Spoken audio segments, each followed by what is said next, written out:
Your first year in network marketing.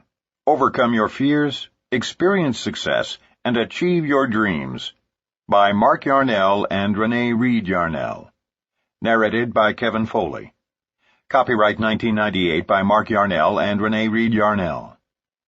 This unabridged audiobook is published by arrangement with Three Rivers Press, an imprint of the Crown Publishing Group, a division of Random House Incorporated, and was produced in the year 2011 by Tantor Media Incorporated, which holds the copyright thereto.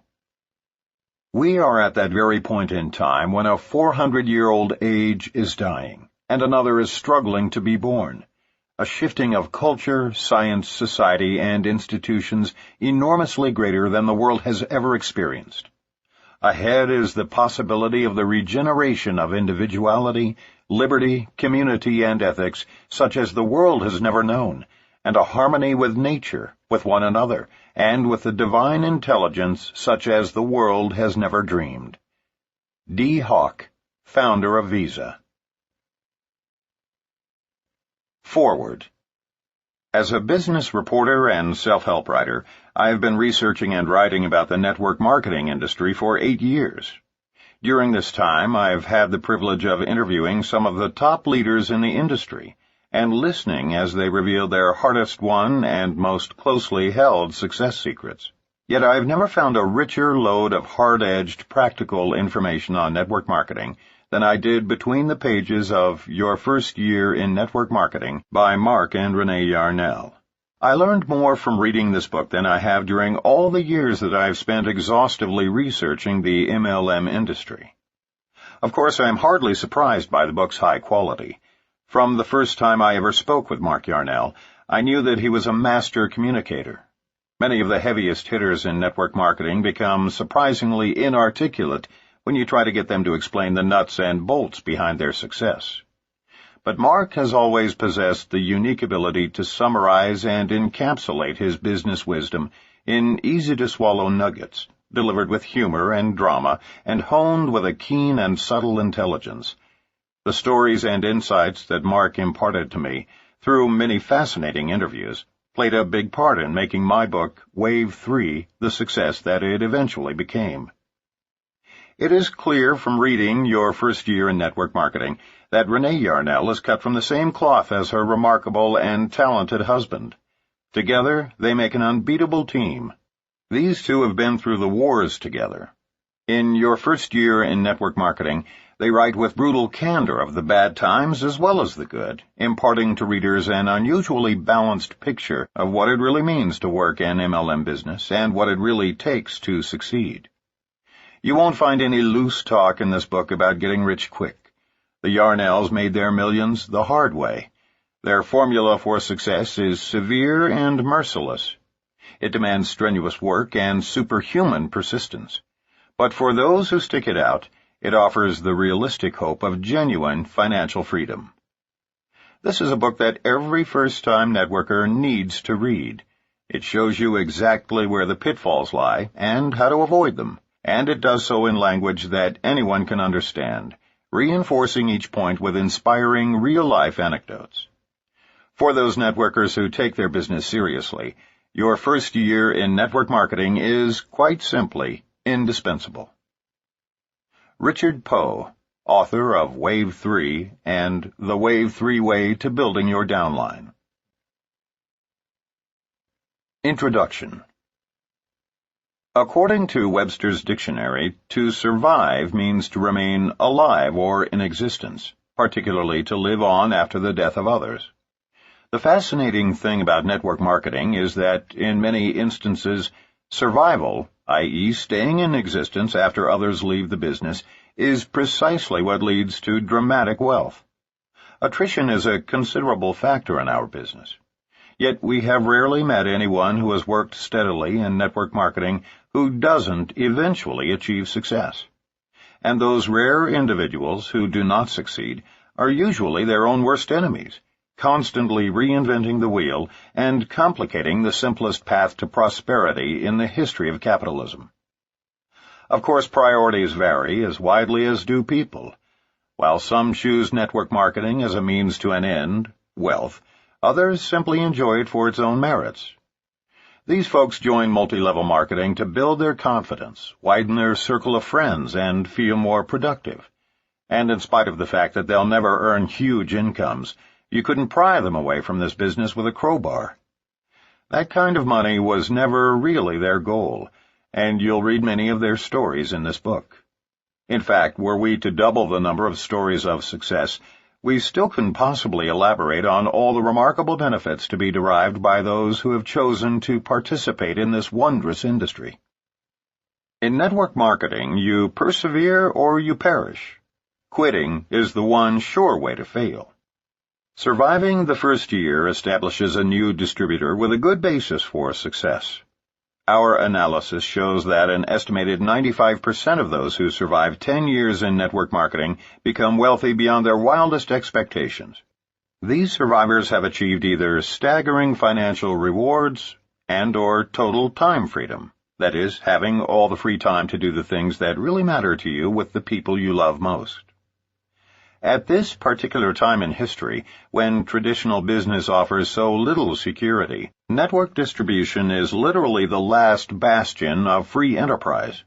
It's a system in which common people can invest a small sum and, through sheer tenacity and determination, rise to staggering levels of financial reward and personal freedom. It's a field devoid of the pitfalls of traditional business. Payroll, employee benefit costs, advertising, overhead, bookkeeping, and accounts receivable. Network marketing has an entirely different set of entrapments of its own. But once understood, these problems are easily overcome. We believe success is critically dependent on awareness from the very beginning of what these hazards are and how to overcome them. Hence this book. The network marketing industry traces its roots to the 1940s, when Nutrilite Products Incorporated launched the sale of food supplement products, and 10 years later, Amway introduced the sale of household products. Over the past 50 years, the industry has matured into a legitimate and efficient channel of distribution, ideally suited for the next wave about to break in the world of business. All we can say is thanks to Rich DeVos and Jay Van Andel for having the vision to pioneer this industry. Network marketing annual sales are nearing $20 billion in the United States alone, being moved by an estimated 8 million people. Worldwide, more than $100 billion of a broad spectrum of products and services are being sold by an estimated 30 million independent network marketers. And keep in mind that we are still a very young industry with an expansive, promising future. Several studies have predicted that a third of all goods and services will be moved via network marketing in Western nations shortly after the turn of the century, and this could be as high as 50% in developing nations by the year 2110. Historically, the industry has been product-driven, selling from the traditional categories of personal care, vitamin/nutritional supplementation, home and family care, leisure, and educational products. Starting in the 1980s, services became a growing component, particularly in the deregulated telecommunications industry. Other services have included credit cards, financial services, insurance, prepaid legal services, travel, self-development, and motivational programming. With the forthcoming deregulation of the public utilities industries between 1998 and 2002, network marketing companies are positioning themselves to enter this market as well. The evolving maturity of our industry is clearly demonstrated by the 20 network marketing companies now traded publicly on NASDAQ and the New York Stock Exchange, and many others are preparing to go public. In order to file an initial public offering, IPO, companies must establish standardized accounting procedures and be open to Securities and Exchange Commission, SEC, scrutiny and control. Therefore, those companies that do go public must establish and maintain high standards of business practices, which elevates the character of the entire network marketing community. Investors' response to the publicly traded network marketing companies has been outstanding. Upline Magazine, an industry trade publication, maintains an Upline Index that tracks the financial performance of these public network marketing companies. In 1996, this index showed an increase in stock market value for the industry of more than 63%, as compared to the Dow Jones Industrial Average increase of only 33% and the Standard & Poor's 500 index increase of 34%. This nearly twofold gain of the network marketing industry over traditional corporations has created considerable excitement among savvy investors. The average person needs as little as $200 or $300 to get started in network marketing. Included in this figure is the purchase of some widely accepted products or services to be personally used and shared with others. Our industry is based on simple word-of-mouth recommendation of products and services. Distribution moves directly from the producer to the consumer, which cuts out all the intermediate agents and dealers who have nothing to do with production or consumption. As goods are distributed, the network marketer then receives compensation equal to the advertising budget of most large corporations.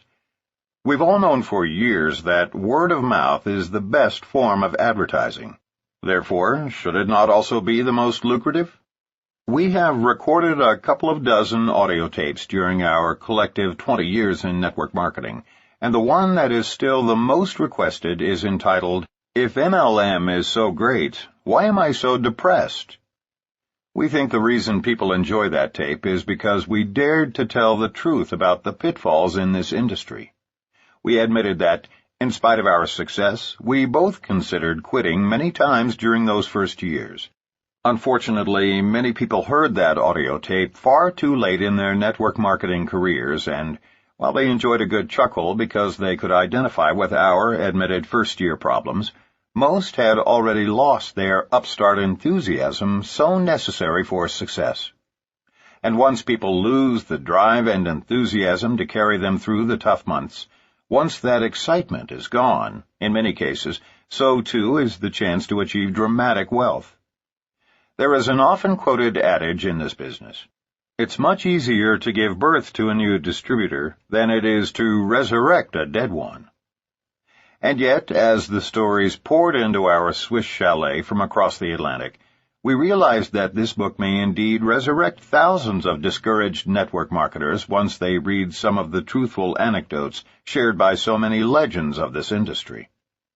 As a prelude to these stories that we hope will impact your life, it seems appropriate to introduce you to one of the legends, Doug Weed, who is with the oldest and largest MLM company.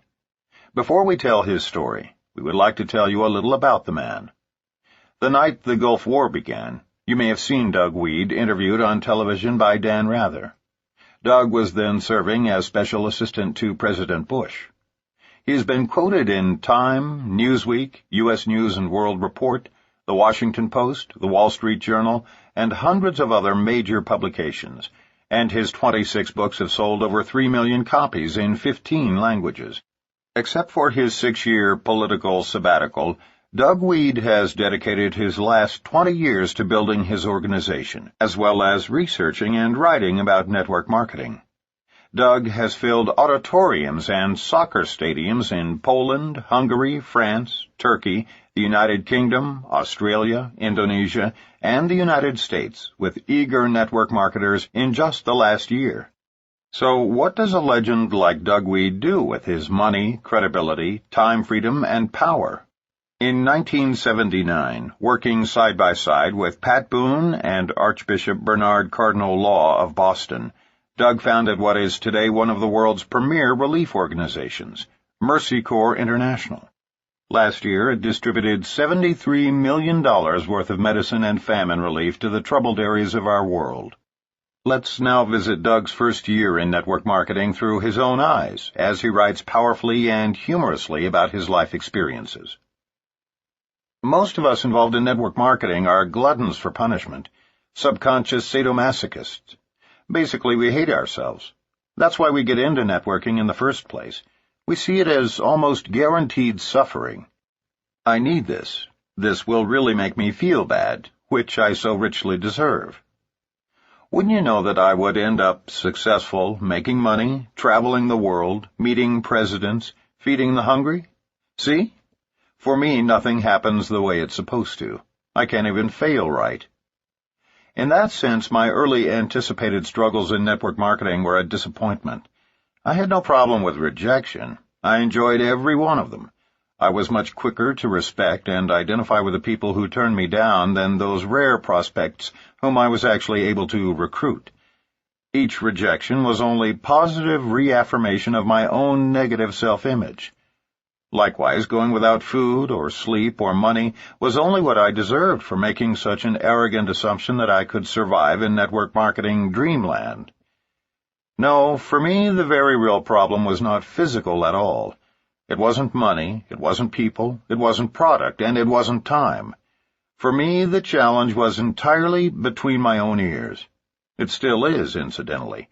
For me, the early struggle was only philosophical. Of course I can do it. Anybody can do it.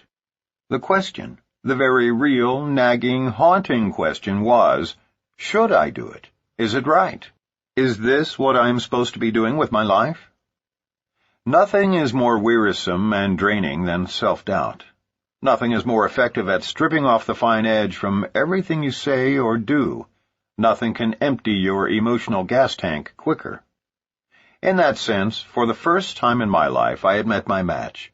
Network marketing, which we see as such a sensitive machine, easily influenced my attitudes, was not a bit impressed with my emotional and psychological drama.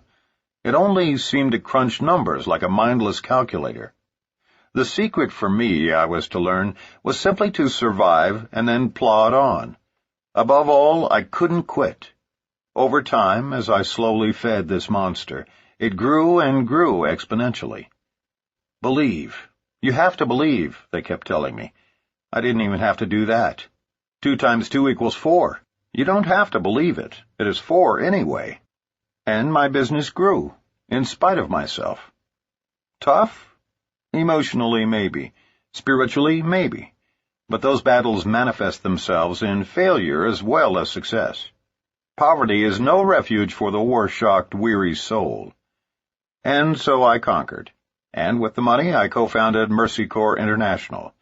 Last year, we gave away $73 million in food and medicine around the world. I found my why.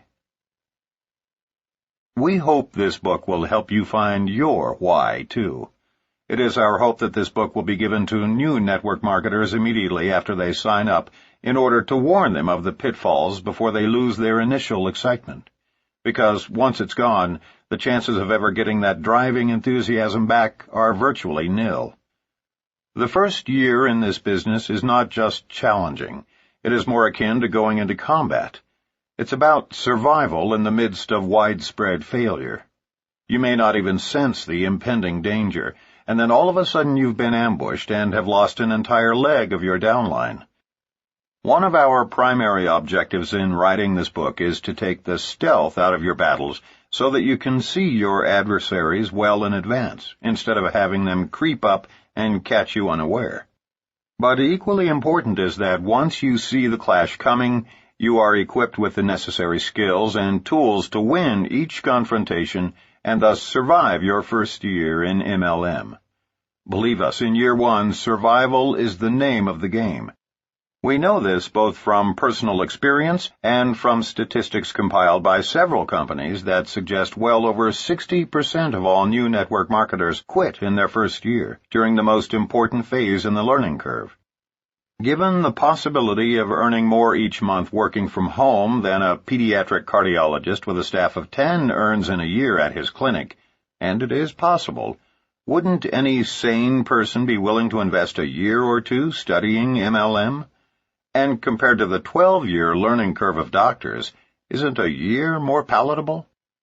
While our industry's attrition rate is perhaps no higher than other professions involving overrides and straight commissions, it is nevertheless critical that we do our best to help new associates anticipate the inevitable conflicts that will arise, and equip them with the weapons they'll need to win those battles.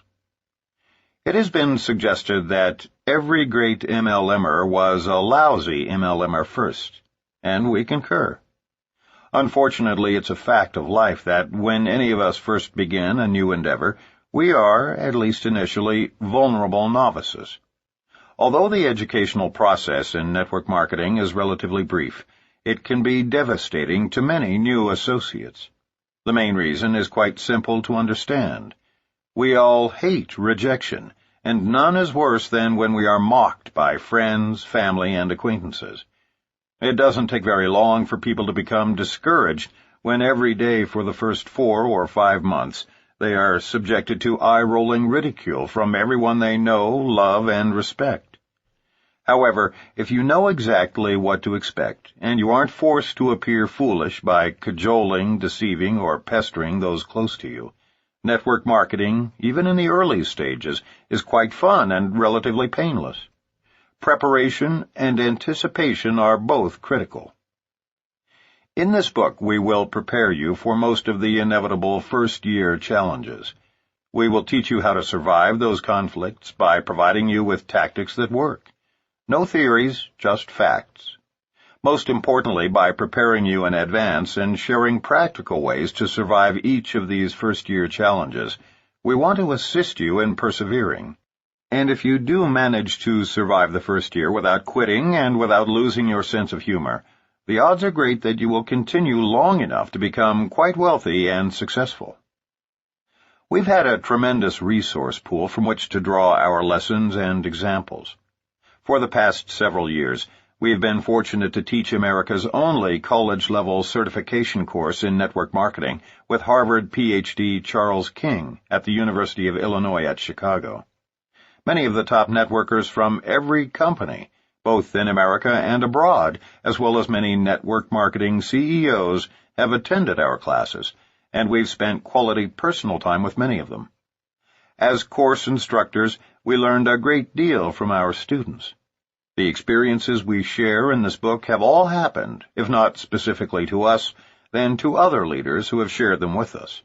You'll recognize many of their names. So we feel confident that we've left very few stones unturned in our efforts to teach you the best survival strategies available to first-year distributors. Some of our industry's most successful international leaders survived their first year by utilizing the simple maneuvers laid out for you in this book.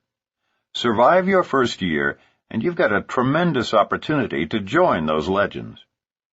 From Mark's father telling him that he is ruining the family name by doing MLM, to a hungry reporter asking the Attorney General of Nevada to investigate our company in hopes of uncovering a scandal or conflict of interest while Renee was serving as chairman of the county commission, the two of us have survived some fairly devastating ambushes.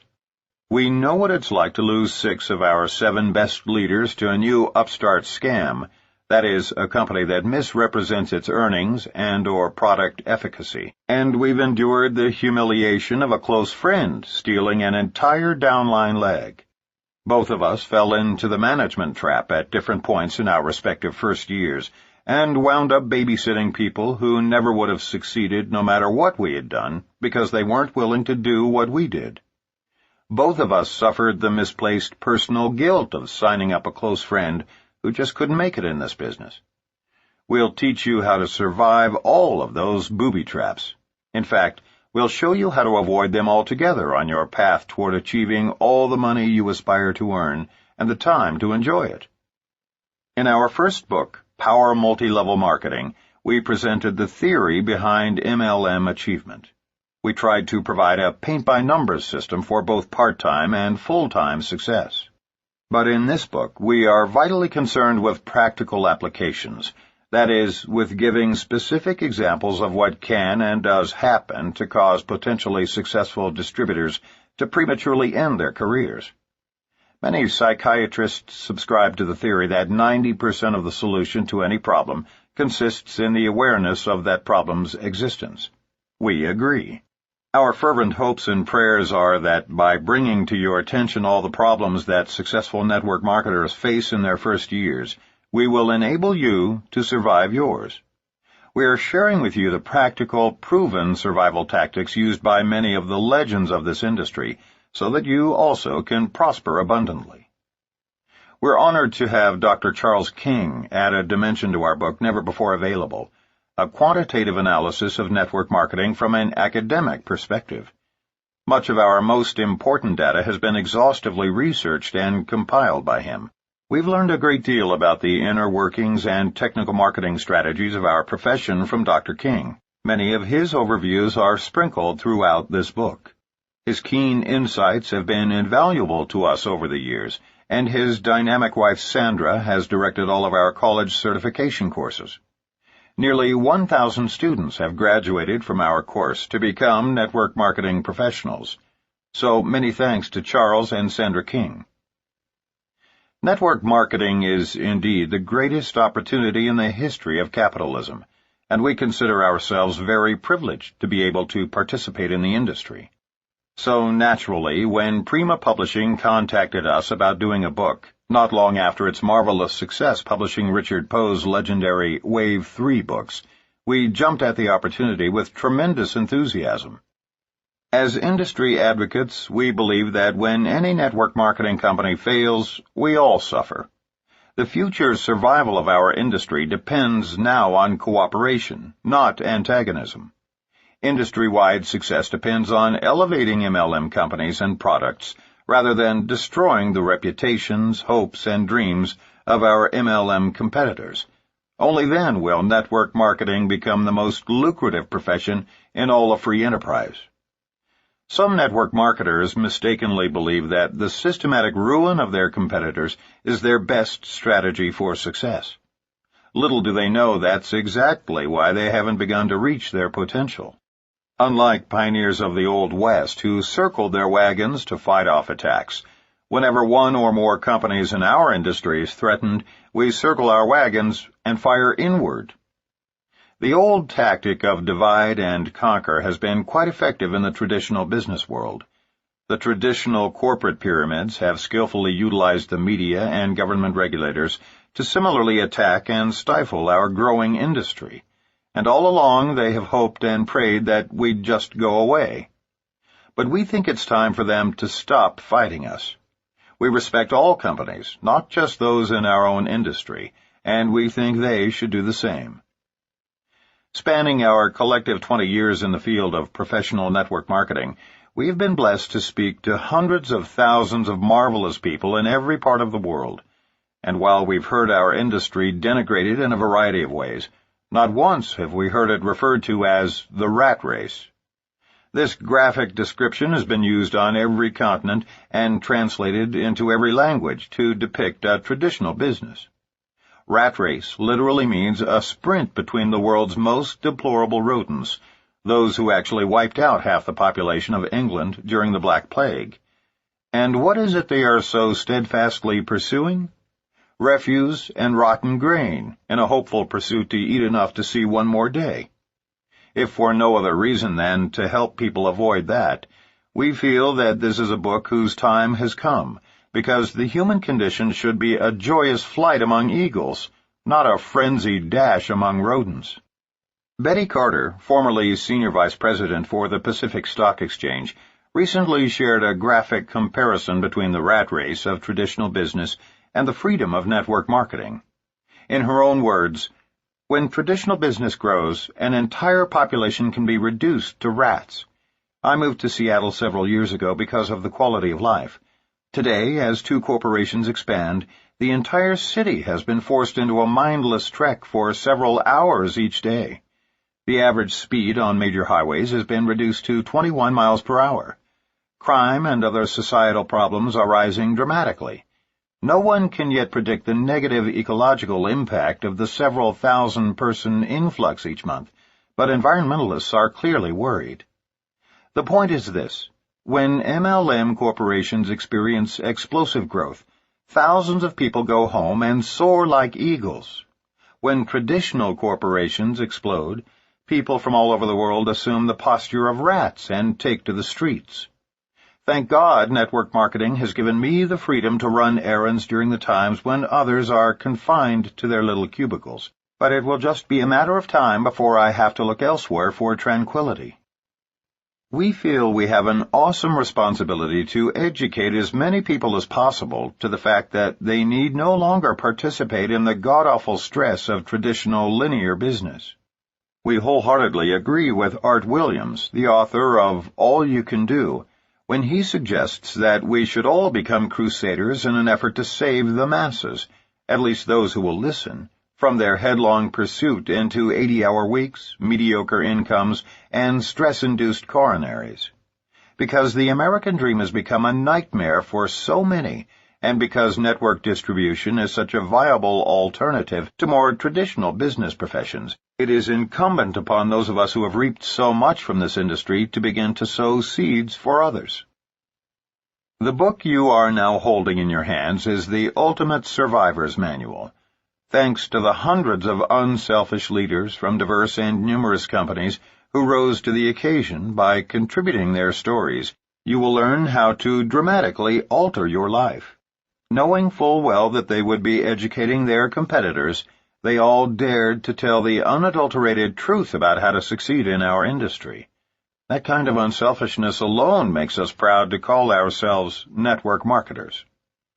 If only this book had been written a decade ago, we might not have had to witness the unnecessarily hasty retreat of so many dynamic people from our industry who were simply unprepared for the first year's battles. Because of this book, you won't have to endure the same unnecessary losses we did. And there is one promise we will make to you without reservation. There will be times when your eyes will well up with tears, or you'll laugh so hard at some of these legends' anecdotes about their early challenges that, like us, you will have to put the book down until you can wipe the mist from your eyes. These stories are commensurate with ushering in a new industry. We believe the next decade will bring a noticeable decline in these types of challenges, as new technology and distribution channels make way for network marketing in our world. We received countless illustrations and anecdotes, all of which were heartwarming and inspiring. We regret that, due to editorial restrictions, we were unable to include each and every narrative. We want to offer a special thanks to those legends of network marketing who, by sharing their stories, did something unprecedented in business. They dared to admit, after becoming legends, their innermost vulnerabilities and bouts with anxiety and depression, so that millions of others, including their own competitors, might be inspired to exit the 40-year plan and share in the American dream. Enjoy, and whatever else you do in the first year, just don't quit, because surviving is synonymous with thriving in our industry. Mark Yarnell and Renee Reed Yarnell, Gstaad, Switzerland. Chapter 1. Ignoring the Rejection Rocket. Make rejection your ally instead of your enemy. Network marketing is one of the most fun and rewarding businesses in the world, but eventually all network marketers are faced with certain widespread and universal challenges. No matter how long we participate in multi-level marketing, MLM, and no matter how successful we become, there is always the possibility that we will be shot down temporarily by the most prevalent and dangerous weapon of all, the rejection rocket. It can and will strike any time, rendering us virtually immobile, thus destroying our enthusiasm and excitement, which are the essential qualities for success. Rejection by your spouse. Everyone faces rejection in life, but what makes our form of rejection so very devastating is that it often comes from the very people we most love and respect: our spouse, our parents, our best friends, and business associates. We are convinced that rejection causes more people to fail in MLM than any other factor, and often they fail literally before they ever begin, because their approach is from the head, not the heart. Here's the classic scenario. Bob is at a transitional place in his life and open to a career change. He is receptive to listening to a new business concept. He goes to a network marketing meeting, and for the first time, everything makes sense. He may have considered working in this industry 4 or 5 times before, but he was never in a change mode during previous presentations. Now, because he's about to be laid off, he has a transitional mindset.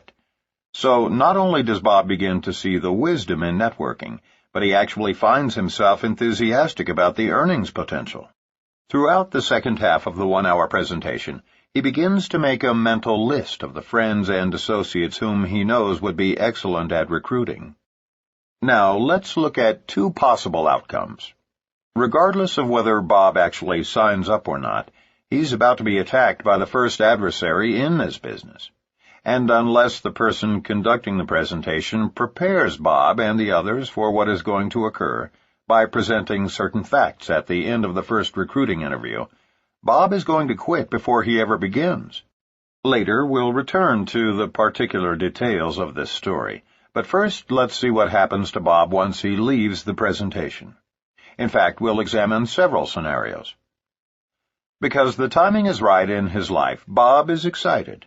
And because Bob knows several people who will be naturals at recruiting, he can hardly wait to break the news to them that he has found the ultimate opportunity. If the person who introduced Bob to MLM is one of those folks who signs people up at the first interview, Bob may actually fill out a distributor agreement, promising to come back on Saturday for training. More than likely, he won't be asked to sign up at the first meeting, but will instead promise to think about the business and call the presenter back with his answer. However, unless the recruiter carefully prepares Bob for rejection, Bob is now set up for failure. He's excited, though he may not have admitted that to anyone yet. But Bob is about to be blindsided by the rejection rocket, an inevitability seldom explained properly by most recruiters. Because he hasn't been trained, here's what happens. First, Bob corners his wife. He's really excited, and the conversation goes something like this. "Honey, our worries may be over. I think Phil has given us a gift from God. You remember how I explained the cutbacks at my company, and how I told you I could actually be one of the future fatalities?" "Yeah, Bob, but you don't really think after all these years that you could get laid off? I mean, you weren't serious, were you?" His wife finds this inconceivable. "Honey, listen, it doesn't matter. I was just over at Phil's, and he and Nancy have gotten into a new business that looks really great.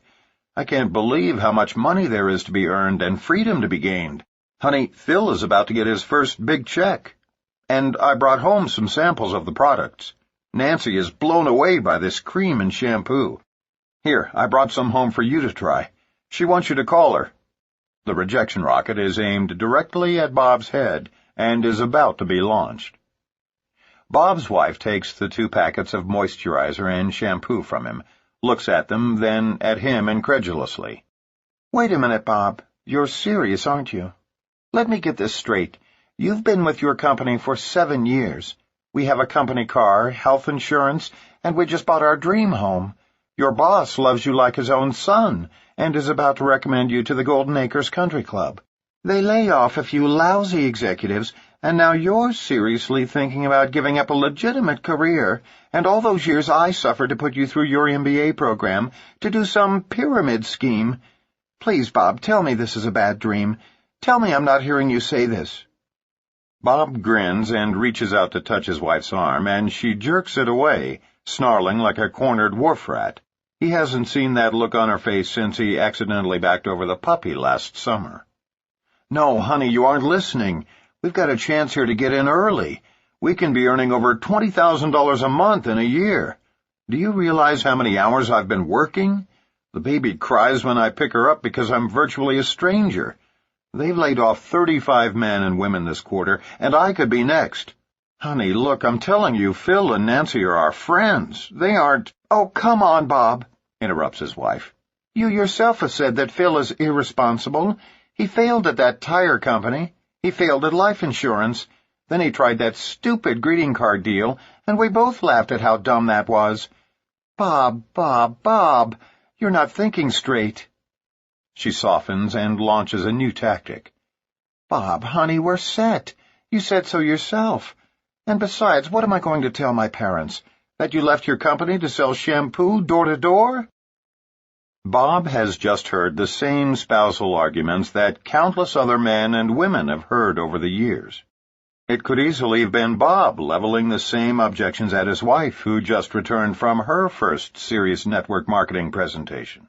Often it's the wife who is bombarded by personal affronts from her husband. Had Bob simply said nothing until he could get his wife to Phil and Nancy's for a legitimate presentation, the rejection rocket would have never been launched. Or, had the approach been emotionally positive instead of intellectually negative, the outcome might have been different. But keep in mind that even if the circumstances differ, the outcome is often the same. This discussion could have happened on a Sunday morning following a Saturday training session in which Bob had already signed a distributor application. It doesn't really matter. The point is this. We are convinced that as many as 50% of all potentially successful networkers fail before ever getting started because their sponsor does not prepare them for the spouse rejection rocket. The tragedy is that those very circumstances could quite easily be minimized, if not completely eliminated, through preparation and proactive measures. It's the responsibility of every recruiter to fully prepare prospects for rejection, then provide them with the tools to overcome rejection. Phil should have insisted that Bob bring his wife to a full-blown presentation, either at this first briefing or at another one soon to follow. In addition, he should have said emphatically, "Bob, don't try to explain this to your wife until you have more information. Or better yet, bring her to us." Rejection by family and friends. Before presenting solutions to the previous problem, let's first scrutinize another scenario that occurs frequently. Although the participants are somewhat different, the outcome is equally predictable and negative. We begin by assuming that Bob's wife is as excited as he is about this network marketing opportunity. Let's also assume that Bob has signed up, and both he and his wife have been trained and prepared for any and all rejection. Initially, Bob decides to take the lead until their new infant is a little older. His wife will join Bob later. Bob can anticipate the primary objections used by prospective MLMers and has memorized a response for each one. In fact, he's quite proud of his knowledge and is even perhaps a little cocky about his ability to overcome objections. Bob is excited about his new skills of persuasion, believing with a smug self-confidence that he can effectively counter each objection. He's convinced that in this battle of wits, his prospects are unarmed. He fully expects to win any and all debates about network marketing, and prove to each of his friends that his new venture is far superior to traditional business. Equipped with that knowledge, he picks up the telephone and begins calling his 25 best prospects, those people whom he would love to spend the rest of his life with in a partnership. Usually one of three outcomes is predictable, so let's evaluate all three. Winning the battle. The first outcome is what we call winning the battle. Bob has just gotten past his close friend's secretary and is beginning his prospecting conversation. This is a man Bob has known since high school. Their lives are quite different now, so they see each other infrequently, but have nevertheless retained their warm friendship. The conversation begins with small talk, but let's move ahead to the actual dialogue about the business. Bob begins his approach. "You know, Steve, the other reason I called is to try to set up a convenient time when you and Sally can come over and take a look at a new business my wife and I have—" Steve cuts in. "Bob, it sounds like one of those pyramid deals to me. Don't tell me you and Christy have been sucked into one of those scams." Of course, Bob has been trained, albeit improperly, to handle objections, and he's armed for battle. "Actually, Steve, I can understand your reluctance to look at a deal like this, but all I ask is that you remain open-minded for a 45-minute presentation. Let me ask you, Steve, would Tuesday or Thursday be better for you?" Bob is proud of his canned response, but as we'll see, his pride is very fleeting. "Come on, Bob. You and I go way back. You can cut out the memorized speeches and shoot me straight. Sal and I aren't the least bit interested in one of those deals. In fact, my own father got sucked into some gold scam last summer and put over $5,000 into the deal, never signed up one person, and has a garage full of overpriced gold coins gathering dust," Steve says gently but firmly. At this point, or really before the conversation had even gone this far, Bob should have realized that Steve isn't in the right time in his life to see this opportunity. He isn't the slightest bit open to the business, and anything said from here on will only further alienate Steve, and therefore hurt Bob's chances to approach his friend at a later date when he may be more receptive. In fact, unbeknown to Bob, He may actually do irreparable damage to their friendship by continuing to pursue the matter. There's a specific 6-month rule we'll present later in the book that will help you avoid Bob's dilemma, but for now let's assume Bob is unaware of it. Unfortunately, Bob is relentless. He knows he's in a great business and believes that if he can respond properly to each objection, he can perhaps sign up Steve and his wife. Because Steve is a professional who knows many quality people, Bob is absolutely convinced that, of all his friends, Steve has the greatest potential. Bob believes that all he has to do is skillfully overcome his friend's objections, and he's got a winner on his front line. He's sure he will win the battle. But it won't happen. And the reasons it won't happen are simple. Steve is not in the right time in his life for change, and Bob approached his friend improperly. In this particular scenario, the objections and responses to them will probably continue for another 5 or 10 minutes. In a last-ditch effort to shut Bob up, Steve may actually agree to go to a presentation. Of course, the chances that he will actually attend are slim to none. In this winning the battle scenario, more than likely Bob's prospect will be a no-show, and in the long run, he will even lose the war. Unable to apply the 6-month rule, the battle will never again be waged, let alone won. In other words, another potentially great network marketer is history. And you can bet Steve will tell 10 other friends at a future cocktail party just how bizarre and frenzied their former friend Bob has become.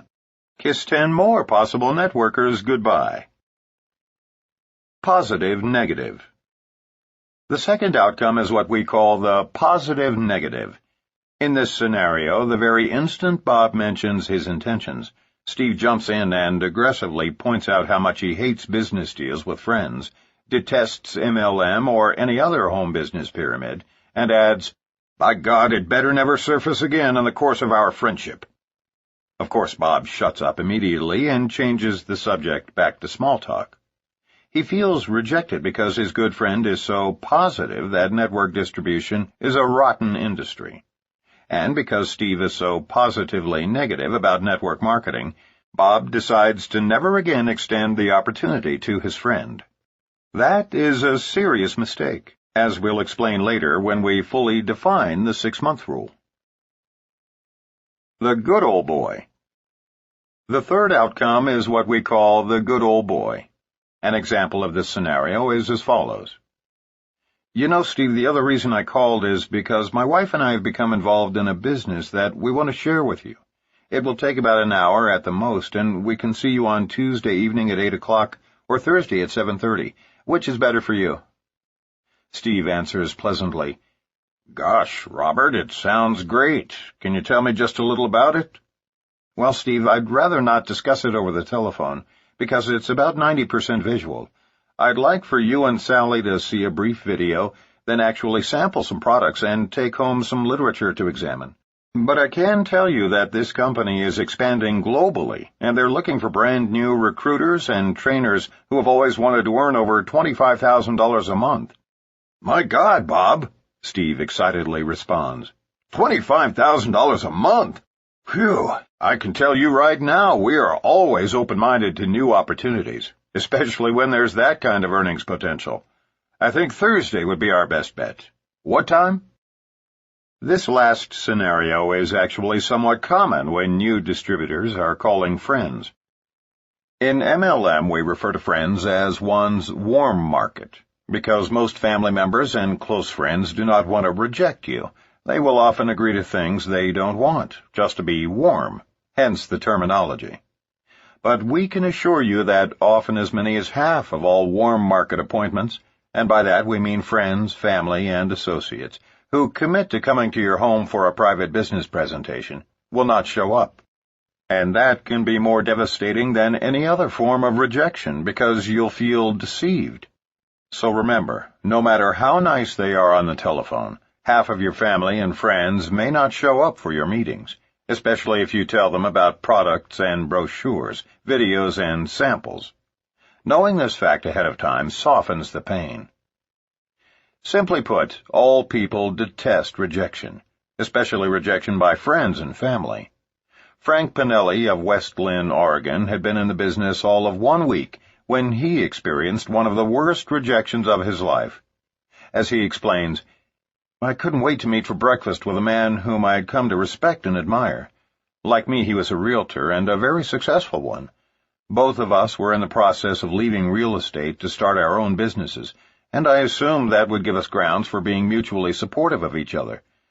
As I began to describe my networking business to him, without a moment's hesitation, he told me that even if he was a panhandler on the street, pushing a cart around, the last thing in the world he would ever do is network marketing.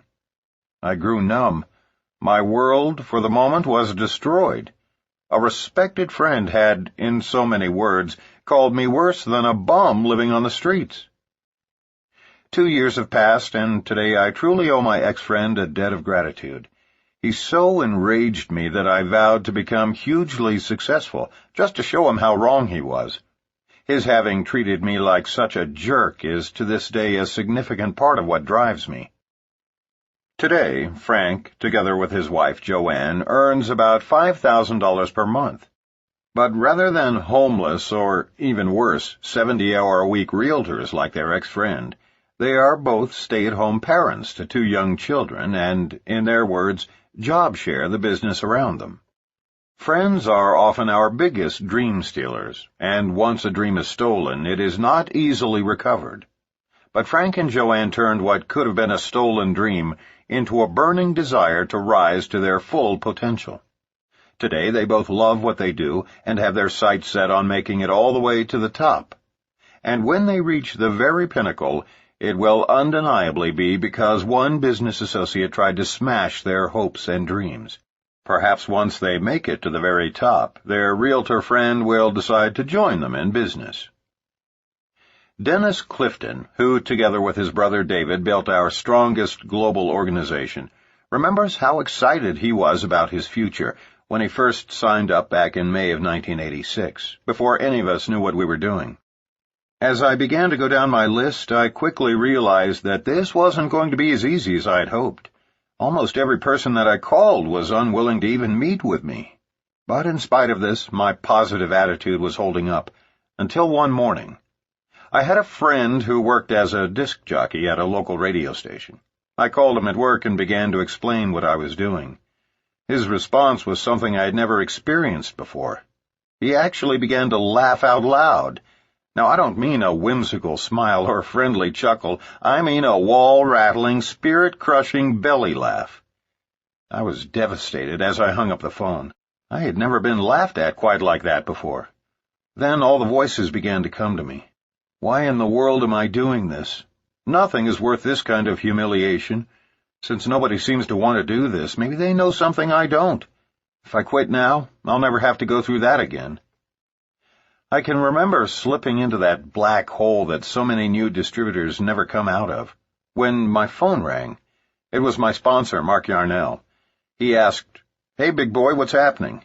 I responded, "Mark, you're not going to believe this, but I just got laughed at, big time." Then I told him everything that happened, and guess what he did? He started to laugh uncontrollably. After a few minutes, when he regained his composure, he said, "Dennis, don't let yourself worry about that goober. Just send him a copy of your check in 6 months." What a great response. For the first time in my life, I understood the full meaning of the old saying, "He who laughs last, laughs best." Today, more than a decade later, that man who almost laughed me out of the business is still a disc jockey in Austin, Texas. Me? I live in the mountains in Colorado with my wife and kids, and run an international business with distributors in over 20 countries around the world. I've made millions of dollars since that first laugh, and I can assure you it was worth it. Let 'em laugh. Maria Perkins of Santa Barbara has been with her company for 8 years and has made it to the 3rd level of her compensation plan. She sees her role in network marketing as a conduit or bridge for people like herself who cringe at the thought of sales, and recommends that her associates approach the business like professional consultants. In order to sustain herself through these years, she plays her own mental imagery tape in her mind.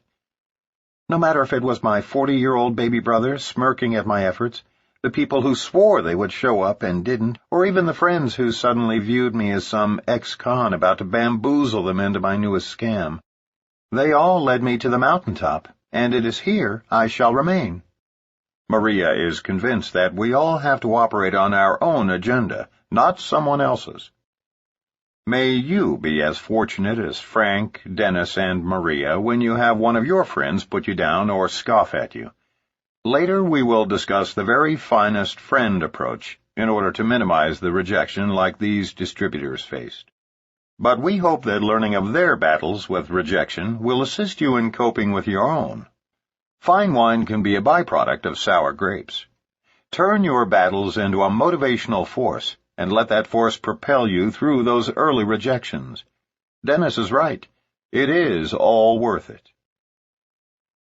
Preparing your prospects for rejection. The rejection rocket can be leveled at you any time in your career, and the problem is that you generally don't see it coming. It's a stealth weapon. It can take many different forms and is frequently unrecognizable right up until impact, and then kaboom! While we certainly cannot help you anticipate every potential kind of rejection, we can definitely prepare you for those forms of rejection which are the most destructive. Avoidance of these dangerous weapons is fairly simple if you begin programming your networking professionals at the very beginning, literally during the close of the first recruiting meeting. Let's set the stage. You have just presented your business opportunity effectively by following a specific format. One we'll explain in a later chapter. And you're convinced that 3 of the 5 prospects sitting in your living room are tremendously excited about the income potential. They've asked all the right questions, and you've answered them to the best of your ability.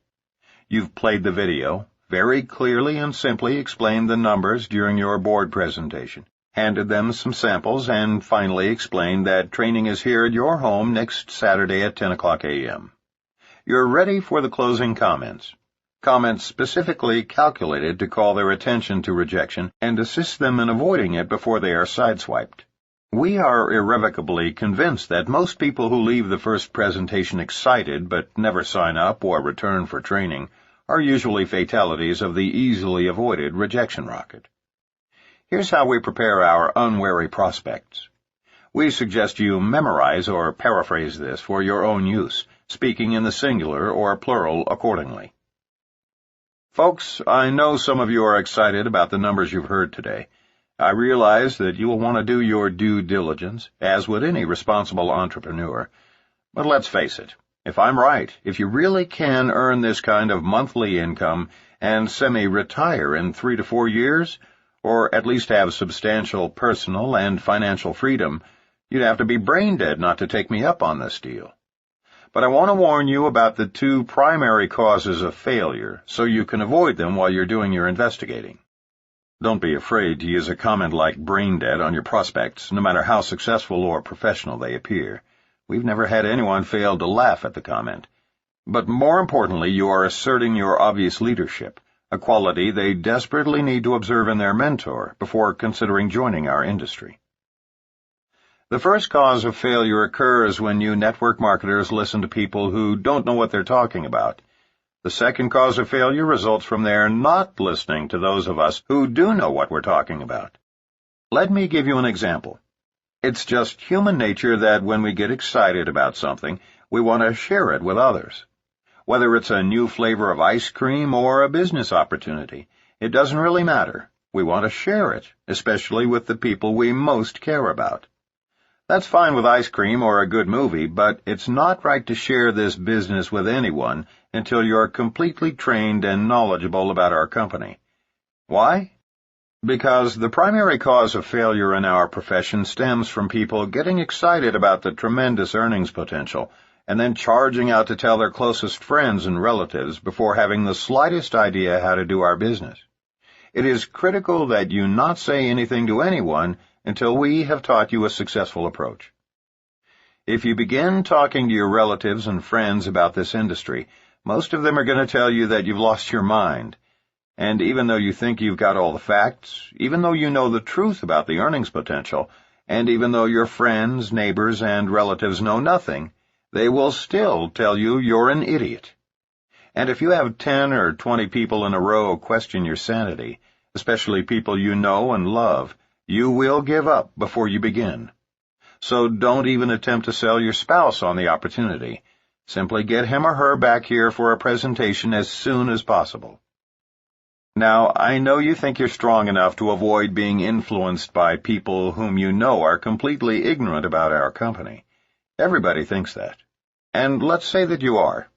Let's say that even if 20 friends and relatives reject you and tell you you're an imbecile, you do not collapse under the weight of their negative attitudes. The real problem is this.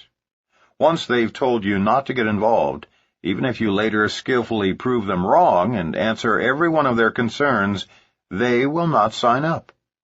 Remember, once they've ridiculed you for getting into MLM, they cannot afford to sign up themselves because that's tantamount to admitting their own foolishness. And in this era, many folks are more interested in impression management than in taking responsibility for their own lives and creating financial independence and time freedom. So, until you've been signed up, made a commitment, and been trained professionally, do not, and I mean this emphatically, do not approach your friends, relatives, or even your spouse with this business until we have taught you how to share this information with them.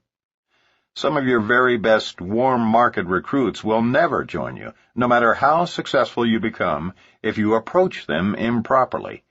Years of experience have taught us that the single largest cause of failure results from listening to people who don't know what they are talking about.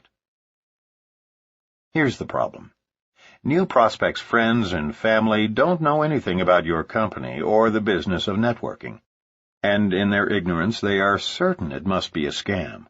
Until you are involved financially, they sense you are not really committed, so they will do everything in their power to save you from making a big mistake.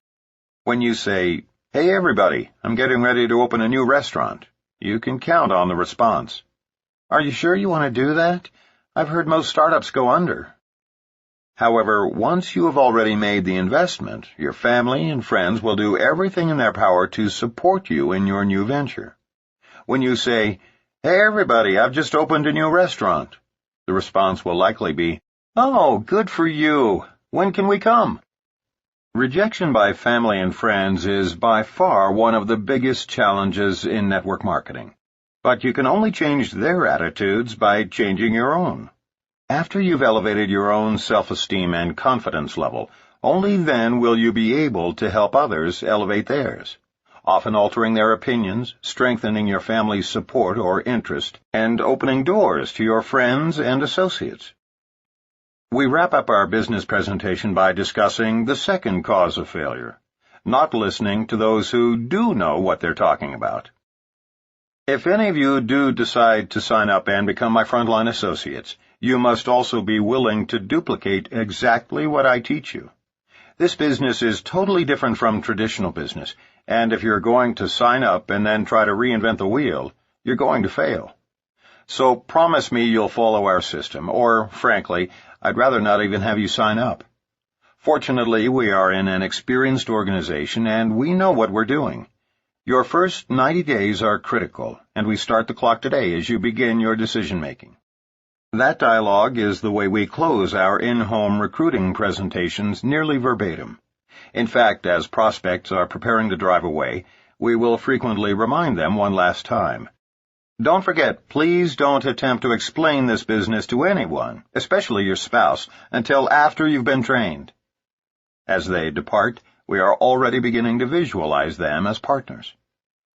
The rejection rocket can be deterred quite effectively if it is anticipated and fully understood by new networkers and prospects. Actually, if you train new frontline people properly based on the systems we will advance throughout this book, rejection will be the least of your worries. In fact, once new distributors finish with their warm market prospects and enter the cold market, rejection is one of their greatest allies. Why? Because the sooner it can be determined that a prospect is not receptive to a network marketing opportunity, the sooner the distributor can file her away for a 6-month follow-up and move on to viable prospects without wasting time. Like so many network marketers, Paul Del Vecchio and Jennifer Tallow of Berkeley, California, are still struggling to build their group. And because of their positive outlook, it is growing, slowly. But rejection has been their single biggest hurdle to overcome, especially that first year. In Paul's own words, "I'm sure there are people who breeze into MLM and skate their way to the top, but this was not my case. I'm a college dropout who spent my young adult years pursuing poetry, the classical guitar, and Eastern philosophy. I had no background in business, spent most of my time in seclusion, and drove an old '76 Chevy pickup with a snaggle-tooth bumper that I couldn't afford to have repaired. Being somewhat introverted by nature, I'd have to describe my first year in MLM like the South American diplomat who, at an elegant embassy function, tried to explain in his halting English why he and his wife had no children. "My wife, she is impregnable." But when that clearly didn't evoke the response he had expected, he tried again. "I mean, she is unbearable." Puzzled by their shocked expressions, he tried one more run at it with, No, what I mean to say is, she is inconceivable." I felt just as inadequate as that diplomat in my communication skills as I loaded up my truck and went down to the business district to approach strangers in suits about big money and free time, and let me tell you, they were not at all amused. And so I systematically tried everything under the sun to avoid the pain of rejection, including the art of managing a non-existent downline, but it always comes back to taking action and maintaining a positive, open attitude.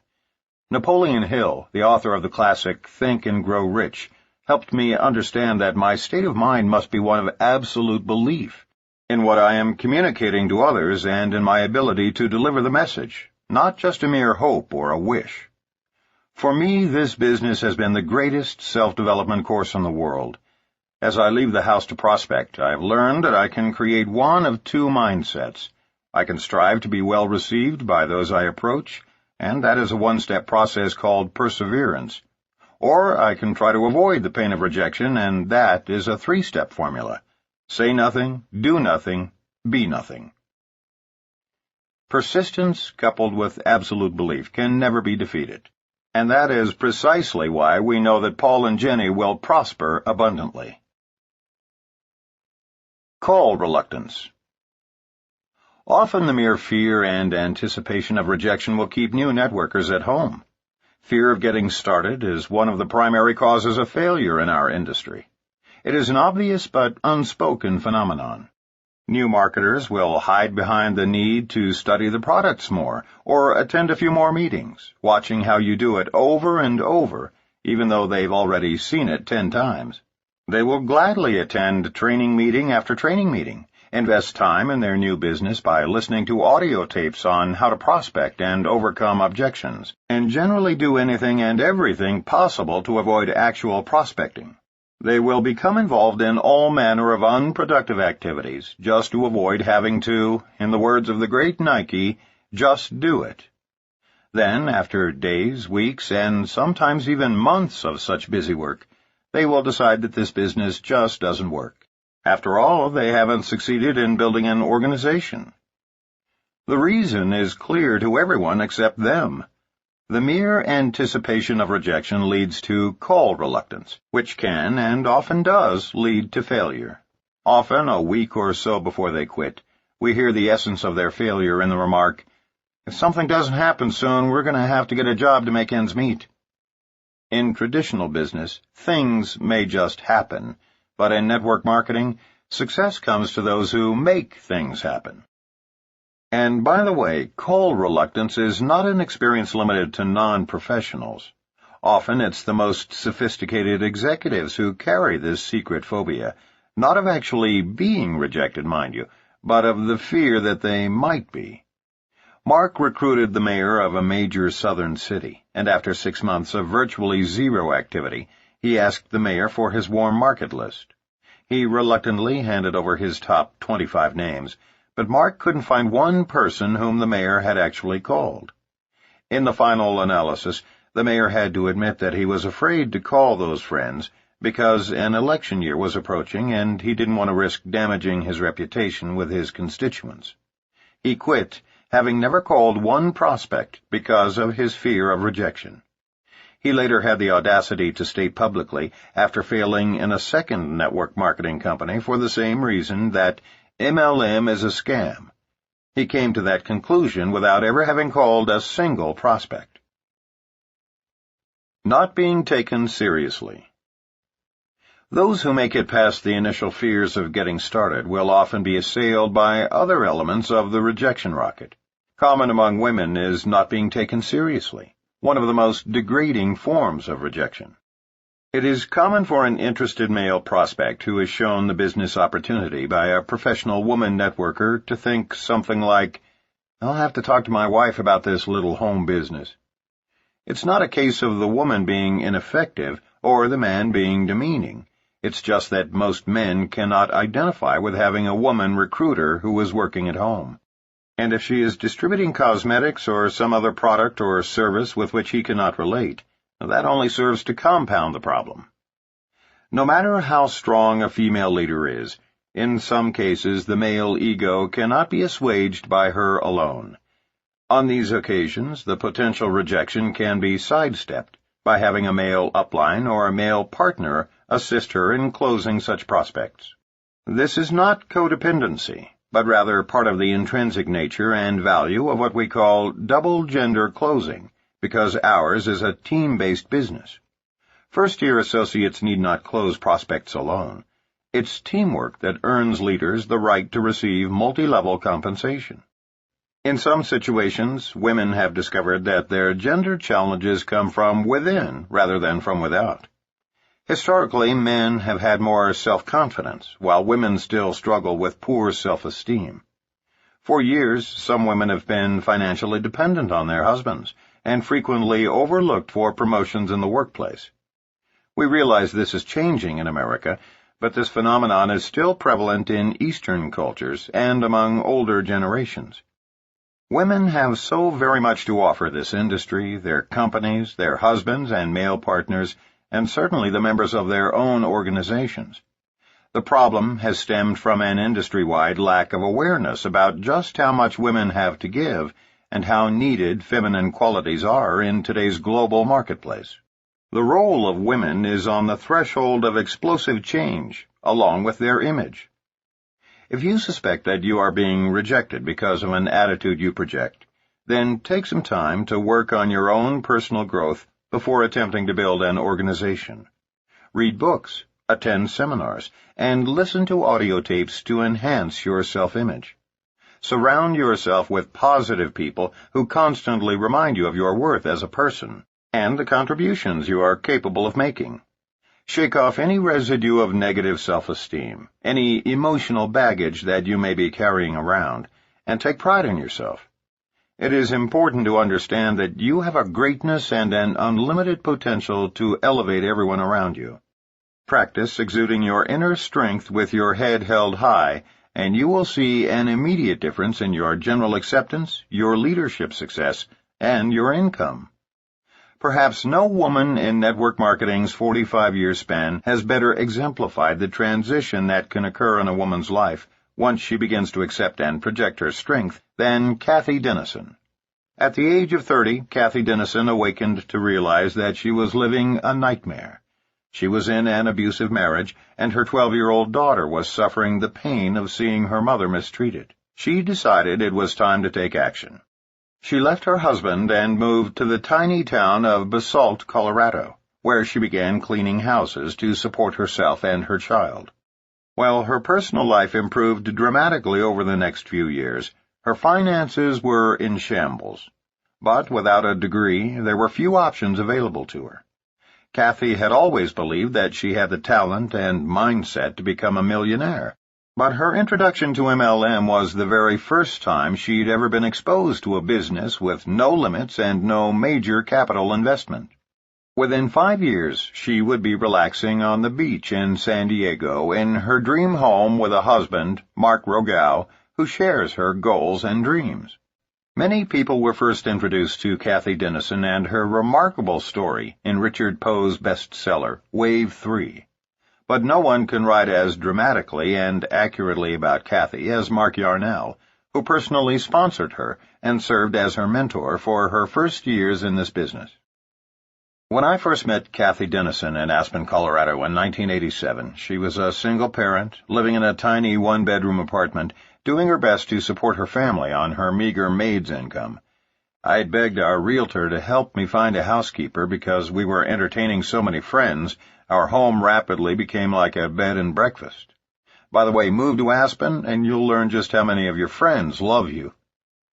Kathy agreed to meet me as a favor to her best friend, the realtor, but had actually decided not to accept the job. At that time, she was already cleaning numerous houses and felt burned out. On the other hand, she really needed the money, and she owed the realtor a debt of gratitude for the numerous jobs she had arranged for Kathy after she left her abusive marriage. When Kathy walked into my home that first day, I was immediately impressed with two things. First, she was obviously an extrovert. Second, she had enthusiasm, a very warm smile, and although she was working as a maid, she was definitely a people person. Naturally, the old recruiting Yarnell came out, as he generally does whenever I meet a strong personality. But in Kathy's case, I suppressed my enthusiasm as rapidly as it surfaced, mainly because I wanted to devote a solid year to snow skiing, hang gliding, and writing the first edition of my book, Power Multi-Level Marketing. And truthfully, even though I teach new distributors not to play God, that is, never to qualify prospects and always assume that everyone has the potential to succeed, I violated my own teaching. I decided that in spite of her enthusiasm, I wasn't going to sponsor my housekeeper in a town of 2,000 because the chances of her success were minimal. What a fool I was. After finally awakening from my stupor and signing her up, Kathy promptly signed up every possible prospect in Basalt and Aspen, then moved to San Diego and gradually built a business that transformed her into a millionaire. After recognizing my own stupidity in prejudging a maid, I made the decision to never again violate the one definitive precept in our industry. There's a seed of greatness in everyone. Never qualify prospects for any reason. Nearly a decade later, Kathy Dennison is one of network marketing's true heroines.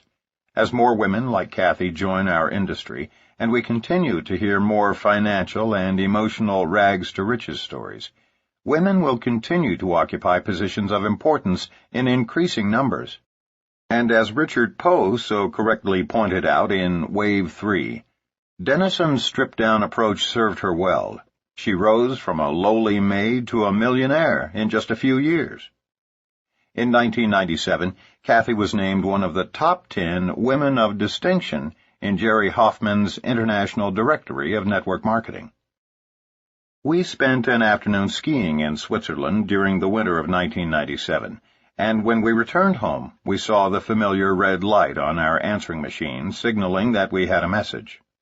That simple 2-minute message meant as much to us as any other achievement in either of our lives. Mark flipped the on button, the machine rewound, and there, in a broken voice, was our frontline associate, Kathy Dennison. Her message was a simple, "Thank you for believing in me." That afternoon, Kathy and her wonderful partner/husband, Mark Rogow, had received their millionaire's pin from the home office, signifying that they had earned over $1 million, thus inducting themselves into the company's elite millionaires club. So overwhelmed and appreciative was Kathy, so moving was her message, that we sat down and silently shed tears of joy. In that brief moment, the purpose that most forcefully drives us in network marketing was fulfilled. To this day, we can write without equivocation that you could take away everything we own, our income, our entire downline, homes and cars, and our involvement in network marketing would be justified in its entirety because of the joy we felt for Kathy and Mark on that afternoon. Seldom, if ever, has one of life's experiences so touched us at the very core of our beings as did Kathy's short message. Kathy has an inner strength, a personal belief, and an unmistakable self-worth that allowed her to rise from maid to millionaire. We believe there are thousands of women out there just like her, and every one could succeed if they could shake off their limited programming. To any woman who may feel assaulted by the rejection rocket because of her own self-imposed struggle with a negative self-image, we suggest that you select another successful woman as a mentor. Allow her to coach you every step of the way, and duplicate her steps to success. Don't take rejection personally. New associates must be taught that a no thank you is not a personal rebuff. A waitress pouring coffee in a coffee shop might be told, "No thanks," by one, "No more for now," by another. She might be told, "I have plenty, thanks," or even, "I don't like coffee." But none of these responses sends her running to the ladies' room in tears because all of her customers rejected her. And yet that is comparable to what happens to brand-new distributors. They take no, however it is said, too personally. In our industry, a decline to participate in the opportunity most often means, "The timing isn't right for me now." Occasionally it means, "I don't like direct selling." But it never means, "I don't like you." Think of prospecting in MLM as a sifting process.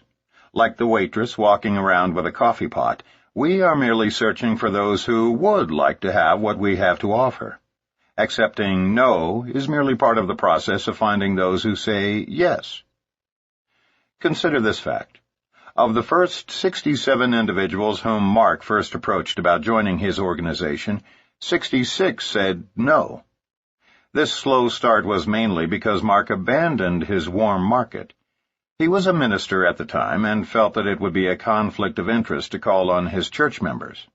So he began in a predominantly cold market. Later, he finally recruited a few parishioners after he was himself certain of his company's long-term stability. However, his first prospects were cold calls, and all but one rejected his offers to even see a presentation. Mark felt like quitting right then, and his sponsor actually did that week. Instead, Mark called Richard Call, his upline mentor, who persuaded him to remain in the business. Had Mark's original upline sponsor not become discouraged by rejection and stayed involved, he would have, after 5 years, been earning over $1 million a year off Mark's downline alone. By the time we married and merged downlines in 1991, it had exceeded twice that amount. That's what the rejection rocket can cost a person. Personal rejection is one of the toughest human emotions anyone can experience. But as we all know, life is about balance, and where there is rejection, there must also be acceptance. Dealing with it is an ongoing task. At one point, rejection nearly drove Phil Mims of Grapevine, Texas, out of networking. As he explains, "I had a good career with 17 years in the wholesale jewelry business prior to getting involved with network marketing. That career gave me a good lifestyle, wonderful friends, and a professional ego. Making the transition into MLM meant starting over, forcing me out of my comfort zone. As I approached friends, family, and jewelry associates to be either my customers or to join me in business, I watched personalities change. Friends became cold and distrusting. My family began to snicker. Jewelry associates responded with concern for my sanity. It hurt me when they appeared to feel that I was taking advantage of them and abusing our relationships. I wanted to just say, "Okay, never mind," and head back into my comfort zone and secure jewelry life. I almost quit network marketing entirely. Those feelings continued for my first 18 months in MLM because my friends were important and their acceptance was crucial. Then it hit me. Some members of my downline began thanking me. They expressed their gratitude for my help and for leading them to great changes in their lives. Wow! The acknowledgement made my heart pound and my eyes tear up. It dawned on me that if I were to quit and return to my jewelry business, I would perhaps lose my new friends and business associates whom I really liked better. Networkers are such caring, sharing, giving, and excited people who, like me, are seeking success, peace, and freedom.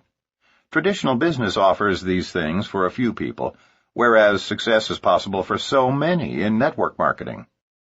To remember now that I almost quit because of my wounded pride helps me to understand what my new downline reps face. Shedding my old self and becoming a new person was indeed a painful transition. The hardest thing I ever did was to leave the comfort zone of my jewelry business. But as a result of my newfound personal freedom, personal growth, and feelings of appreciation, I found a bigger and better comfort zone. I'll always be a networker, thankful that God opens doors, provides the courage to go through them, and furnishes the light to guide my way. Not talking to enough people. If we only talk to a dozen people in the course of a week, the art of rejection by those few becomes bigger than life. If we contact a few dozen people each week, rejection is no problem, because a few will always get involved. Remember this law of balance. Increase the number of approaches and decrease the impact of rejection. Susan averaged 10 contacts a week in her business because she was working part-time and had an extremely busy schedule. Because she was working from her warm market list, she had a high ratio of positive responses. 5 promised to come to her Tuesday night business briefing to learn more about this opportunity. 2 actually showed, but neither signed. All she could think about were the 3 who didn't show, and the fact that they didn't even have the courtesy to call and cancel. 4 more weeks of that kind of rejection, and she will be out of the business. Why? Because her prospecting numbers are too small.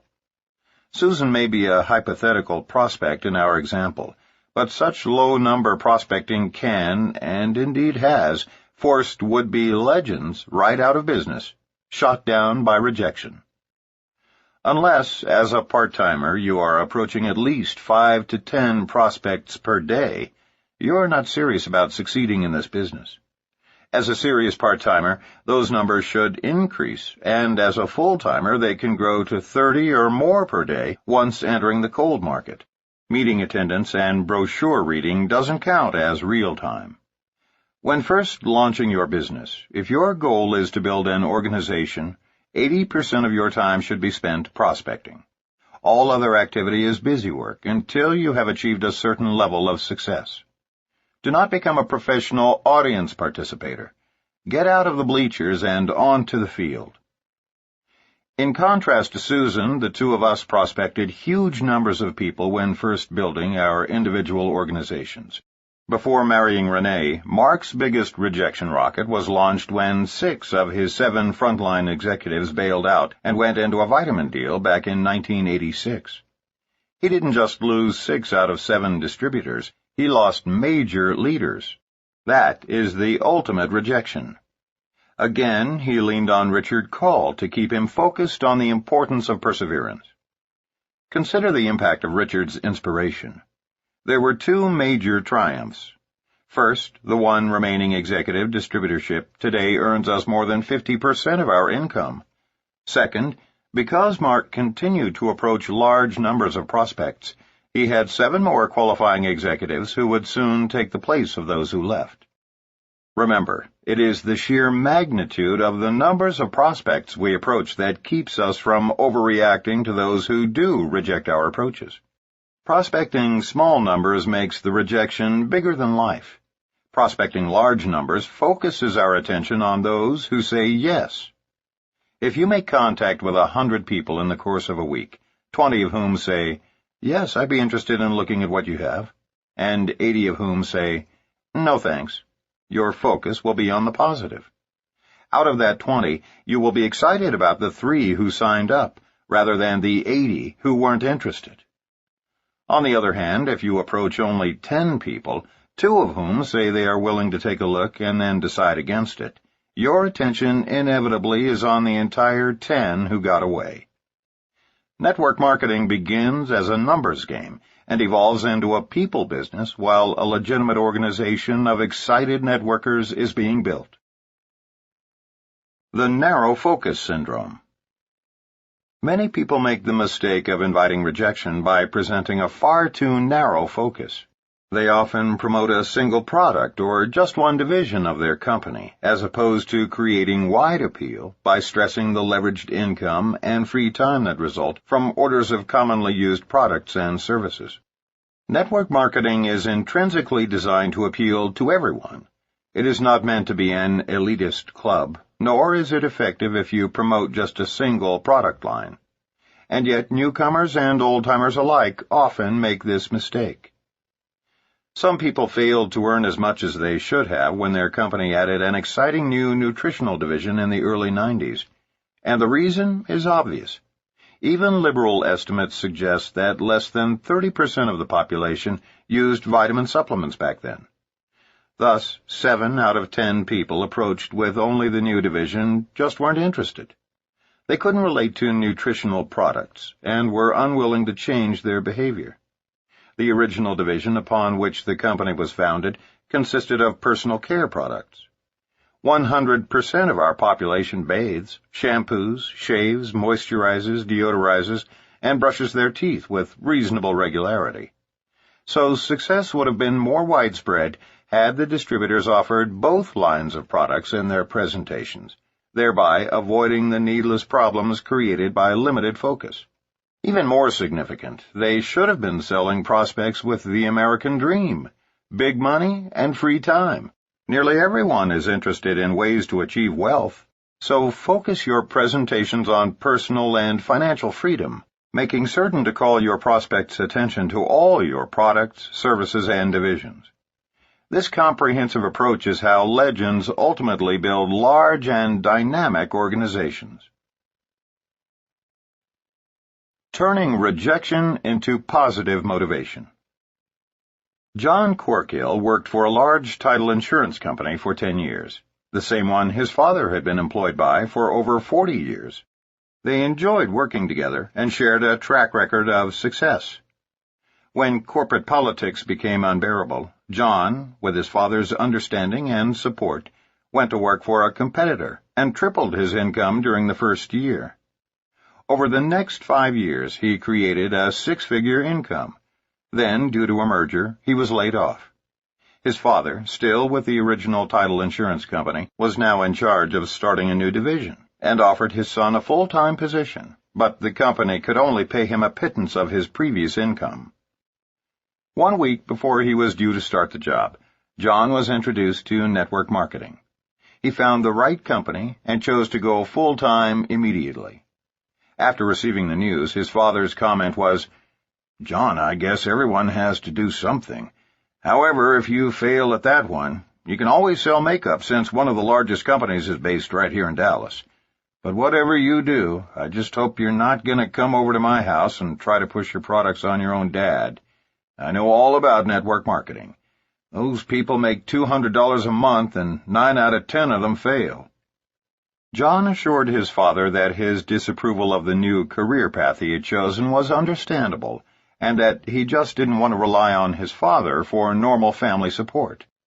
When John did not become defensive, something clicked in his father, who seemed to realize that he was treating his son like a carpetbagger. He asked John to sit down and began inquiring about his goals.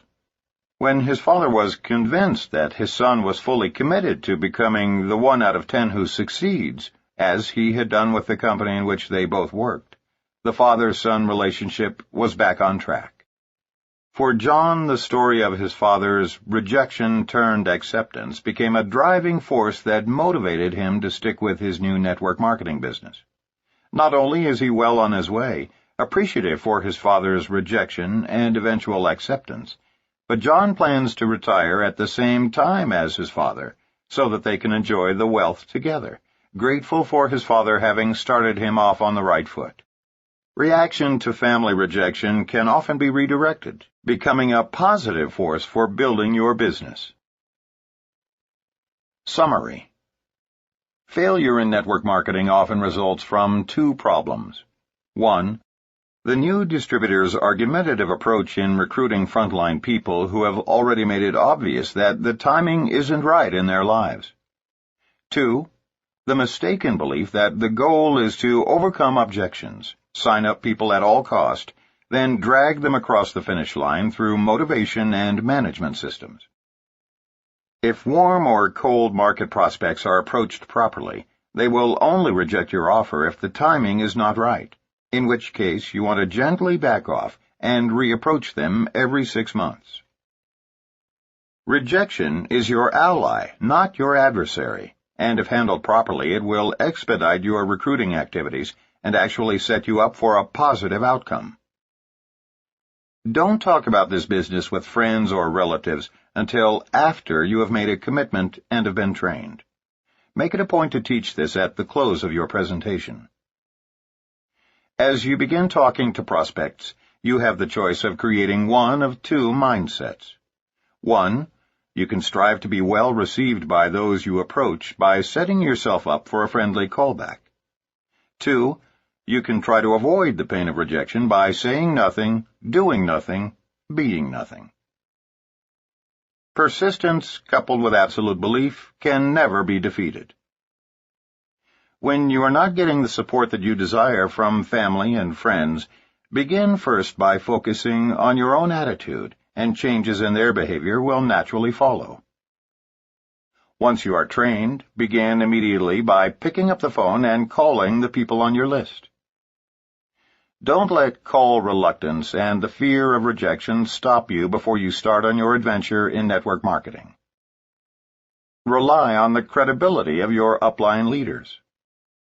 Remember, you are in business for yourself, but you are never in business by yourself. As their sponsor, prospects look to you as their mentor and leader. If you are feeling low self-esteem, read, study, listen to tapes, attend seminars, and do all that you can to continue working on your personal growth. As you grow personally, so will your networking business, and as your business grows, so will you.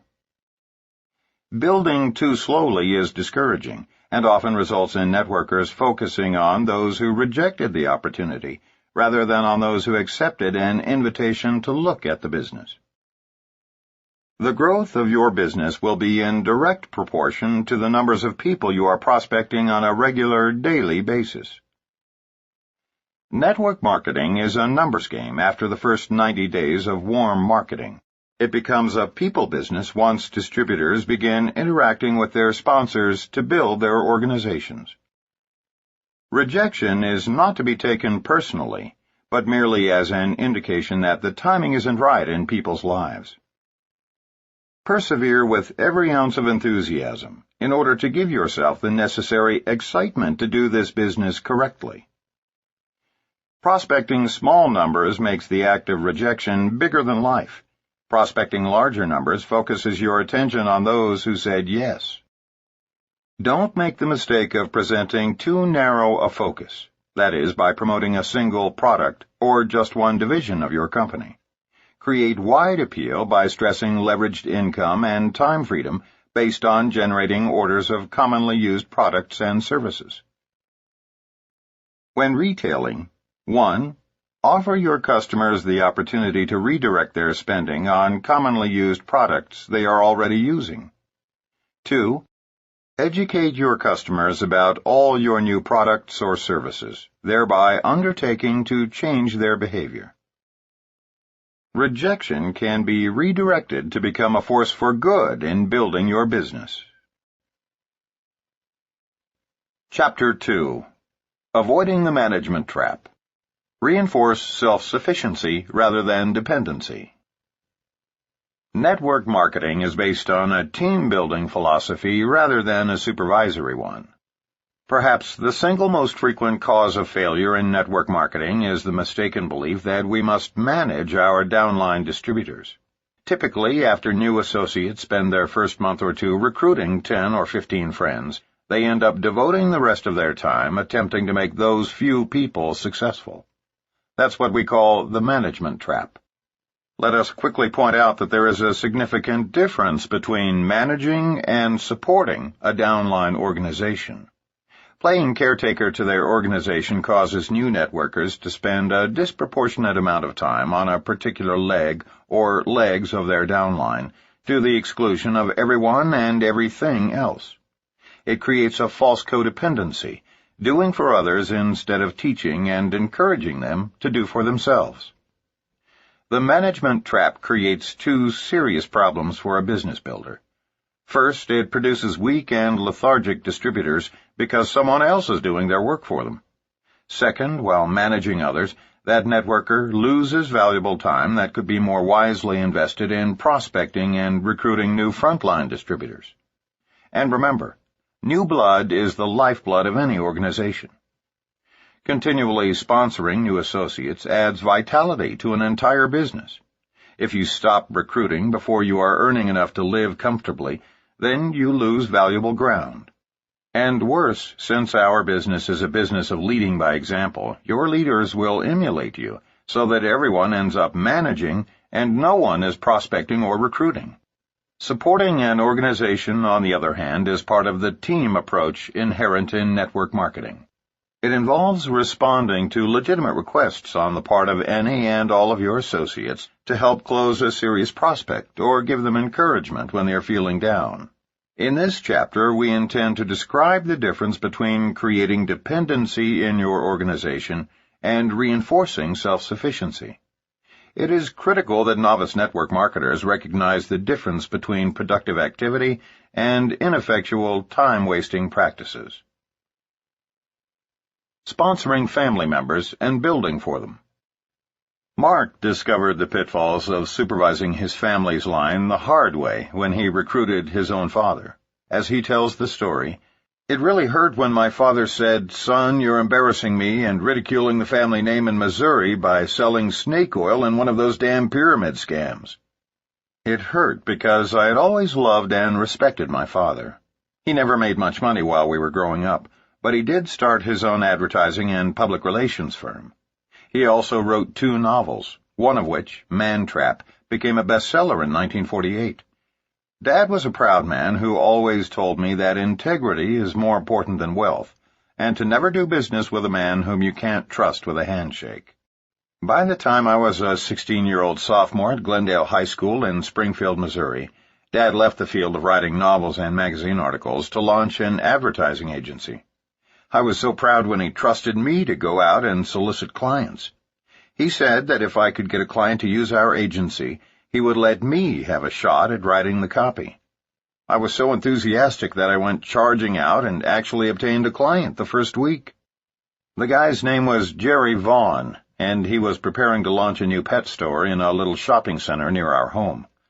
Somehow, probably on sheer guts and enthusiasm, I convinced him to give me a chance. I went back to Dad's office, scarcely able to contain myself, and broke the good news to him. I don't remember Dad ever really getting too excited about any of my accomplishments, but I could tell he was pleased. For the next several years, I wrote copy and created ads for clients whom I picked up along the way.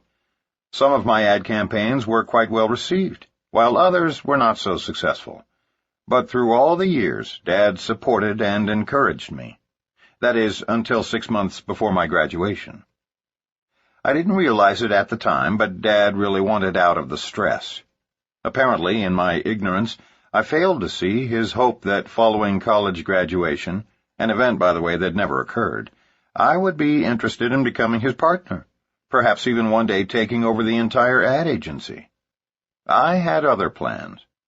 In hindsight, I suppose my pronouncement at our 1971 family reunion that I intended to enter seminary and ultimately become a minister really caused him pain. I later found out from Mom that he saw it as a real slap in the face after all the years of working together. But that's life. I was to become a minister several years later, after a series of sales jobs. Just about the time my father was accepting my ministry and actually beginning to tell our friends with pride how his son's church was growing, I told him something that would result in our not speaking for nearly a year.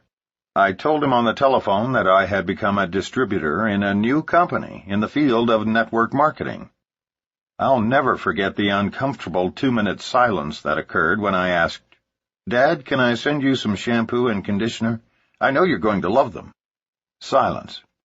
After a couple of minutes that felt like an hour each, I broke the uncomfortable silence by asking him to which address he wished me to mail the shampoo. That's when it hit the proverbial fan. "What the hell, son? You go to seminary, become a minister, now you're quitting that too? You're a quitter. And how could you disgrace the family name by getting into a pyramid?" He abruptly hung up. Naturally, I was miserable with rejection. That all changed, however, when I received an apology call a year later. Dad had heard from my sister that I'd built a sizable downline and was earning more each month than he was earning in a year. He called and congratulated me for my success. Then he came clean about his health. The stress was causing him heart problems, and in addition to apologizing for judging me so harshly, he also intimated that maybe I could help him get out of the rat race of public relations. That was all I needed. The next week I was on a plane to Missouri to sign up my father and get him out of traditional business. I was very excited about the prospect of helping my dad change his life. And the reason I explained our backgrounds here in such detail is to help you understand my reason for wanting so desperately to help him. You see, this was my first experience with the formidable management trap, that is, the supervision of one's downline. Before pointing out my mistakes, I want the reader to fully understand the situation, and I want to do everything possible to help you avoid this devastating trap, because it is very counterproductive and most often leads to failure. Our parents, siblings, and closest friends are usually the ones who lure us into the management trap. I spent 4 months in Springfield, Missouri, helping my father build his organization. The problem was that all Dad's people looked to me for leadership because I was doing everything for him. Not only that, but the rest of my entire group was suffering because I wasn't available to respond to their questions. Those 4 months that I dedicated to managing my father and his entire group were the most counterproductive of my entire career in networking.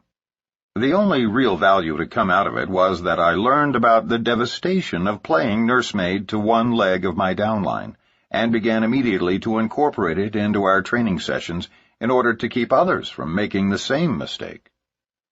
When I left Springfield, everything I had built began to crumble immediately. The new people on my father's front line regarded me as their mentor, and when I no longer had time to support them as effectively as I had while living in Springfield, several became despondent and quit in the first month. Dad was frustrated because he had no idea how to lead his people, and they didn't look to him for leadership anyway. I created a cripple of my own father because, for all practical purposes, I became the director of an adult daycare center. But here's the real tragedy. Dad had the ability to succeed dramatically in network marketing. He had great communication skills, loved working with people, and had the overall competence in business that would have allowed him to build and run a quite successful organization worldwide. But I ruined it for him. You see, I loved him so much and was so committed to his success that I inadvertently created a weak person out of a strong one.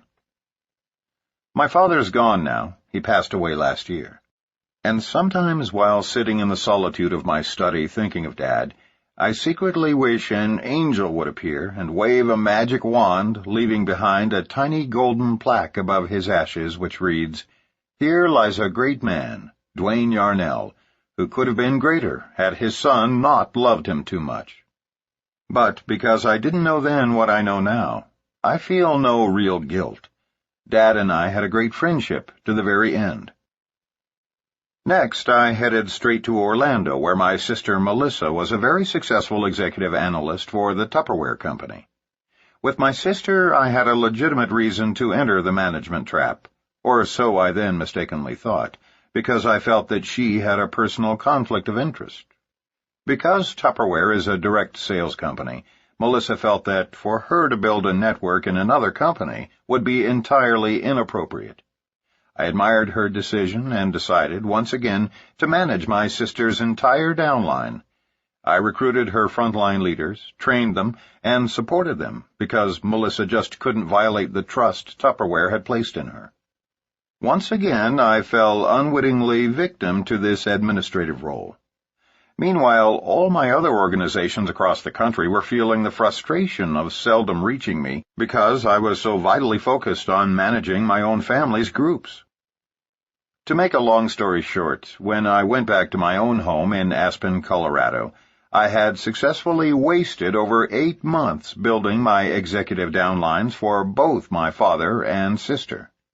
Within a year, both relatives had quit, and virtually everyone in both of their organizations had either quit or become wholesale buyers of the product. I had wasted so much time, and worse, by loving them too much, had unwittingly stripped them of their leadership roles. Fortunately, Dad had managed to recruit a couple of my old high school and college buddies, Gary Turner and Jim Grundy. Over the years, they did quite well, but in the end, both opted to pursue other avenues, and today we earn not one penny from the efforts of extensively working with relatives. Taking on the position of caretaker to my group served to lower my income, spoil both my father's and sister's chances to succeed, and throw me off track for nearly a year. The truth is, I should have spent only 1 week in each city training Dad and Melissa.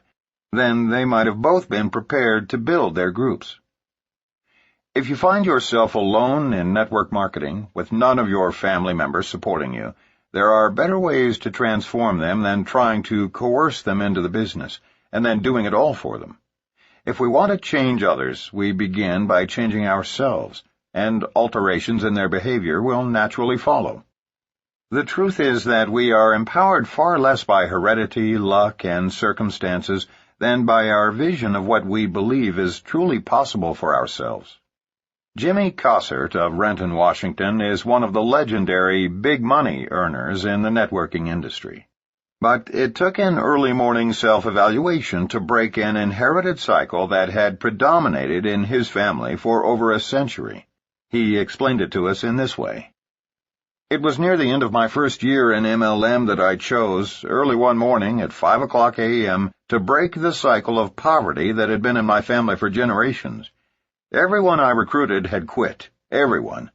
Everyone I loved had told me no. I had no money coming in, no chance to return to a downward spiraling real estate market with any hope of financial recovery, no experience in other fields, no college education, and no will to persevere. My great-grandfather had been poor and uneducated, as had my grandfather, my father, and now me. Poverty, I thought, just ran in the family. My wife and children slept silently, and as I sat contemplating these people I so loved, and our uncertain future, a blinding flash hit me. Everyone in my past, perhaps at one time or another, had probably lamented the rotten hand they'd been dealt. But unlike them, I had one ace in the hole. Unlike my ancestors, I was now privileged to be in a great company, where people were actually earning unlimited income. None of my forefathers had ever been given that option. I, Jimmy Cossert, had been chosen to lead the charge out of generations of servitude and mediocrity for an entire ancestry who, before me, were never so privileged as to be able to restore dignity to our family tree. As I tiptoed to the bedsides of my 1- and 3-year-olds, I silently affirmed, "I will do for you what my great-grandfather would have done given the same opportunity. I will finish this race, and I will win." From that moment on, I set out to break the cycle of poverty. I know my predecessors might have done so themselves, had they been blessed with an unlimited income opportunity. My wealth now stands as a testament to a great-grandfather who persevered in everything he did in a generation which offered no possibility for wealth and time freedom for poor, uneducated people. None of my kids will ever have to sit in the dark at 5:00 a.m. and feel depressed because they're impoverished. Thanks to network marketing, the cycle is now broken. The Messiah Complex. With both of us coming from theological backgrounds, we know what it's like to be victims of the Messiah Complex, which is very similar to the management trap, but with more emphasis on saving people. Given our backgrounds, at one time or another, we wanted to save the entire world and every single person we sponsored. Each time we found a good person, especially one who appeared to need saving, we would end up dedicating much of our time managing that individual and his or her entire organization. But it doesn't work, as Renee and I both learned over and over. Here's the irony. Those frontline recruits who demand the least attention are usually the ones who become the most successful. For example, let's consider Dennis and David Clifton, brothers from Texas. At the time, Dennis was a student in the doctoral program at the University of Texas, and David was a detective with the Houston Police Department. After only about a month in the business, Mark recruited Dennis and taught him everything he knew, and Dennis then taught David what Mark had shared with him. Mark initially thought he had offended them somehow when their phone calls ceased to come daily, but he discovered that they didn't need him like they did in the very beginning.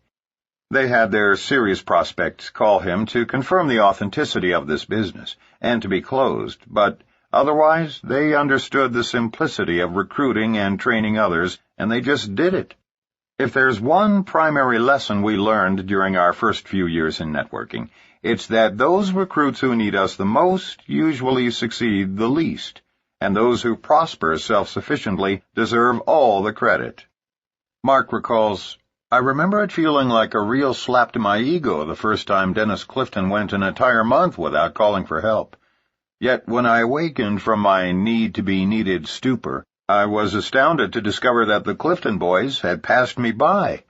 Only in MLM is it rewarding to have our downline members reach the very top level of our compensation plan before us." Kathy Dennison and Terry Hill needed no messiah either. In spite of the fact that neither had ever participated in MLM before, even as frontline distributors, they simply didn't need Mark to save them. Except for a few telephone calls their first month or two, and some help closing prospects in their first years, they became totally self-sufficient immediately. The new people who whined and moaned and complained were all out of the business in a few months. Those who have become millionaires did it primarily on their own. Mark gave them the support and the duplicable system Richard Call taught him, and they proceeded to successfully accomplish great things. They are all winners. The last thing a winner needs is a manager or a savior. Remember, if new recruits finish their training and go to work without calling you every day and asking you to do everything for them, don't be offended. Be joyous. In this business, everyone has the ability to do great things, but those who lean on their uplines for everything are usually the ones who fail the most rapidly. What makes our industry so much grander than traditional employment opportunities is the fact that we are compensated for our productivity. We aren't like some traditional corporations, such as TWA, who, at the time of this printing, haven't given their hardest-working employees a raise in 10 years, while their CEO allegedly continues to earn $3,000 a day.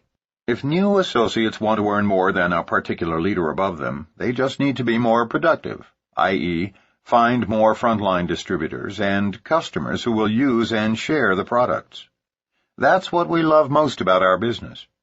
While we can never actually lose our downlines, unless we stop ordering products, our downline leaders can certainly pass us in earnings.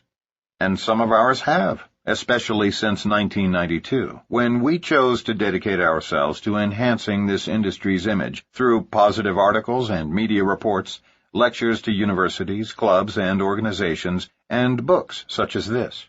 We haven't actively pursued frontline recruiting nearly to the extent we did our first few years because we've elected to use the freedom earned for other causes. Additionally, we are upline leaders to some very sizable international organizations, all of which expect us to be present in their cities at least once a year. We travel extensively in some 20 countries. From Tokyo to Dallas and Sydney to London, we love to spend time with our friends and associates throughout the world. And even now, while we conscientiously avoid sinking into the director's seat, we do nevertheless feel a definite desire to spend quality time in each leader's city. Due to our travel agenda, several key players in our downline, some who have been in the business half as long as us, have become more prosperous. Why? Because they kept on frontline recruiting. That's the primary way to increase income. Yet we still have a significant number of people who deserve to earn more but don't because they are bogged down in the management trap or caught up in the Messiah complex.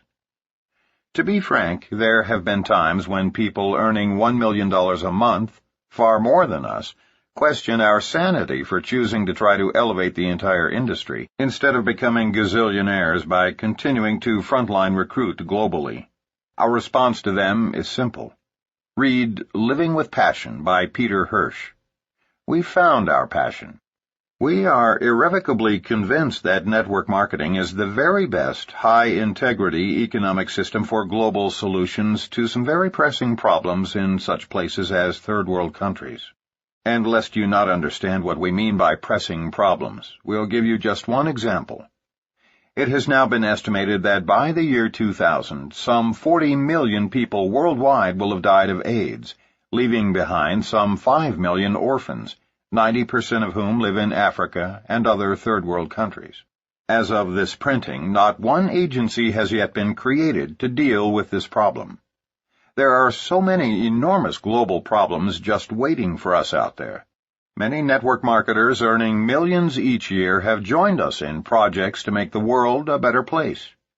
There are indeed things more pressing than becoming excessively wealthy, and we in MLM have the money and time freedom to make a difference. We aren't alone in being plagued with the Messiah complex. Joe Tonita is one idealistic network marketer who, like many, shares this phenomenon.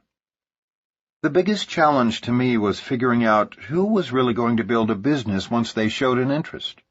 To succeed, one must have belief before evidence.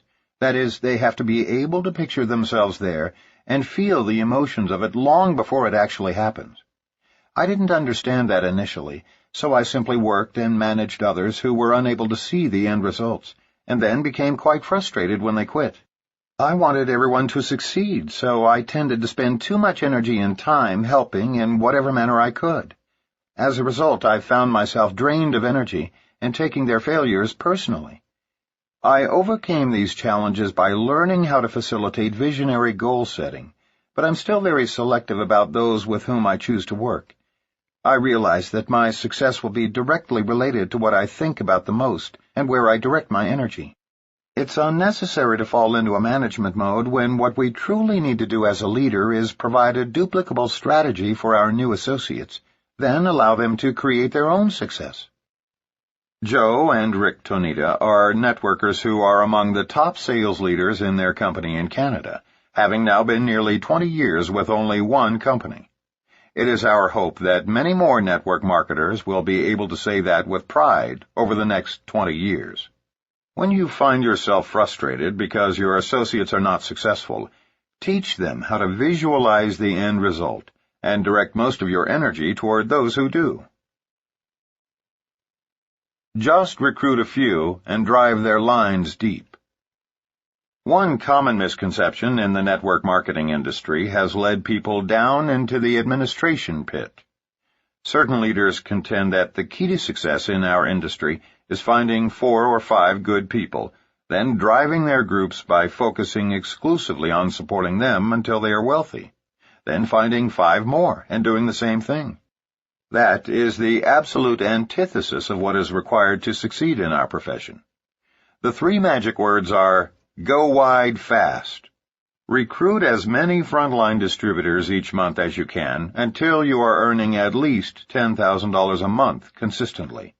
Then you can relax a bit until you feel refreshed, only to run right back out there into the frontline recruiting trenches.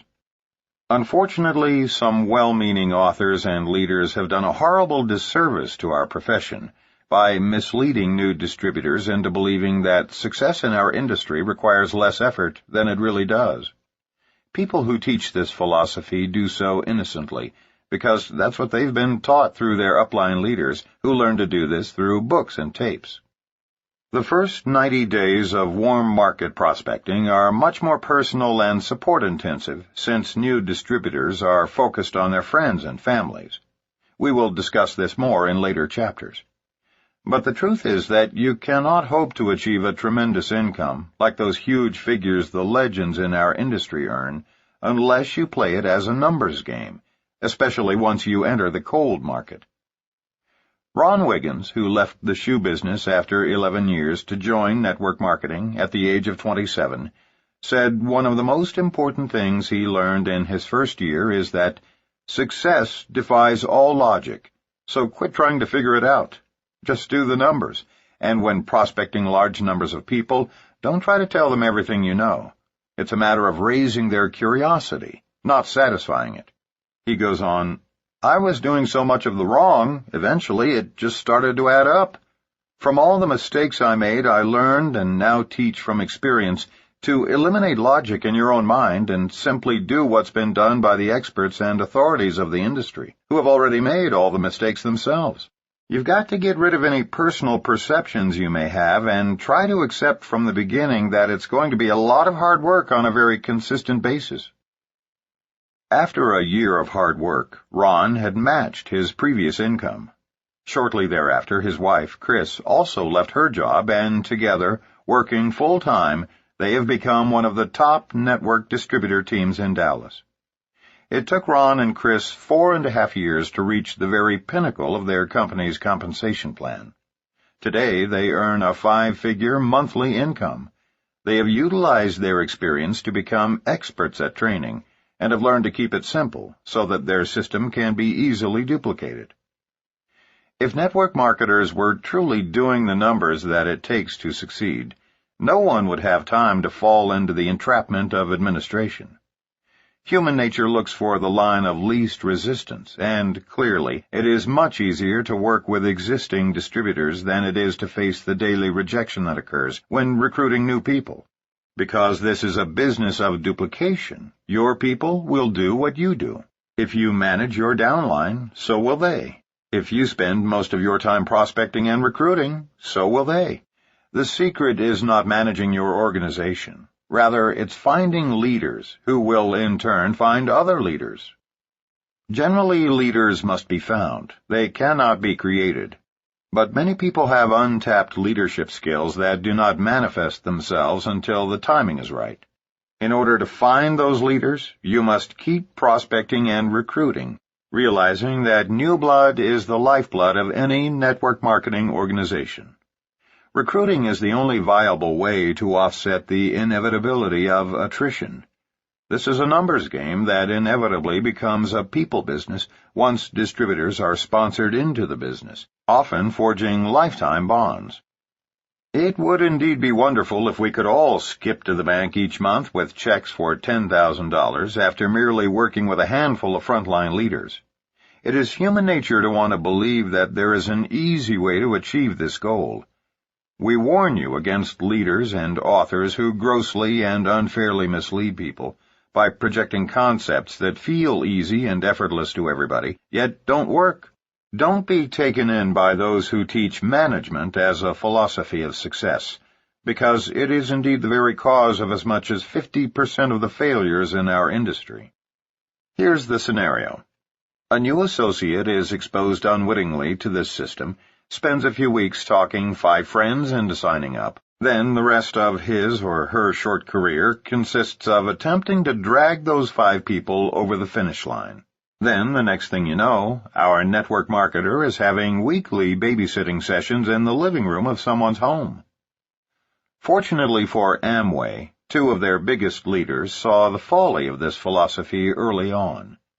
Because, as leaders, they command so much respect and loyalty from their downlines, they were able to immediately replace this concept with more realistic guidelines by replacing one best-selling book from their sales tool repertoire. We truly believe that one of the several reasons that Amway has continued to grow and become a multi-billion-dollar empire, while none of their competitors have done half as well, is the absence of widespread dissemination of this management philosophy. Their distributors don't try to manage everyone. They continue to place their emphasis on showing the plan, thereby adding new frontline distributors. It is the same with our own downline. Over the years, we have promoted Power Multi-Level Marketing, our book, and All You Can Do by A.L. Williams. Consequently, our most successful leaders continue to recruit large numbers of frontline distributors and teach their people to do the same. Babysitting the downline. Before we met, one of Renee's most promising groups was in Rochester, New York.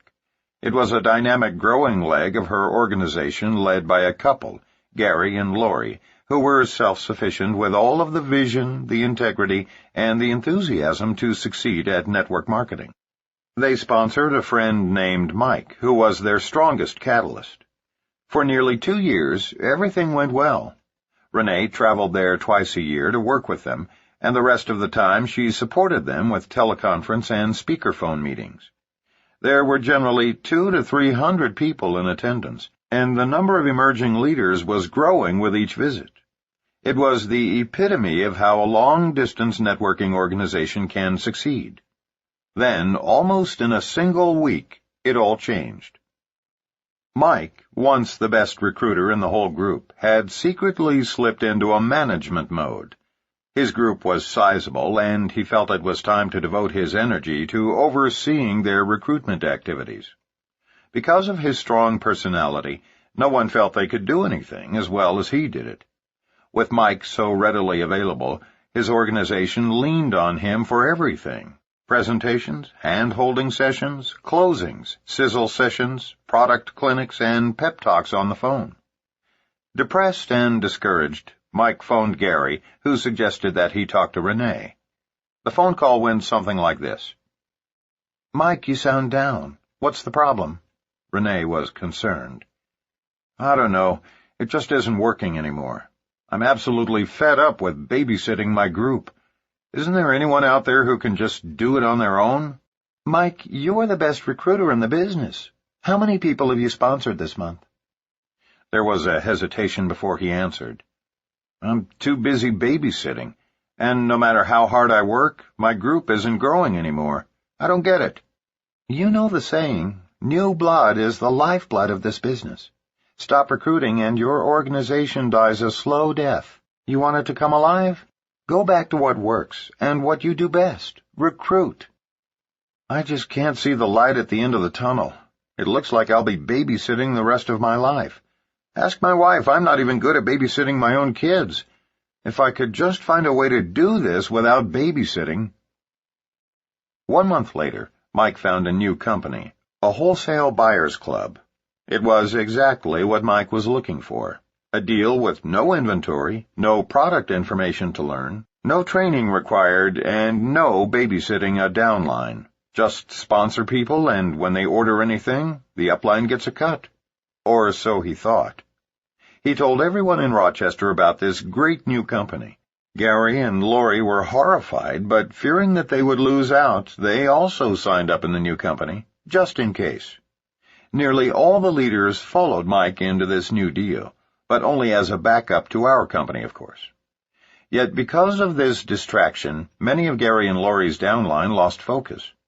The last time Renee went to Rochester, Gary and Lori were out of the business, and the number of serious players had dwindled from a few hundred down to about 25. 6 months later, the Wholesale Buyers Club was out of business.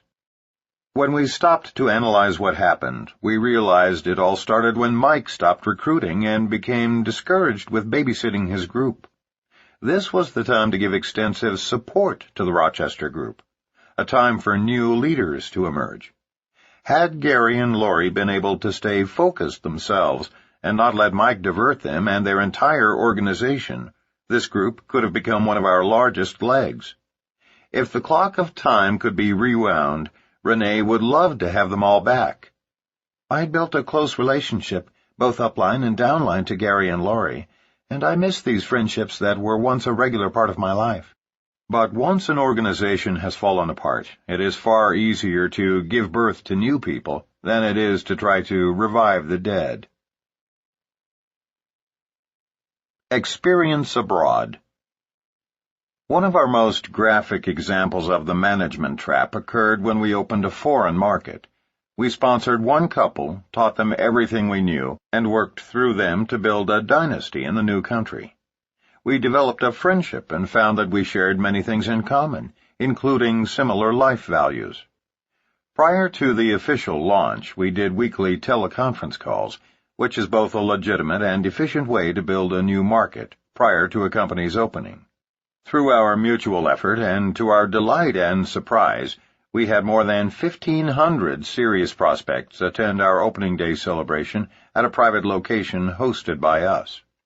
For us personally, it was the single largest launch of a foreign market in which we had ever participated. And yet, a year and a half later, Our frontline couple's income continued to drop below their first executive check. How was this possible after such an awesome beginning?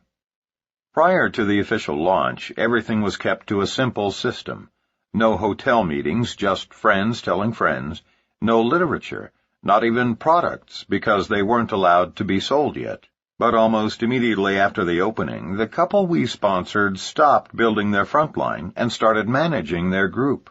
In fact, they spent the next 18 months creating sales tools and coaching those struggling on their frontline to buy as much product as they needed in order to meet monthly requirements for advancement. Although we translated our own materials for their use, they were convinced that their culture required something different, so they developed a new manual to replace ours. They developed slides for hotel meetings because they believed their compatriots would respond especially well to that kind of presentation. They worked with flip chart presenters and overhead projectors, and then, of course, wound up continually updating all those materials because their downline leaders were never quite satisfied. They traveled all over the country spending money they didn't have to speak at hotel meetings being held by their downline. While serving as administrators to their organization, they had no time left for such mundane activities as frontline recruiting. This couple sponsored 31 people their first month. They sponsored an additional 19 people over the next 4 months. But both of them working full-time sponsored only 6 new distributors over the next 15 months. In other words, they sponsored 50 people the first 5 months, and then, with so much time invested in managing their organization, averaged only 1 new associate every 2.5 months thereafter. This couple was far more achievement-oriented than materialistic, and therefore they were more interested in setting records and receiving recognition than in making money. Their goal was to be the first in their country to reach the maximum recognition level in our company. They achieved their goal, only temporarily, but their entrance into the management trap ruined what should have been our greatest income-producing leg. The couple quit in frustration. To this day, they blame it all on the compensation plan, the product pricing, and the failure of the industry in that country. They worked as hard as any 2 people have ever worked in network marketing. But it wasn't the cost of merchandise that led to their failure, nor was it the company's remuneration method or the inadequacy of network marketing in that part of the world. It was caretaking their organization, combined with their futile need to be first, that brought them down. Their downfall began their 5th month in the business when they stopped recruiting frontline. The good news is that this is not the end of the story. 2 other top leaders followed them out of the business. But at the request of some of the emerging leaders in this group, we are continuing to work with them. They have learned the hard way this lesson of trying to watchdog their groups and have gone back to basics, building a small customer base, prospecting, going wide on their front lines, working a simple, easily duplicated system out of their homes. We believe in this group and in its leadership, and are convinced that this time they are on track to set both economic and industry records in their country. It's crucial to learn from other people's mistakes, so pay close attention to this story. If you stop building your front line before you have a solid income, you will fail in this business. No one can succeed by sponsoring only 1 new distributor every 2.5 months. And even worse, by your example, you will teach your people to do the same. Full-time network marketers recruit for a minimum of 2 to 3 years before they can slow down. For part-timers, it takes longer than that. Set your sights on the goal, strive consistently to meet the steps outlined in your business plan, and don't look for excuses. Whatever it takes, just do it. The Piano Story. We have a story we like to share with people early in their careers. It's a great illustration that may help you in training and supporting your own organization. Imagine an audience of 500 people seated before a stage with a grand piano. Suddenly, out walks a person who has never had even 1 lesson and knows nothing about music. After the applause dissipates, he very aggressively begins to bang out horrible combinations of sounds that literally hurt one's ears. At first, the audience glances around the room in utter shock and disbelief. Following a full 10 minutes of pathetic piano beating, the audience begins to boo and hiss. Within a couple of minutes, their boos drown out the performer, who calmly stands, bows, and walks off. As the hacker exits, a pianist with 30 years' experience enters from the other side of the stage. He methodically and flawlessly plays a beautiful Mozart concerto. When he's finished, the crowd leaps to its feet and gives him a thunderous ovation as he bows 2 or 3 times, then exits the stage. In the dressing room, the expert pianist notices that the first performer is gently humming to himself and adjusting his tie before leaving.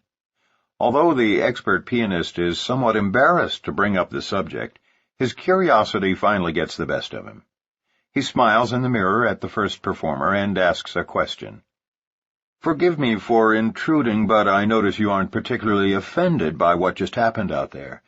I have to ask you, what's it like to be booed off a stage? I mean, isn't it horribly degrading?"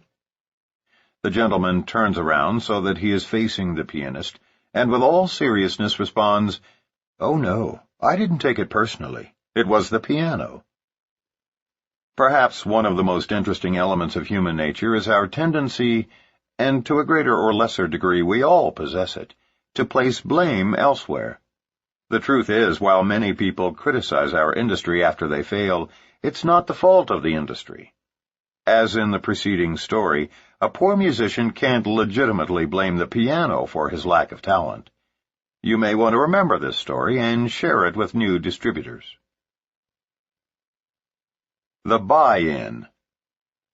Of all the possible fiascos stemming from the management trap, buying in for your downline or teaching them to do this for their distributors is the worst. Marketers who get caught spending more time managing than recruiting often get snared into this trap, which has serious legal consequences.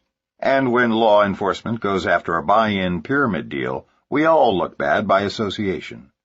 Success in network marketing results from the creation of real volume as opposed to promotional volume. Real volume is produced from orders of satisfied customers and distributors who use and love the products or services, ordering them month after month, thus creating long-term stable sales volume in that organization. It is the most important type of volume because it represents money spent by bona fide customers for items that their families consume and then reorder. Promotional volume results from multiple product packages that are ordered by distributors who may be attempting to buy their way to the next level, or intend to use these packages to get their new distributors started in the business. Buying in will always backfire with distributors who simply cannot afford it and have no legitimate outlet for moving the products. When new associates join your organization and have definite prospects to whom they know they can sell their starter packages, promotional volume can be a valuable tool for creating the often needed initial volume swell to get distributors through qualification requirements. But first-year networkers often get confused by this sudden spurt of success and start thinking that they have created a solid flow of volume throughout their organization. Promotional volume does not result in a stable organization. Both types of volume serve their purpose in network marketing, but the majority of new distributors will benefit from being introduced to a low-cost product starter package consisting of products, training, or services they will personally use, which is the essence of starting people in our business. Some people caught up in supervising their groups who are simultaneously working toward promotions and higher rankings within their companies will often purchase unneeded products and then teach their personally sponsored frontline distributors to do the same thing in order to meet requirements for advancement. However, if distributors are doing this business right, they will be recruiting enough new people each month in order to advance through the ranks properly. But if they start attempting to manage a small group of marketers, they may find at the end of the month that their sales volume requirements are not adequate. So they simply call in an order for products they don't really need or intend to sell in order to meet promotion requirements, hence the name promotional volume. Front-end loading is forbidden by state and federal regulators who believe that such activities are pyramid-like in nature. We agree. In fact, we have a term for this kind of activity: garage qualifying. We sometimes wonder how many American garages are crammed to overflowing with non-run pantyhose, 3D cameras, home insulation, videos, and other non-consumable products. If all of America's garage products were put together for one big flea market, we're sure it would stretch from Missouri to Maine. Don't ever allow yourself to be duped into believing that you can buy your way to the top of a company. You can't. And if for any reason your company's compensation plan is set up to reward those who buy in, it's just a matter of time before some Attorney General or Federal Trade Commission representative slams the regulatory cease and desist order on the company. The process of buying in never leads to long-term success. It only serves to bridge the gap between levels in a compensation plan. We do not know any distributors earning big money who bought their way to the top. But we know many who have garages full of products. Of course, if the leader is seen buying in, the troops will all do the same. In a short time, you've got a bunch of people with garages full of dust-gathering products, and then it's just a matter of time until they become disgusted and quit. And when they do, rest assured they'll tell everyone who will listen what a horrible scam this industry is. Many of the better companies have implemented product return policies of up to 90%, which precludes people from being burdened with so many products. It can be a rude awakening for a buy-in leader when his check arrives and it's minimal because his company has charged back all returns from the very angry distributors whom he front-end loaded. Some network marketers, in their eagerness to get off to a fast start, simply don't understand this philosophy and will make the mistake of skipping over the critical step of creating real volume in their organizations. It is vital that all new distributors begin with a solid commitment to use as much product as possible, share the product personally, especially among close family and friends, and teach everyone in their organization to do the same. As simplistic as this may seem, it must be done before beginning the more dramatic and gratifying process of creating large recruiting volume through your power players and teaching them to duplicate the process. It is the balance of both types of volume, promotional, to propel you into success in the early days, and real, to stabilize your volume and provide ongoing residual income that results in the long-term success we all desire. Promotional volume is extremely valuable, but your business can survive without it. However, failure to create real volume can lead to the eventual stagnation and collapse of your organization. Just give me your list and I'll do all the work.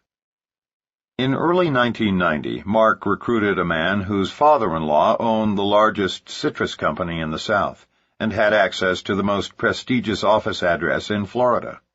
Their boardroom on the 55th floor overlooked the ocean and had seating for 300.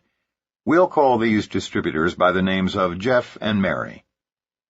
Jeff and Mary had a Rolodex of over 5,000 people, many of whom were small business owners and most of whom were entrepreneurs.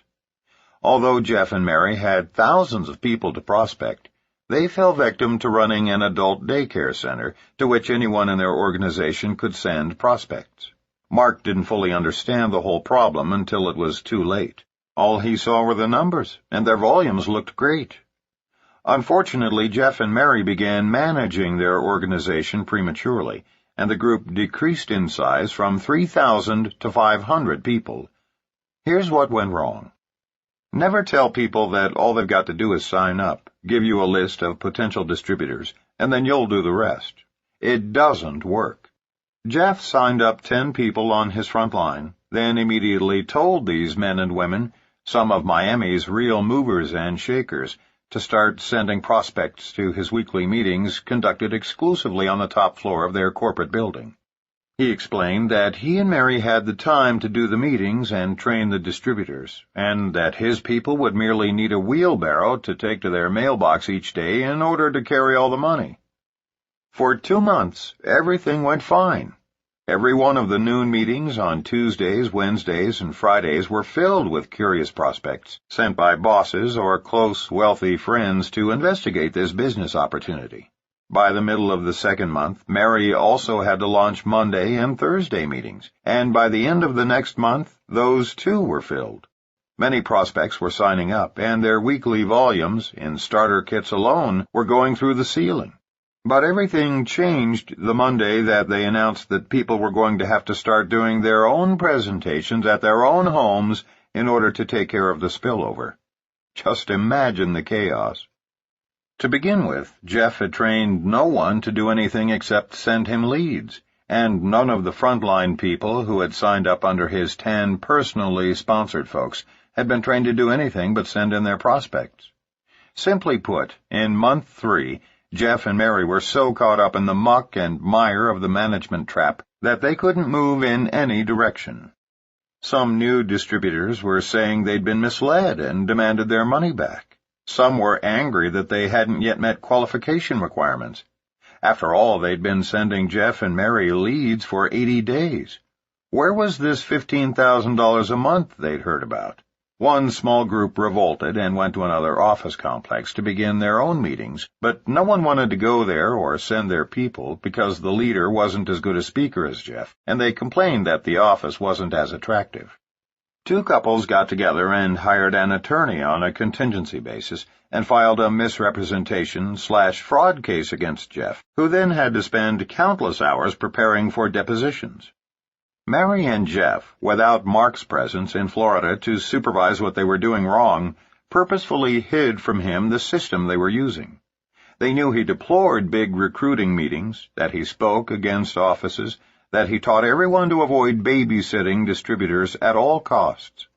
They fully understood his go wide fast advice, putting as many people on one's front line as possible until wealth had been achieved. Yet they fell victim to the management trap. Had Mark been in Florida instead of Austin, Texas, he might have been able to steer them right. Or, had they been honest about their methods, he could have salvaged the situation. All he heard about were the many great people they were recruiting and all the great volumes being achieved. By the time he discovered the truth, it was too late, for they had both mentally and emotionally burned out. Within 5 months of the day that Mark sponsored Jeff and Mary, they were selling everything but their clothes and leaving town humiliated. Mary's father had virtually disowned the 2 of them for embarrassing an old-money family in the Deep South, where image is everything. And we can tell you unequivocally that with their talent and with all the names in their Rolodex of reputable entrepreneurs whom they knew on a first-name basis, all they had to do to succeed was teach the big hitters to begin with their 25 prime contacts, do in-homes, and go wide fast. Those 3 magic words are synonymous with building your front line, not your depth, as quickly as you can. The depth takes care of itself with sufficient numbers and width. Jeff and Mary needed to do only 2 simple things in order to avoid their problems and ultimately become successful. First, look for close friends who were entrepreneurial types, ready for change and fed up with stress, and then show them by example the wonderful simplicity of in-home recruiting meetings. Second, do the first couple of meetings for each new distributor, then cut the cord, thus enabling their distributors to become leaders themselves. Ours is a business of leaders building their front lines and teaching their people to do the same. Those with leadership ability will seek out other top leaders to mentor them and give them help in closing serious prospects. It is in this way that genuine support is given. Rather than working your new associates list, teach your distributors how to work their own. They can come to you for support, that is, assistance in closing, after their prospects have been shown the presentation. How do you support a large group, you may ask? By teaching them 3 words. You call me. And when those calls come, be there for them. Be there to render moral support, coaching assistance, help in closing prospects. But don't do for them what they must do for themselves. They must prospect, recruit, and train their own frontline associates. Quit or take it to the moon.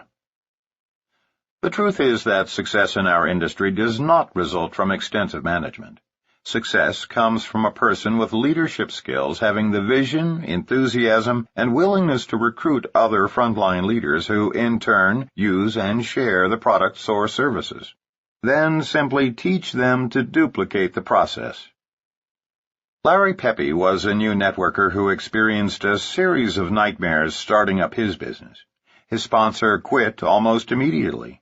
His upline executive tried to talk him out of going forward on the accelerated program.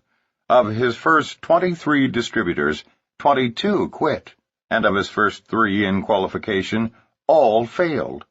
One of his gold stars was arrested 1 month before becoming his first executive. Another turned out to be a con man who was being sued for fraud, and a heavy hitter from Australia was diagnosed with terminal cancer. All of this in the first 3 months of Larry's new network marketing business. Then came the crowning blow. The upline leader who had supported him called to say she would not be available for a while because of personal problems that she needed to resolve. Larry remembered sitting on the edge of his bed after hanging up the phone, staring blankly into space, thinking, God is testing me. This is it. I either quit or become a leader right now and take this thing to the moon. A few minutes later, his mother called and said, for the life of her, she couldn't understand why a talented young attorney with a master's degree in clinical psychology, who owned a successful business, would give all of that up to be a vitamin salesman. Larry is convinced that all of those experiences, especially being left on his own, which forced him to become a leader to his organization, were the best things that ever happened to him in business. He went to work frontline recruiting and refused to slow down until he achieved his first goal. Today, he and his upline leader work closely together, and she fondly refers to him as Hercules. And the best part, says Larry, is, my mom doesn't think of me as a vitamin salesman anymore. Thank God for small miracles. This story teaches us that we need not be managers, and demonstrates that people who have the will to succeed will succeed, regardless of the circumstances. Summary. Managing an organization is a time-wasting practice that does for others what they should be doing for themselves, thereby creating codependency. Supporting the members of your group means being there for them when they call to ask for guidance, moral support, or request that you talk to one of their serious prospects. Managing organizations for our families and friends often causes the very people we love most to fail. Practicing a management mode is counterproductive for both those being managed and those doing the managing. We are empowered far less by heredity, luck, and circumstances than by our vision of what we believe is truly possible for ourselves. Don't be offended. Be joyous when new recruits finish their training and go to work without calling you every day and asking you to do everything for them. In this business, everyone has the ability to do great things, but those who lean on their uplines for every single thing are usually the ones who fail. What makes our industry so much grander than traditional employment opportunities is the fact that we are compensated ethically and generously for our productivity. If new associates want to earn more than the leader above them, they just need to be more productive, i.e., recruit more active frontline distributors and customers than do their uplines. If you become frustrated because your associates are not successful, teach them to visualize the end result and direct most of your energy toward those who do. Because this is a business of duplication, your people will do what you do. If you manage your downline, so will they. If you spend most of your time prospecting and recruiting, so will they. Babysitting a downline is not an effective way to build a business. The key to successfully building a large, dynamic organization is to steadily continue to prospect and recruit, creating a wide front line. Don't make the mistake that results in nearly 50% of the failures in our industry, building your front line for the first few months, then stopping to manage your people. Merely overseeing the activities of your organization is not leading them, but rather misleading them into rearranging their deck chairs on the Titanic. Set your sights on the goal. Consistently meet the steps outlined in your business plan, and don't make excuses. Whatever it takes, just do it. Of all the possible fiascos stemming from the administration of your organization, buying in for your downline or teaching them to do this for their distributors is the worst. Promotional volume, that is, money spent on products, samples, and multiple kits, is initially a means of helping distributors meet volume requirements for qualification. Real volume, that is, products or services ordered for regular monthly usage by satisfied customers and distributors, is what ultimately creates passive residual income, and is the essence of what makes network marketing a viable, ongoing business. Your business can survive without promotional volume, but failure to create real volume by not acquiring legitimate customers or not using all your own products can lead to the collapse of your entire organization.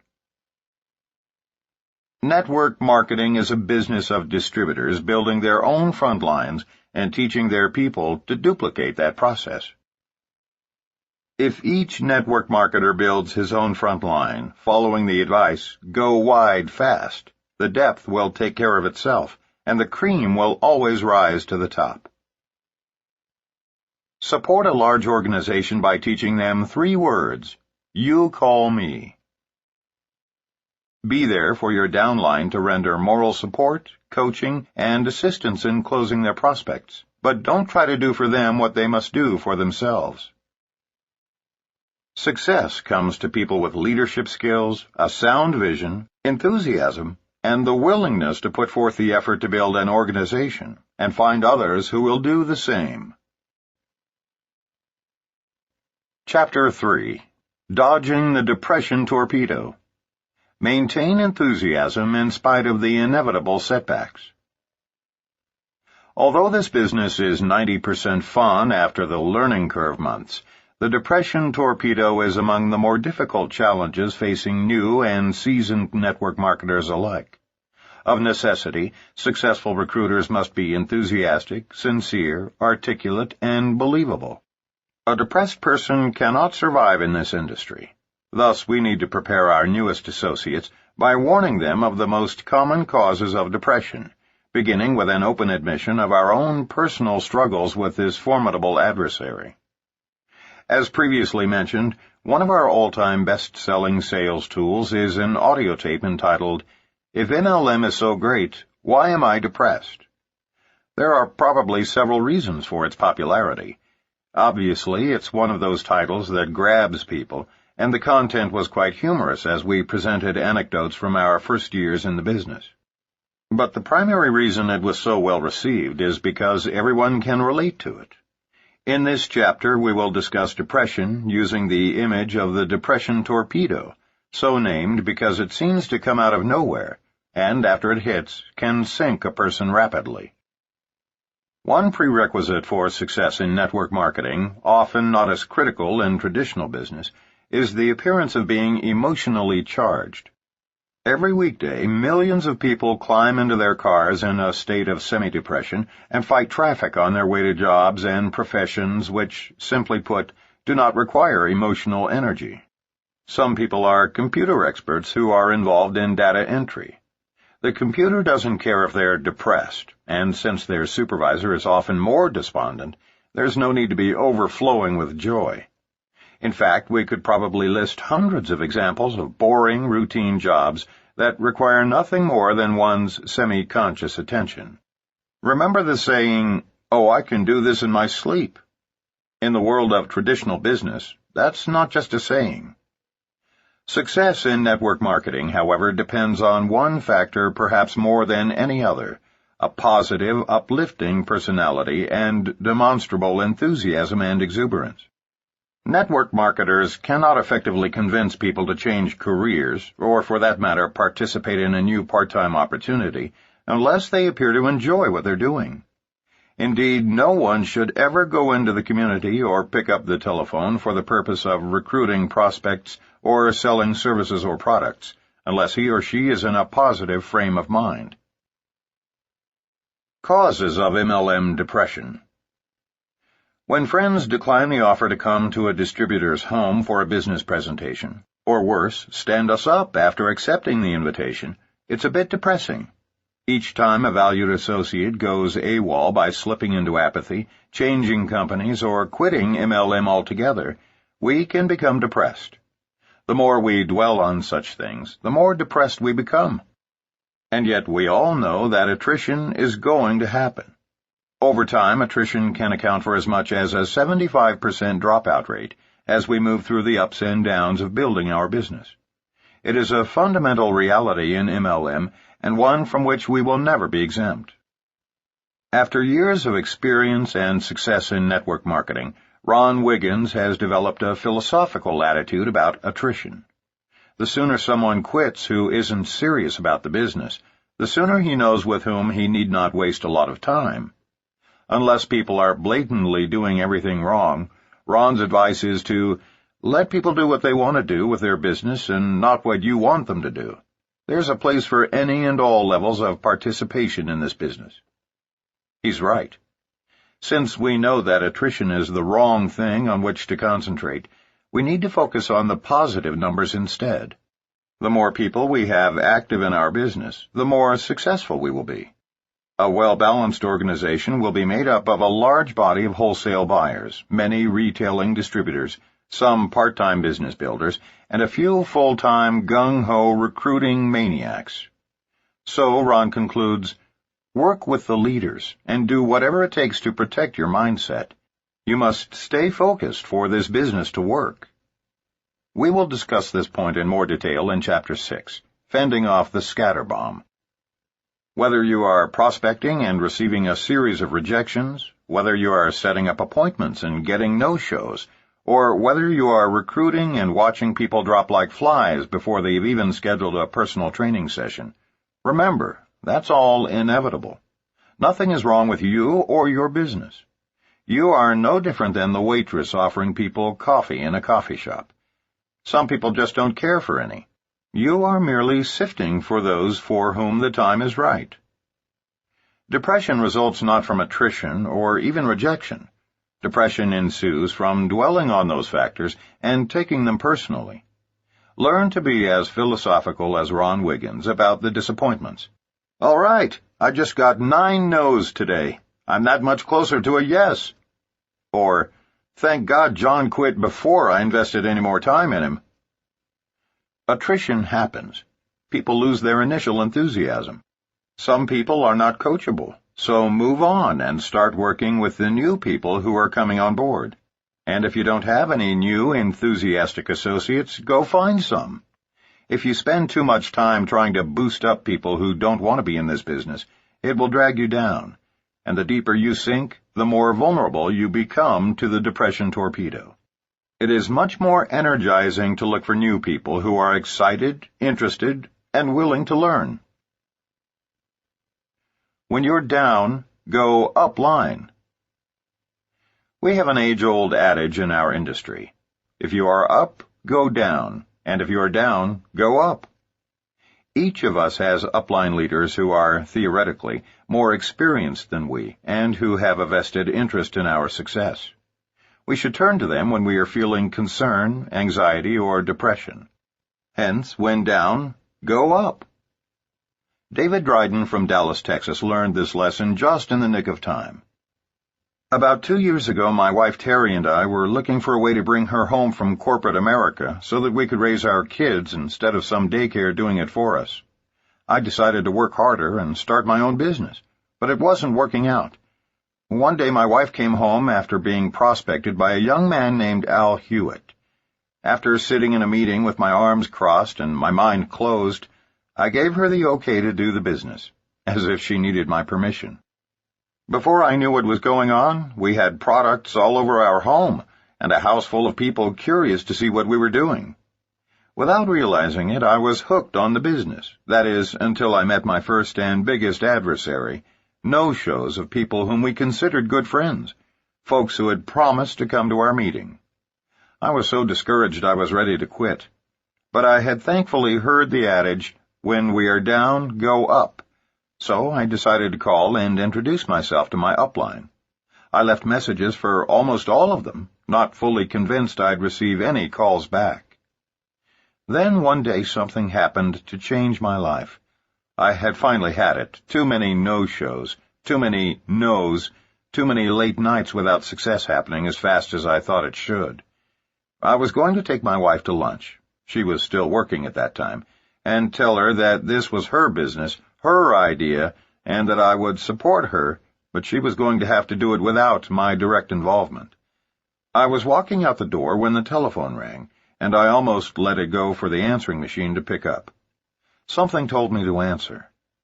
On the line was a strangely familiar voice with this outrageous Texas twang, asking if David Dryden was in. The call was from Mark Yarnell, who was actually returning my call. We very casually discussed the business and the successes possible, but I never mentioned my immediate plans to quit. His last comments were focused on perseverance and how many people similar to me had hung in there and how successful they were now just because they didn't quit. Well, this obviously changed my plans for our lunch conversation, and it goes without saying that Terry and I are still working our way toward our goals. Thanks to upline support from Al Hewitt all the way up to Mark Yarnell, we now know that we will achieve our dreams. David added as a postscript that it took him nearly 2 years to figure out why he didn't quit back then. It was only while writing out this story from his heart late one night that he completely understood why he is still in this business, and how it changed from his wife's way out of the corporate world to their shared dream. We must always remember to return calls to our downline. A simple 5-minute conversation can often be the only thing necessary to protect them from vulnerability to the depression torpedo. Upline support can make or break a new networker's early months in this business. Vera Holub of San Diego, California, has relied heavily on her upline and, in turn, tried to emulate them in working with her downline. As she explains, "I grew up in the cotton fields of South Texas in a tin-roofed shack with no running water or electricity. I lost my only brother to suicide at age 33. I worked my way through junior college in a kitchen cabinet factory and finished my BS degree in dental hygiene. I achieved the American dream/nightmare by busting my chops, working with a bunch of neurotic dentists for $50,000 a year. Finally, I realized there had to be a better way. That day in 1988, when I saw Mark Yarnell's video explaining network marketing, I knew my prayers had been answered, and that I would do this business for the rest of my life. Quitting was never an option. Today, I have a life about which many people only dream, and I am able to take care of my aging mother, who was responsible for giving me the dream to rise above our early situation. I've taken some time to enjoy life and touch other people's lives while building my business. I am so grateful to Mark Yarnell and Kathy Dennison as my upline coaches, and for their having turned me on to this marvelous industry." Never convey a down attitude to your downline. The last thing we want to do is negatively impact our downline organization by taking our negativity down. Thus, when you are up emotionally, that's the best time to talk with your downline. This industry is so much fun that you may find yourself seldom negative. But don't ever share your negativity with anyone in your downline, or you could poison a huge percentage of your entire group. You see, it's quite devastating, especially to a new distributor, to discover that their leaders are down emotionally.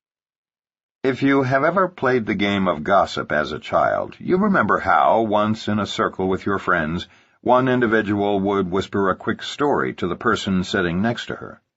Then, after being repeated by each person, it would reach the original storyteller, often distorted completely beyond recognition.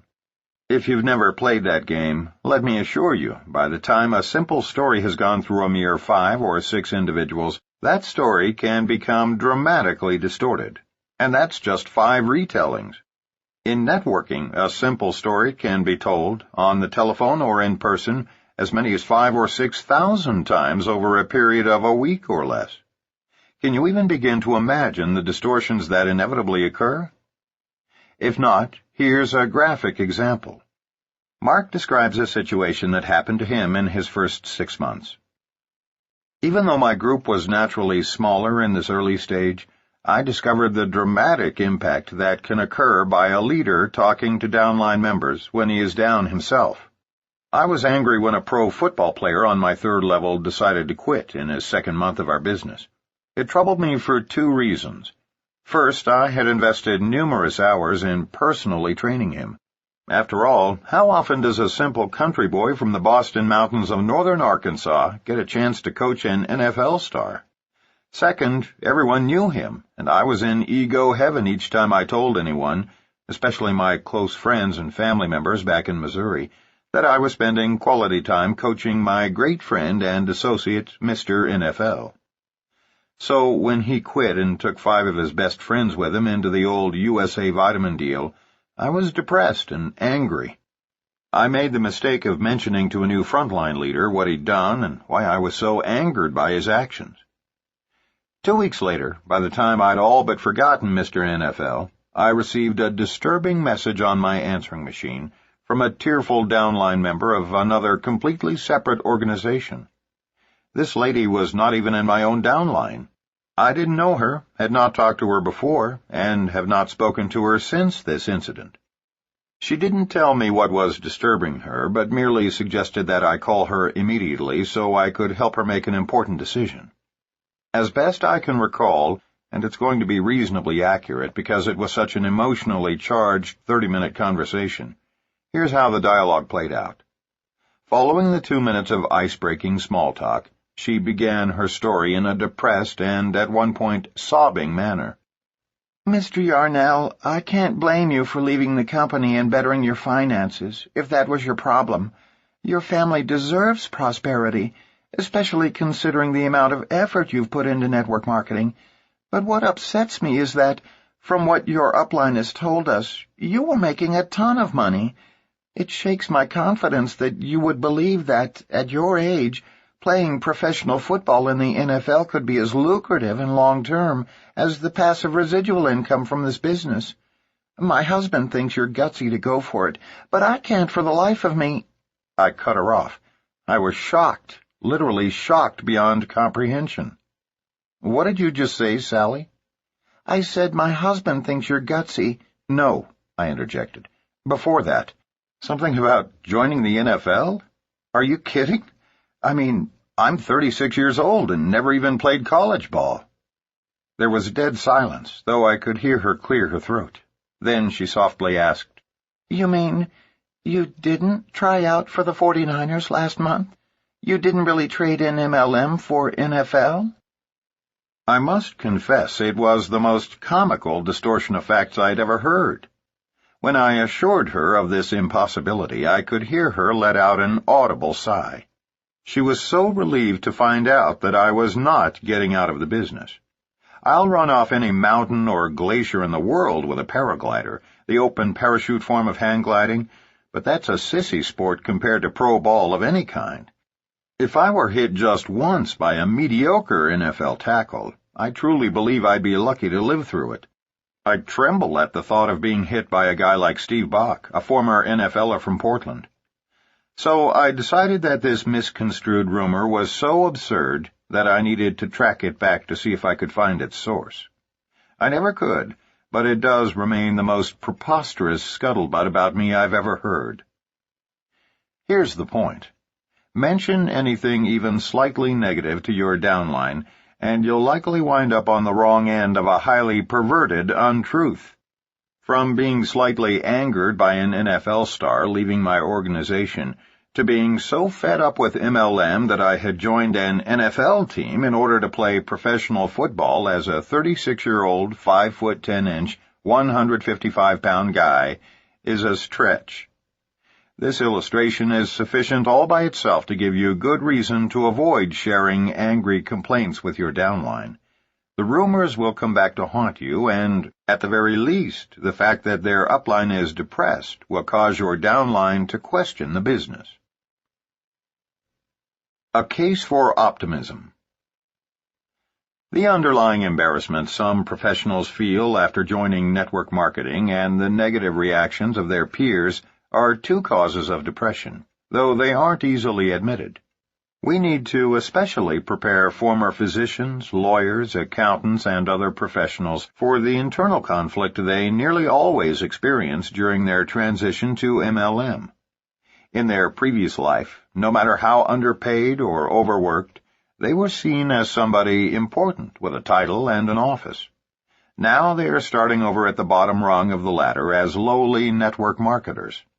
To even consider taking on this challenge, such professionals often suffer the anguish of feeling that, in order to go forward with this new business undertaking, they must sacrifice their very identity. In order for professionals to be successful in network marketing, they must be willing to use their reputations and credibility toward building their business. By hiding behind the pretense that it's their spouse's business or that it is just an insignificant little side business, they will set themselves up for failure by subtly denying their commitment to their warm market. It is the responsibility of serious players in network marketing to provide such professionals with a real vision of why MLM is a remarkable industry, and how many people they will help avoid the rat race, and perhaps even stress-induced coronaries. Without an optimistic outlook, people are doomed to failure in this business. One of the greatest books Mark ever encountered as a minister was entitled A Case for Optimism by James Dillett Freeman. Mr. Freeman is a poet, minister, and scholar from Lee's Summit, Missouri, who devoted a significant part of his adult life to a prayer ministry called Silent Unity.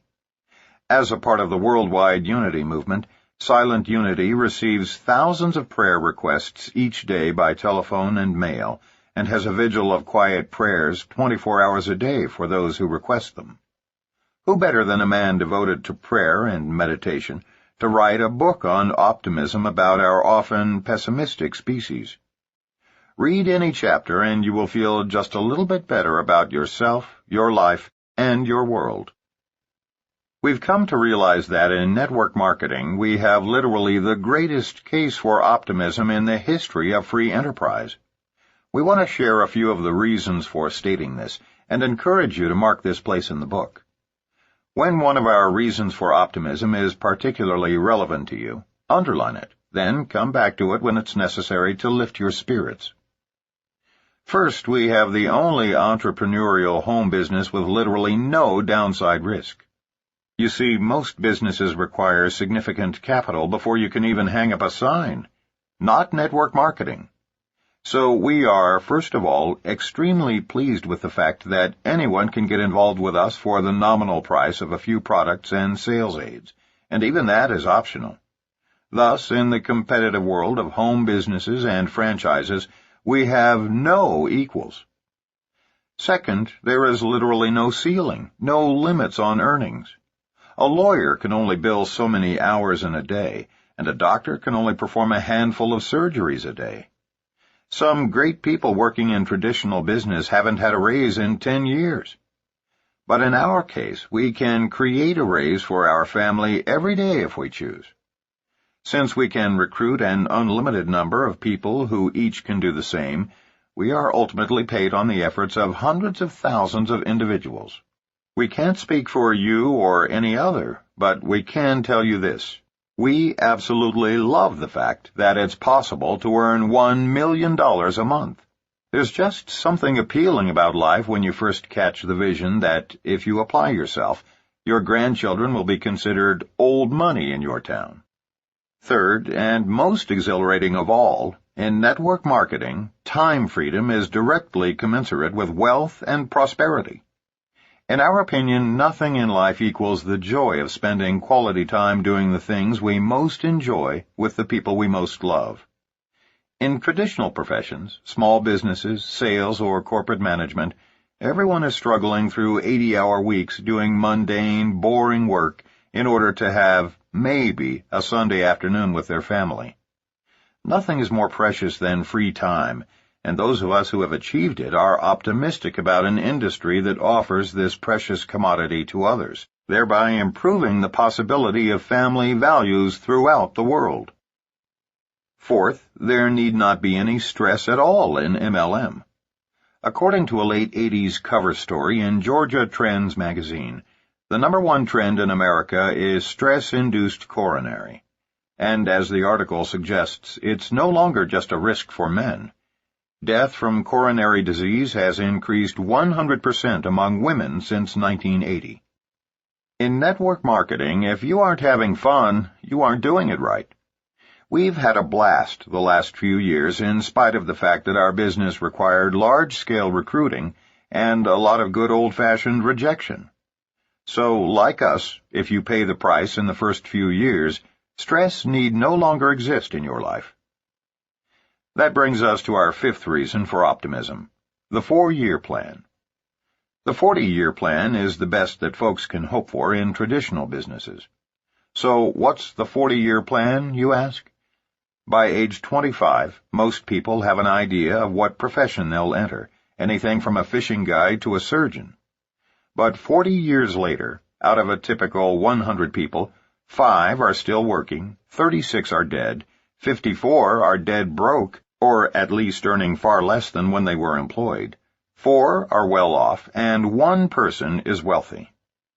Thus, the 40-year plan means that for 4 decades, most of us go back and forth from home to work, back and forth, like a silly, sick, caged lion.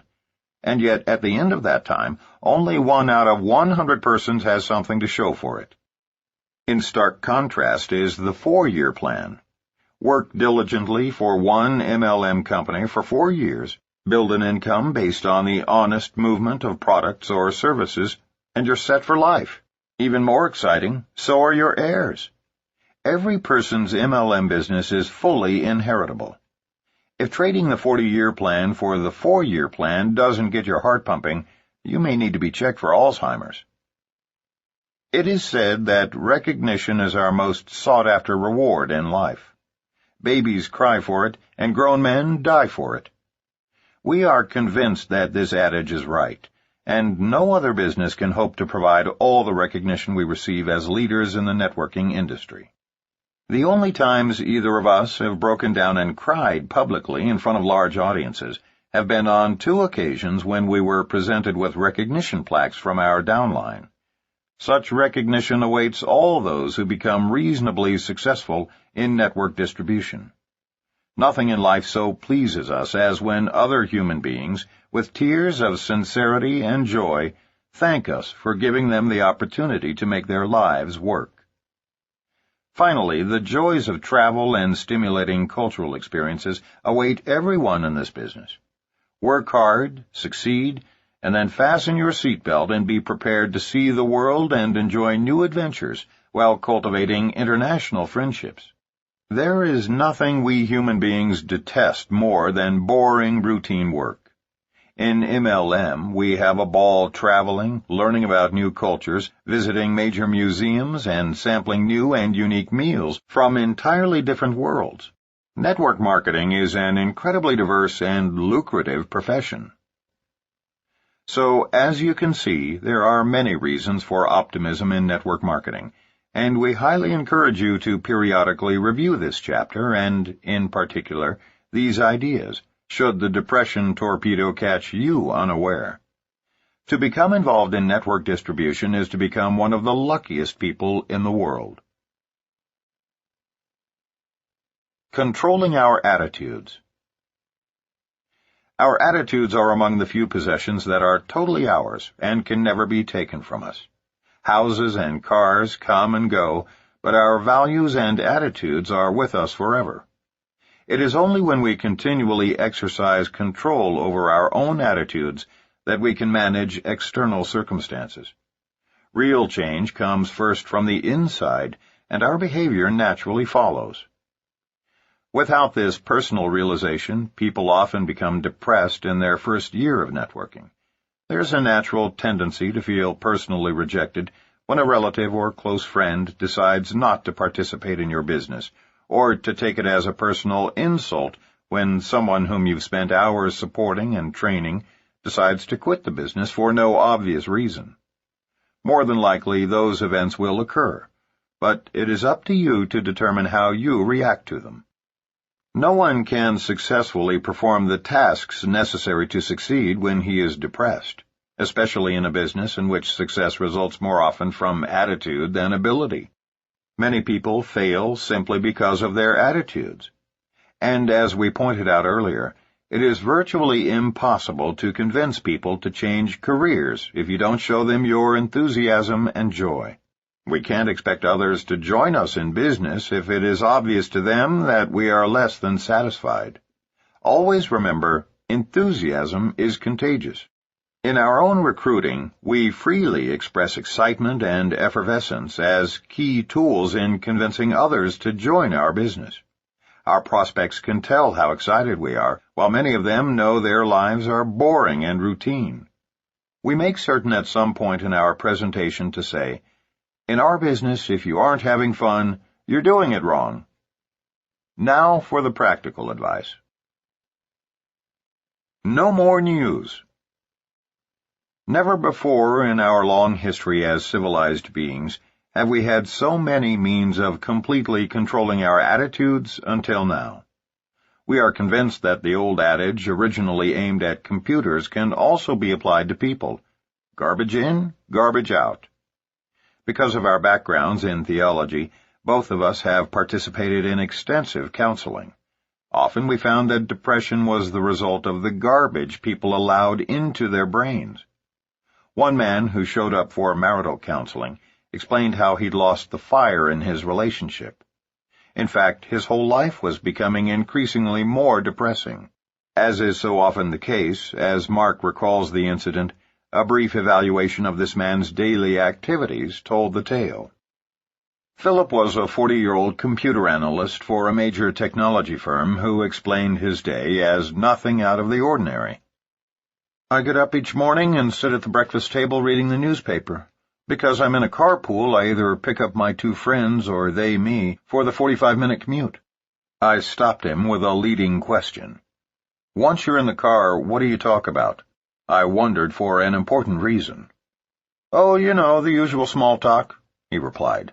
"But we really only spend a few minutes talking. Then we flip on the radio because one news station gives traffic reports every 10 minutes, which helps us strategize our commute. If there's a serious traffic problem ahead, we avoid it. And besides, during that time, those who aren't driving normally have business files to examine." It was just as I expected. Philip then proceeded to detail his mundane day. He and his co-workers had permission to listen to the radio at work. "That breaks some of the monotony," Philip explained. When he got home from work, he first read the paper while sipping a glass of wine. He had dinner with his 2 kids and wife, during which they all discussed their days. He spent less than 2 hours with any paperwork he brought home. Then he and his wife curled up in bed in time to see an A&E program entitled Law and Order, followed by the 10 o'clock news. He again emphasized that he led a reasonably good life, but nothing extraordinary. At the end of 45 minutes of reflective listening, I recommended that Philip go 6 months without reading one newspaper, watching one television show about crime or newscasts of any kind, and no radio news at all. 6 months without news. Following 2 more counseling sessions in which routine marriage counseling techniques were employed, Philip and Nancy never returned. We bumped into them 2 years later at a conference, and they both beamed. Their marriage had taken a positive turn, and Philip thanked me profusely. He made a point of mentioning that he really didn't know for certain what changed, but something had surely improved his life. "By the way," he said as he turned to walk away, "except for the weekend edition of USA Today, I don't mess with the news anymore. Not that that has helped a great deal." Wrong, Phil. The entire marriage turnaround could probably be traced right back to the elimination of those meaningless newscasts. If you are troubled by depression, read this next sentence 3 times. No more news. If Martians land anywhere in the world, you'll hear about it within 15 minutes from someone in your circle of friends. If a princess dies, you'll hear about it even if you're on a boat in the Caribbean. We did. Of all the absurdities in modern life, nothing creates as much depression and misery as news. We are bombarded each day of our lives with radio, television, computer, and print news. To truly understand the effect it has on us, consider the philosophy of the news media. Remember that they are in business to make money, and that to be profitable, they must be interesting. And consider the often quoted philosophy in the news industry. Good news is no news. They know that the American public lusts for the extraordinary. A murder is more fascinating than a man who donates $150,000 to charity. Donald Trump divorces Marla Maples, so naturally the tabloids cover every angle of the story. But last year, Trump gave $2 million to programs for New York's homeless, but we would have never known had a mutual friend not told us. We subscribed to The New Yorker because of the great stories, but no mention was made of Trump's altruism. Why? Because the public isn't interested in and will not buy good news. So what does that have to do with us? Plenty. When we sign up new frontline distributors, we give them one specific assignment prior to their one-on-one personal training, to which they are invited following the completion of these assignments. We'll cover them in depth in a later chapter, but suffice to say they are quite simple. 1. Define your goals. Visualize the end result. See yourself there, then commit your goals to writing. 2. Make a list of 2,000 warm market leads, people with whom you want to share the opportunity. Then prioritize your prime 25 family members and friends. 3. After personally using our products, find 10 customers who enjoy them as well. 4. For the sake of preserving your positive attitude, avoid any and all news for 6 months. Except magazines which are 75% literature and 25% current event news. It's very easy to enforce the first 3, but not the last. However, a cursory evaluation of your distributor's attitude will reveal a great deal. If he's bouncy and sincerely exuberant, he's probably not watching the news. Create a positive environment from the inside out. We are irrevocably convinced that putting positive information into our brains is essential to success. We do that by reading uplifting books and articles, listening to inspiring tapes, and practicing daily affirmative communication with ourselves and others. Read books that motivate you and share them with others. Uplifting materials need to be spread like wildfire. Here are just a couple of our recommendations. First, make note of the telephone number for the American Youth Foundation, 314-772-8626. They distribute 2 of the most important, yet seldom read books that we encourage each new distributor to order and read. Both books were written by the late, great William H. Danforth, founder and former CEO of the Ralston Purina Company in St. Louis, Missouri. He was a wealthy, rags-to-riches entrepreneur who had a genuine interest in the personal development of men, women, and children of all ages. Although today very few people have heard of him, Mr. Danforth was a champion of human potential who wrote books with this timeless message. Any person, regardless of age, color, sex, or inexperience, can rise to the same levels of success as the most renowned entrepreneurs. Mr. Danforth challenges all adolescents to become the world's greatest in whichever field they choose. It is absolutely impossible to be discouraged after reading either of his books, Action and I Dare You. And you don't need to read them from beginning to end. You can start reading any place in the material and skip around. While they are targeted at young people about to embark on adulthood, they are critical for adults about to launch new entrepreneurial careers. Similarly, the story of A.L. Williams is about a relatively impoverished high school coach who had a dream.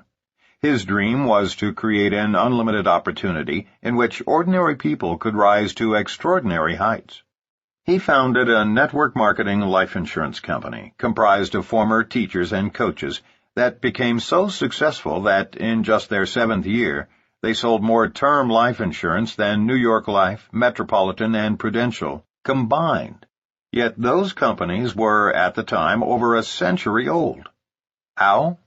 Simple. Mr. Williams did it through boosting people's self-confidence.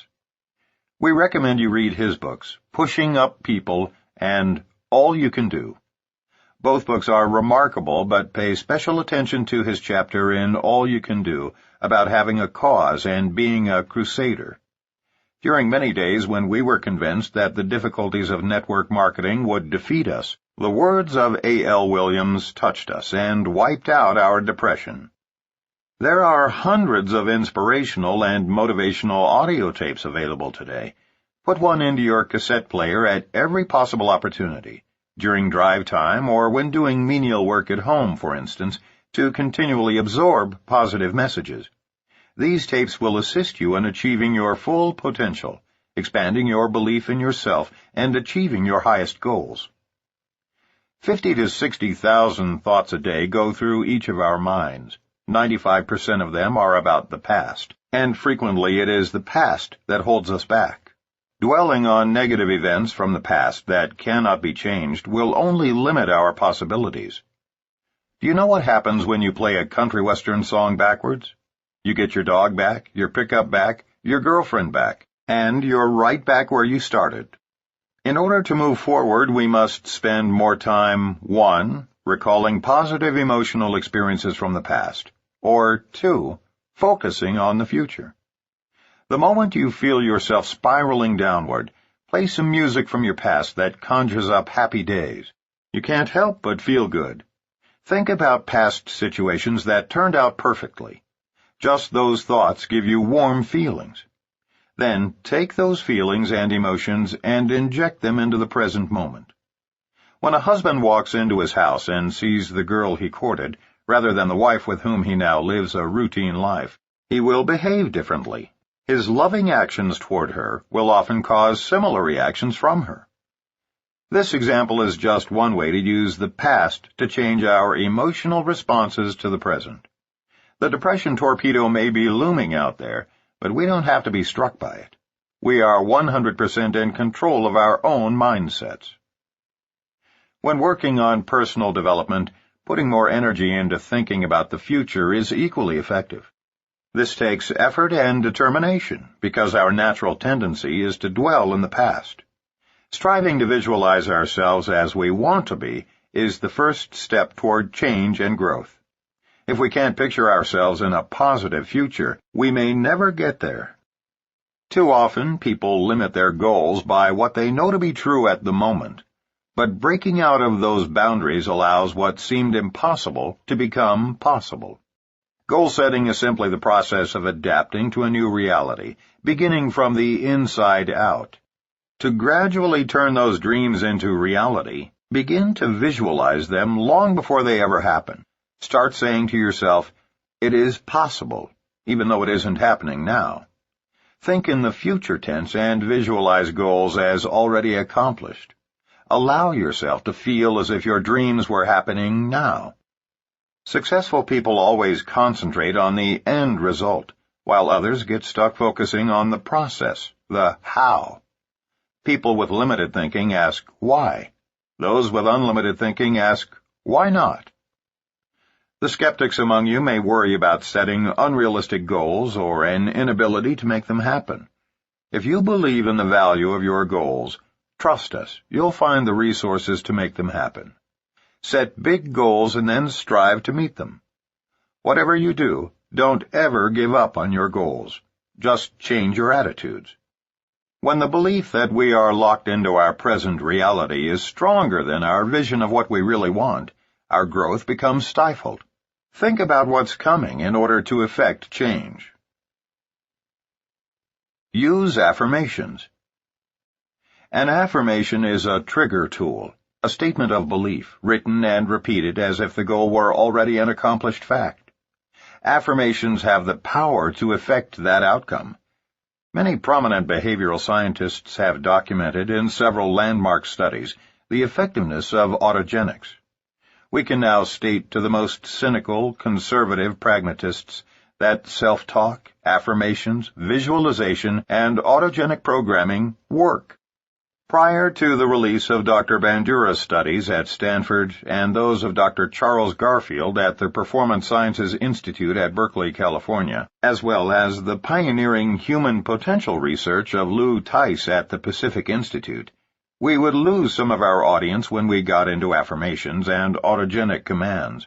Now only those who have been living in a closet could doubt the effectiveness of visualization and daily affirmations.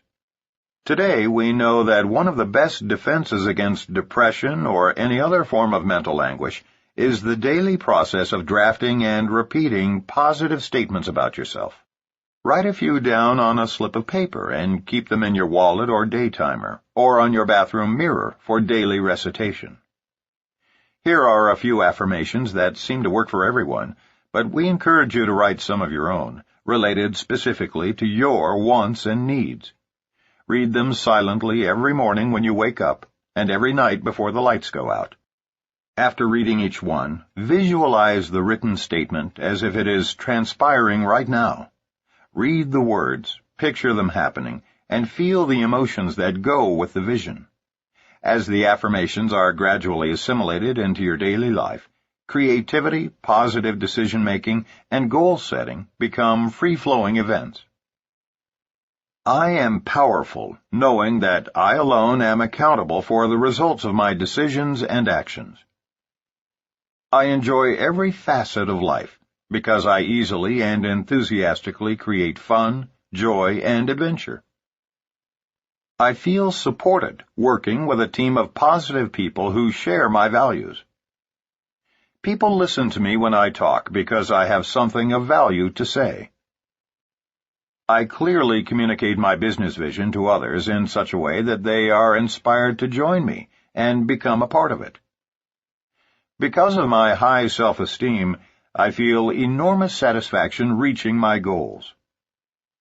I value myself as a person, and I know that I am worth at least $50,000 a month and more. I am proud to be building an MLM dynasty as I recruit dozens of excited people who rapidly duplicate my success. What you'll notice about this exercise is this. As you visualize the new, you gradually begin to shed the old, believing with every fiber of your being that what you visualize is happening to you at that very moment. That is when change begins to occur. Change is often 2 steps forward and 1 step back.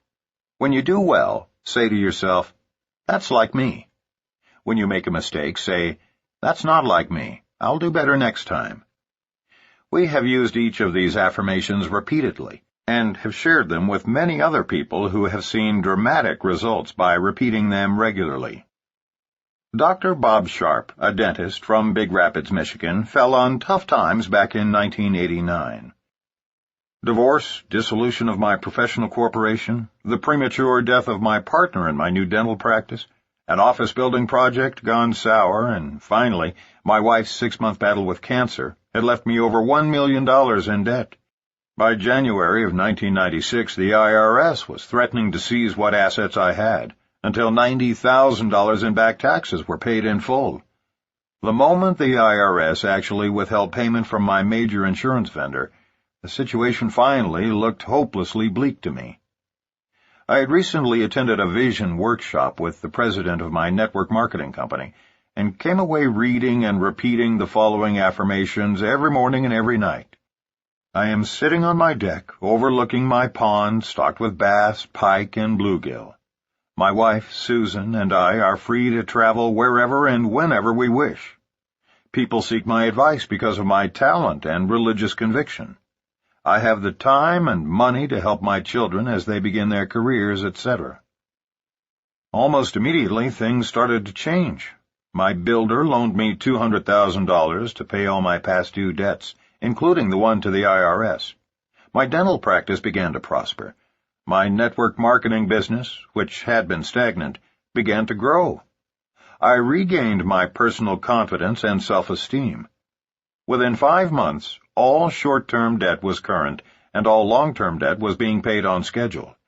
Most exciting of all, in October, Susan and I bought and moved into our dream home. It is a 51-acre farm, complete with a fishing pond and a swimming pool, a lighted tennis court, a barn for our horses, a 10-acre hayfield, driving range, and a guest house that we rent out. We have deer, geese, ducks, turkeys, and thousands of birds as our guests. My relationship with my company and the industry is much more than just making some extra money part-time. It is about personal development and the freedom to lead a life of choice. It is about being content with what you do every day and helping other people lead the lives of their dreams. More and more scientists, including respected quantum physicists, have come to the realization that we cannot produce magic results by thinking away the laws of physics. However, we can dramatically impact our subconscious, which directly influences our daily productivity. Perhaps you'll recall that in 1969, the Federal Communications Commission became very concerned that consumers could be unconsciously manipulated by subliminal advertising. It was eventually made illegal because it is so very effective. That same kind of manipulation can also be utilized for positive productivity. Try using affirmations for a month, and you'll use them for the rest of your life. When you use affirmations, you will be defending yourself against the depression torpedo, and no bad news or disappointments will be able to penetrate your shield. Create a positive environment from the outside in. Our final piece of advice to avoid depression, and this need not be a tough one, is that new distributors should avoid dream stealers and negative people at least through their first year in network marketing. Often the negative people are family members or even close friends. Because success in MLM results more often from attitude than ability, it is important that we spend time associating with people who support us in our desire for success. Set clear rules for those who are constantly talking negatively about our business or criticizing our dreams. Sit down with those negative people one at a time and have a serious, authentic discussion. Let them know that regardless of their opinion of this industry, you need and expect positive, uplifting comments or no comments at all. Tell them the truth. If they persist in involving you in counterproductive, negative discussions, you've got a decision to make. Either you deserve a life of financial security and time freedom with your family, or you deserve to live a mediocre life amidst negative people. It's up to you. But in most cases, if you ask people nicely to support you, they will do so if they truly love you. Dr. Robert Neff of Dallas, Texas, had received a lot of negativity from those for whom he held tremendous respect in the first year of building his networking business. Their greatest argument was that the industry was fundamentally flawed, taking advantage of others for your own personal gain. He knew that this wasn't his experience, but their words stayed in his head and held him back from building his business. Why? Because these words depressed him. Although he had been raised as an atheist, Dr. Neff was growing in his understanding of spiritual values, as he was coming to grips with his place in the industry and his emerging religious faith. He had an astounding realization one morning. Network marketing was modeled after Christianity. He frantically wrote down the parallels that he saw, and as he did so, the doubts he was harboring about this industry left him. He knew at that moment that network marketing was an inherently good industry that revolved around helping others help themselves.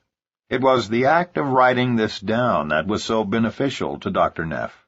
We love his analysis, and couldn't have expressed these parallels more eloquently, even though we were both trained as professional theologians. Reading these similarities between network marketing and Christianity, it's easy to understand how they helped to alleviate Dr. Neff's depression. Here's what he wrote. 1. It is very unlikely you'll learn about it unless someone else invites you to see it. 2. You are shown something that initially sounds too good to be true. 3. You are given support for its validity, but mostly through personal stories, and hence your belief is based mostly on faith. 4. You are told that you must first believe before you can experience the incredible benefits. 5. You can measure your belief by the amount of good that goes on around you. 6. You are given a manual to guide you. 7. While you may not understand it at first, you are asked to be teachable and follow those who have already experienced what still lies ahead for you. 8. Along the way, you will encounter difficulties and you will need to ask for assistance. 9. When up, you're asked to help others beneath you, and when down, you're able to get help from above. 10. That assistance will be given in a form that will make you stronger and more self-sufficient. 11. You will not be perfect along the way, but as long as you believe, you will reach your destination. 12. You are asked to delay gratification by putting your own needs aside for the time being so you can help others first. 13. Providing this help will require dedication, persistence, and hard work. 14. Do not fear people, but instead offer a hand to them even though many will say they do not need your help. 15. By surrounding yourself with other good people who also carry the same beliefs and commitments, you are protected from negatives that can hurt you. 16. You are invited to come together on a regular basis to renew your vision. 17. As a result, you will learn more about yourself, about others, and about life. 18. In the end, you will have directly or indirectly helped thousands of people to live better lives and move on to a better place. Network marketing is the great equalizer because it is built on attitude. Charles Swindoll, a minister and best-selling author, wrote, "The longer I live, the more I realize the impact of attitude on life. Attitude to me is more important than facts. It is more important than the past, than education, than money, than circumstances, than failures, than successes, than what other people think or say or do. It is more important than appearance, giftedness, or skill. The remarkable thing is that we have a choice every day regarding the attitude we will embrace for that day. We cannot change our past. We cannot change the fact that people will act in a certain way. We cannot change the inevitable. The only thing we can do is play on the string we have, and that is our attitude. I'm convinced that life is 10% what happens to me and 90% how I react to it. And so it is with you. We are in charge of our attitudes." Programs that support personal growth through attitudinal changes are on the rise. The EDGE curriculum, Increasing Human Effectiveness, and the Pacific Institute's Investment in Excellence are two such programs. Many of the concepts in this section can be indirectly credited to Lou Tice, who led us to Dr. Albert Bandura, 45 years a psychologist and arguably the most quoted expert in cognitive strategies for self-mastery and peak performance. It was from Dr. Bandura that we learned the most important new developments in self-efficacy and human potential, which today form the basis of our own personal development curriculum. Just believe and keep going.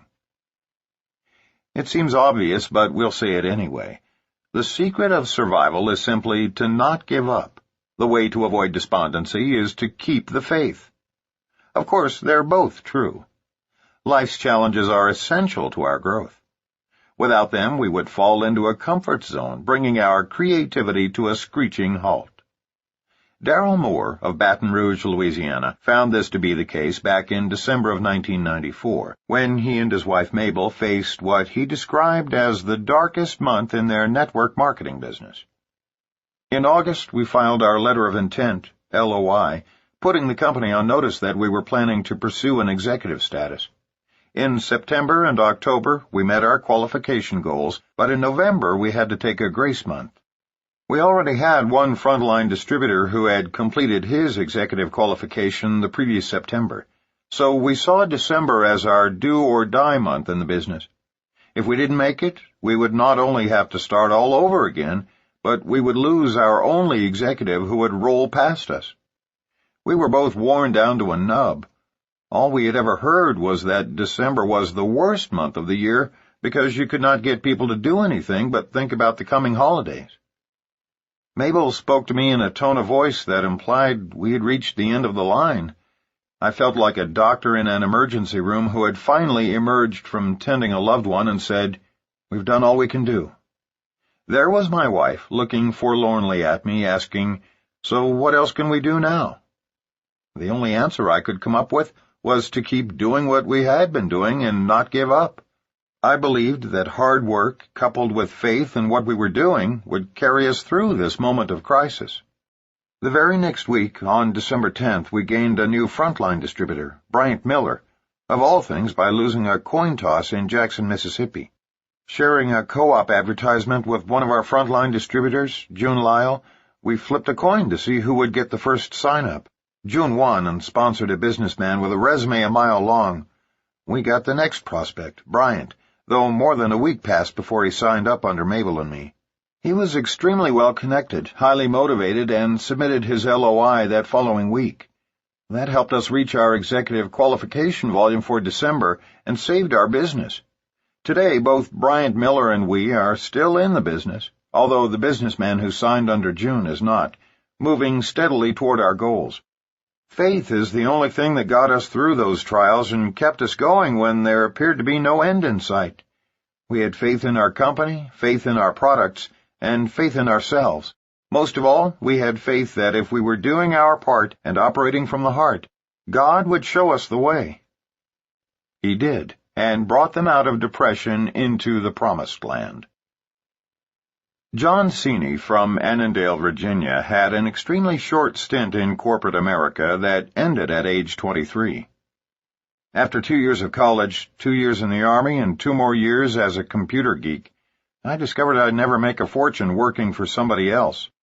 In the last JOB, Journey of the Broke, I'll ever have, I was running the computers for a car dealership, putting in 70 to 80-hour weeks for $2,000 a month. I'm no genius, but it didn't take me long to figure out I was worth a lot more than $6 an hour. John wanted his own franchise, but had no capital. He called every ad in several papers, and after looking at many networking companies, found the right company for him. What was the biggest appeal? The successful people who were making millions in the business were mentors I wanted to emulate, and they were willing to teach me everything they knew. Here was a group of people with integrity and a company with products that were going to grab significant market share. But the problem was that during that first year, I was terrified to talk to anyone about the business. I was shy, lacking confidence in myself, hoping but not knowing if this business would work, and feeling extremely inadequate about being so young, inexperienced, and without money. But my sponsor, Barbara Groff-Feldman, believed in me, called me every morning to encourage me to get on the phone and start sharing with others the incredible information I had. Somehow I managed to contact about 100 people in my first few months. Most laughed at me. I actually only sponsored one of those 100, and she quit a week later. After 6 months, I had only made about $1,500 total. But an interesting evolution had taken place right in front of me. I had observed Barbara's sponsor go from $4,000 a month when I met her to over $20,000 a month in that same 6-month time span. She was a 26-year-old single mother, Lisa Fairbanks, with a journalism degree and a great attitude, who in 22 months went from startup to over $60,000 a month. That made her a legend in our company, and I was fortunate enough to witness everything she did firsthand to make that money. You know what I learned? She didn't do anything I couldn't do. She just worked really hard and had complete confidence in the company, the products, and her ability to make millions. So even though I was very ineffective and had almost zero income, my belief level began to explode. That's when my business changed forever, when I believed I could duplicate the success of my mentors. In the next year, my income went from a little over $1,100 per month to almost $10,000 a month. And today, nobody believes the story of how I began, shy and broke and ready to quit. But it doesn't matter. Just remember 3 magic words. Keep watching winners. Today, we've helped so many people quit their jobs and go through the same tremendous personal growth. It would have been so easy to quit network marketing, walk away, and say, "Those deals don't work." But I have an attitude in my head that I love. When everybody else gives up, that's when I really go to work. And I had great role models to help me maintain my positive focus. Looking back, the sacrifices I made in the beginning were tiny compared to the return on my investment. Besides, how else can someone start a business that's profitable in a year or two with little or no debt, and then consistently make a 6-figure income working from home? At age 20, I spent about $1,000 getting a real estate license that I never used. So risking $1,000 on my company was hardly a gamble. I look back at where I'd be if I could have found the capital to purchase that pizza franchise 7 years ago. I might just now be finishing paying off my loan, having lived at the store 24 hours a day, and I'd weigh 350 pounds from eating pepperoni pizza all day, with no time for exercise. Instead, I travel the world, have peace of mind and 0 headaches, and I can be a professional dad for the rest of my life. At a young age, John has made it to the top of his company, all because he found an abundance of belief instead of the abundance of investment funds that he thought he needed to make his life work. Negative beliefs about ourselves are the only barriers to our success. There's an important lesson to be learned from John. Instead of yielding to depression, simply observe other successful people and recognize that if they can do it, so can you. Keep watching winners and believe in yourself. Whatever you do, just don't quit. John and Patricia Dwyer from New York City began their networking business in August of 1991. Having just signed up, they came home and turned on the television to watch 2020. Barbara Walters was interviewing an attorney general by the name of Frank Kelly, who vowed to put the very company in which they had just sponsored out of business, claiming it was an illegal pyramid. Absurd as it may sound, what kept them going was the fact that many friends called to make sure they knew about the program airing. What they experienced was similar to the classic joke about the assassination of Abraham Lincoln. But other than that, how was the play, Mrs. Lincoln? Fortunately, what stuck with many of their friends was not the attack on the Dwyers' company, but rather Barbara's closing comments. "But I hear the products are good." Patricia continues the story. "With all the publicity, this was not the most enjoyable time to build a business. We could have said, 'Yes, they are right. This is too hard. Nobody wants to join our business.' And believe me, they didn't join. As far as they were concerned, it was a pyramid. We felt we might as well quit. No one would blame us. But that would have been a terrible mistake. We would have missed all the great friends that we've enjoyed meeting over the 6 years of building our international business. One of our turning points was attending the network marketing certification course offered by the University of Illinois at Chicago. It is the first ever of its kind, taught by the Yarnells and Dr. Charles King. We met marketers from so many different MLM companies, making friends with them, and coming away knowing with certainty that this industry was going to be the business of the future. Today, Patricia and John have an international business with over 8,000 distributors worldwide. Network marketing has enabled them to get out of their former restaurant business and enjoy the rewards of working together. It has given them unlimited free time as well as financial freedom. They travel the world and support their associates along the way. They are especially grateful that, like so many others who bailed out at that time, they didn't listen to the media expose attacking their company. Rather, they used their own good judgment and, in spite of very rough beginnings, just refused to give up. Remember, depression can't win if you are constantly learning, bettering yourself, and associating with other positive people. Steve and Cynthia Rose of Colorado Springs, Colorado, had a similar experience. They first heard about this industry in 1987 when they were living in Austin, Texas. They were invited to meet Mark Yarnell, who they heard was very successful with an upstart MLM company. Because of busy schedules, they passed on the opportunity. After a series of failed businesses, 4 years later, in 1991, a young attorney and his wife from Albuquerque, New Mexico, again offered them the same opportunity. Hearing that Yarnell was still involved in the industry, and with their backs against the wall, they took a second look. Selling a sofa to gather the cash to buy their starter kit, they took off like a whirlwind, only to be thwarted by the same media attacks and regulatory scrutiny with which the Dwyers had to contend. Describing the catastrophe, Steve and Cynthia remembered, "We saw our downline of chiropractors, bankers, and business people flee like rats from a sinking ship. While we remained at the helm, our belief in the company and its products grew stronger as we watched the company open international markets, build a 10-story headquarters and warehouse, and introduce a new division through all of the turmoil. All this in the first year of our network marketing experience. After the unfair coverage by the national media, we could not speak the name of our company for several months without defending our company's position and ourselves. What we learned from our experience was invaluable. To be successful in MLM requires a willingness to make internal changes, because this is truly a business of transformations, inside and out.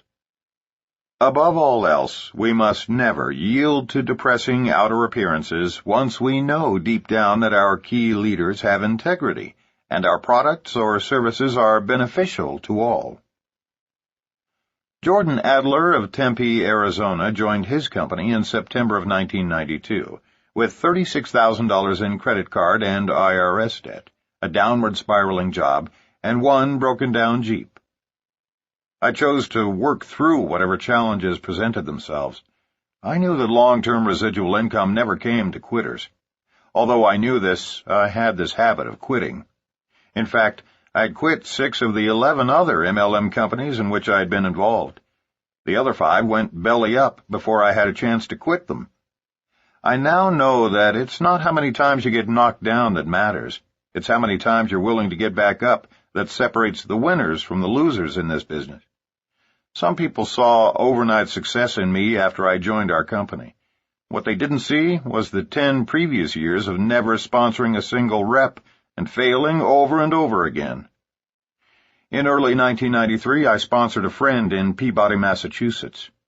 After 2 $1,000 trips to Boston on borrowed money to work with his organization, we built up a group of about 30 representatives. My friend and his buddy had been promoted twice. We were excited. A few months later, I put another airline ticket and rental car on my credit card to do a meeting for them back east. I flew over 1,000 miles and drove through a nasty snowstorm to get to the meeting. I couldn't believe it.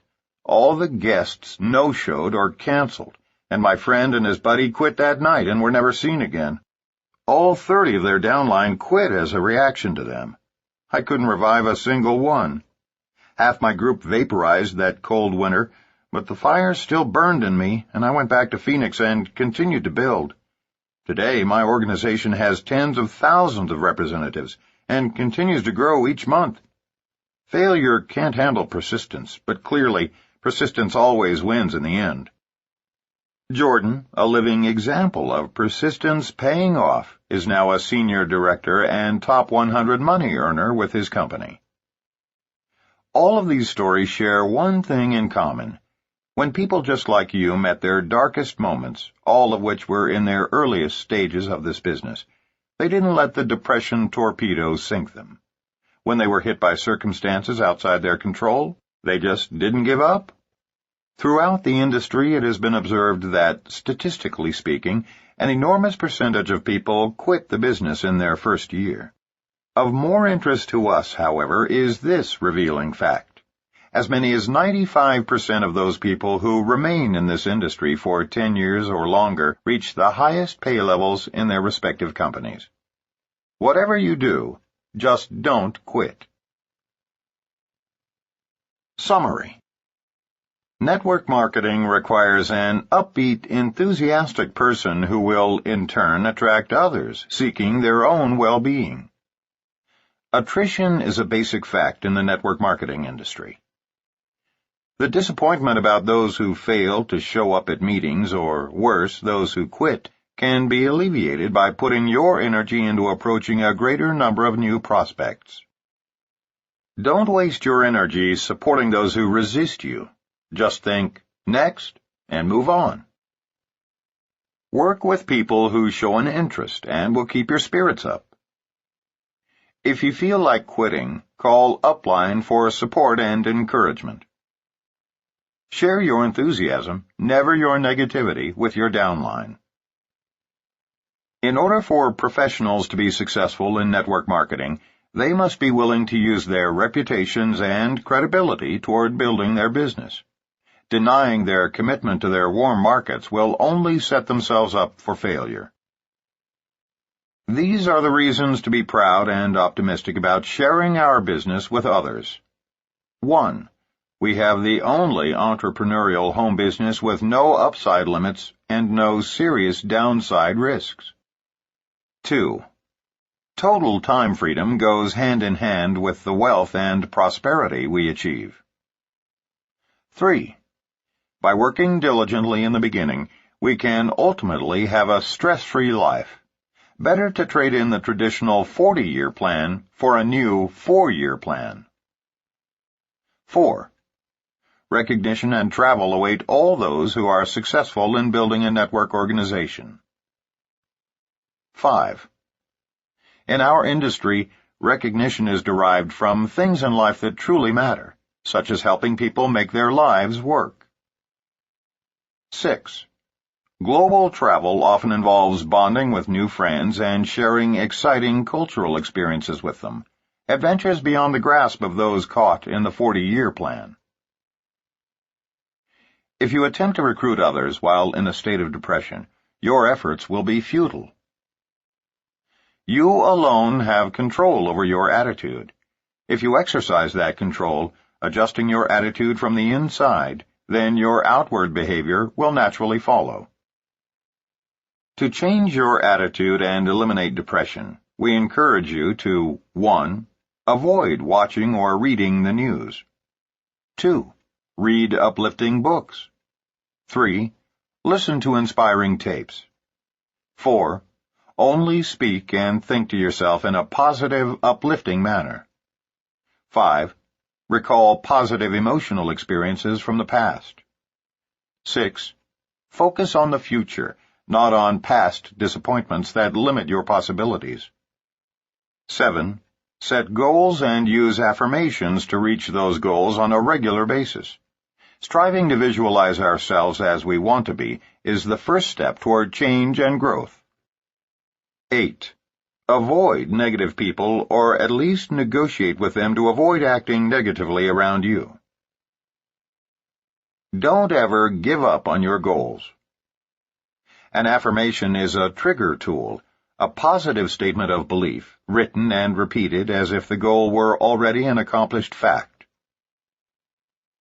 As you visualize the new, believing ardently that what you visualize is happening to you at that very moment, you gradually begin to shed the old.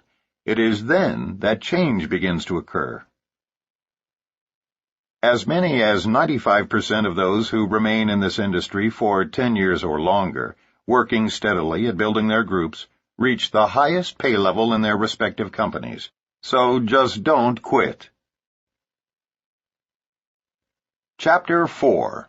Blocking the False Expectation Tank. Win through integrity rather than exaggeration. Ours is an industry that has acquired a reputation for producing millionaires. As a result, people feel they've somehow failed if they aren't earning $100,000 a month during their first year. Even worse than this false expectation of premature wealth is the notion promulgated by a number of misguided distributors that success in MLM requires no significant effort and no major time investment. The truth is, this is a work industry. Those of us who have achieved high incomes have applied ourselves diligently to succeed, and we have stayed with it for a number of years. Equally wrong is the idea that you need not do anything except send people to a weekly hotel meeting, and the leaders will do all the rest. In those meetings, some leaders have been known to indeed do it all, including signing up your prospects for themselves. This is a home-based industry where rewards are commensurate with effort. In this chapter, we will take a close look at what we call the false expectation tank, by exposing and carefully refuting many of the myths used to recruit unwitting distributors. We will replace them with the actual facts about your first-year efforts. An analogy. Imagine the following scenario. Basketball superstar Michael Jordan just happens to be sitting in a coffee shop in Chicago, where you and a friend have chosen to eat breakfast. You recognize him immediately, of course, but the last thing you want to do is pester him on a Sunday morning. The table next to him is vacant, so you sit at that one to be near him. As you are sitting down, you notice that Michael's two companions are both in wheelchairs. One of them is a paraplegic, and the other has a metal brace on his leg, probably indicative of multiple sclerosis or some other muscle disease. They are both in their late teens. You sit down with your back to Michael, but you're so close you can hear his dialogue. You don't mean to eavesdrop, but you can't help but overhear the conversation. Jim, Danny, I know you both may not believe me, but many of us in the NBA earn over $30 million a year because we were willing to pay the price of hard work and countless hours of effort. I started practicing when I was your age, and I never stopped believing that one day I'd make the team. You owe it to yourselves to look at this. Michael, you notice out of the corner of your eye, hands one of the boys a piece of paper. The adolescent looks at it closely and exclaims, "My God, Mr. Jordan, that's more than my dad made over the past 10 years, and he's a doctor." "I know," responds Michael, "and that's just 1 month's income." "Jimmy, look at this," Danny says as he stretches just as far as he can across the table to hand him the check. Jimmy takes one look at the $2.8 million check and shakes his head in utter disbelief. He's never seen this kind of money, and can hardly imagine it's possible to earn so much in 1 month. As they both continue to stare at the check, Michael then interjects, "And you know what, guys? You can do it too. Why get involved with some menial job when you can get into something with unlimited potential like playing for a pro basketball team?" You shake your head and glance back quickly to make sure your eyes have not played tricks on you. Nope, they're both in wheelchairs. He continues, "I'm not saying you won't have it tough. We all did. I was actually cut from my high school team, so I understand the pain of failure. But I didn't give up. I practiced and practiced until I could shoot from anywhere on the court and even rip the nets half the time." "I've seen you do some remarkable things, Mr. Jordan." "Yes, Danny, and you can too. I'm not discounting for a minute the difficulties and challenges you'll both face, but I want you to know that you can do anything that you set your mind to do. You really do have unlimited potential, and don't let the fact that you're both confined to wheelchairs keep you from trying. Make me proud. Work hard, give it everything, and one day you too can live the life you want to live, and I know you'll deserve whatever you earn." Of course, such a scenario could never occur because Michael Jordan knows good and well that those wheelchair-bound adolescents cannot reach the NBA. Impairments of some kind keep millions of people from having the opportunity to rise to the top of virtually every field of endeavor. Physical, educational, intellectual, and experiential handicaps keep most people at the bottom of the traditional corporate pyramids, such as IBM or Coca-Cola. These are the real pyramids in our society, where workers at the bottom are the lowest paid and the first to be let go in times of crisis. While some few move up through the system, no one has a prayer of earning what the man at the top earns, much less of replacing or surpassing him. Yet it is conceivable for virtually anyone to reach the top in MLM, because there is no challenge that can't be overcome. And every word spoken by Michael Jordan in this hypothetical scene could genuinely be addressed to these two physically handicapped young men regarding the network distribution industry. In MLM, even those who are timid, uneducated, or have no track record of success are often encouraged to believe that they can earn $1 million a year, just like so many leaders in this industry. In network marketing, everyone is given the benefit of the doubt and has the possibility of transcending the highest earner in the company. There is nothing to hold you back but the limits imposed by your own mindset. Having said that, we now want to distinguish between the potential of this business and the reality of what it takes to achieve success. While it's true that everybody, regardless of their handicaps, can achieve upside earnings potential in network marketing, we are concerned about leaders who imply that great success in this business is easy. Sometimes, after years of hard effort, all resulting in failure, some people who truly are not cut out for this business continue to be misled that they can still reach the top. There is a place in our industry for everyone, but each will experience success in his or her own way and time, and the level of success can vary immensely. And success need not only be measured in dollars. Some will develop solid, lifelong friendships, and that alone makes it worthwhile. Some introverts will come out of their shells and feel they have gained immeasurably by what this industry has done for them. Others will earn a few $100s a month and be thankful that they have something of value to do, and a little spending money besides. Some impoverished ministers will earn $15,000 as early as their 4th month. Most everyone will experience personal growth through this industry, and unquestionably, that is priceless. What better way to achieve such positive outcomes, all from home at such a low cost? The two of us met each other through this business and later fell in love and married. If you take everything else away from us, that alone would have made our time in network marketing invaluable. There is nothing of greater significance than finding your soulmate. So, by all means, show prospects the inherent potential of this business, but allow all distributors the right to discover their own levels of success. And by success, we mean having worthwhile goals and taking the necessary steps to achieve them. As long as you are taking a step forward, you are successful. Balance upside potential with the realistic picture. Incomes in MLM can become quite dramatic. We believe that anyone who has reasonable self-confidence, enjoys communicating with small groups of people while sitting at home, is coachable, and has a sincere desire to make a difference in people's lives can potentially earn $100,000 a month. However, it is important to paint a realistic picture of just how much hard work is involved in achieving financial security and time freedom. Too many distributors fail to tell the truth about the necessary effort. A recent advertisement in USA Today offered the following description of an MLM opportunity. No sales, no inventory, no monthly quotas, no personal or group sales volume requirements, no meetings, just call, phone number, to get started. This ad was intentionally misleading. We called the number to check it out and discovered that while no purchases were mandatory, in order to receive full compensation on several levels, substantial sales volumes were required. Here's the question. If a leader is going to advertise in the business section to find other entrepreneurial leaders interested in big money, why imply that no inventory or monthly sales are necessary? That's not only misleading, it's fraud. And we believe the Federal Trade Commission and other regulatory agencies are correct to go after such marketers and companies.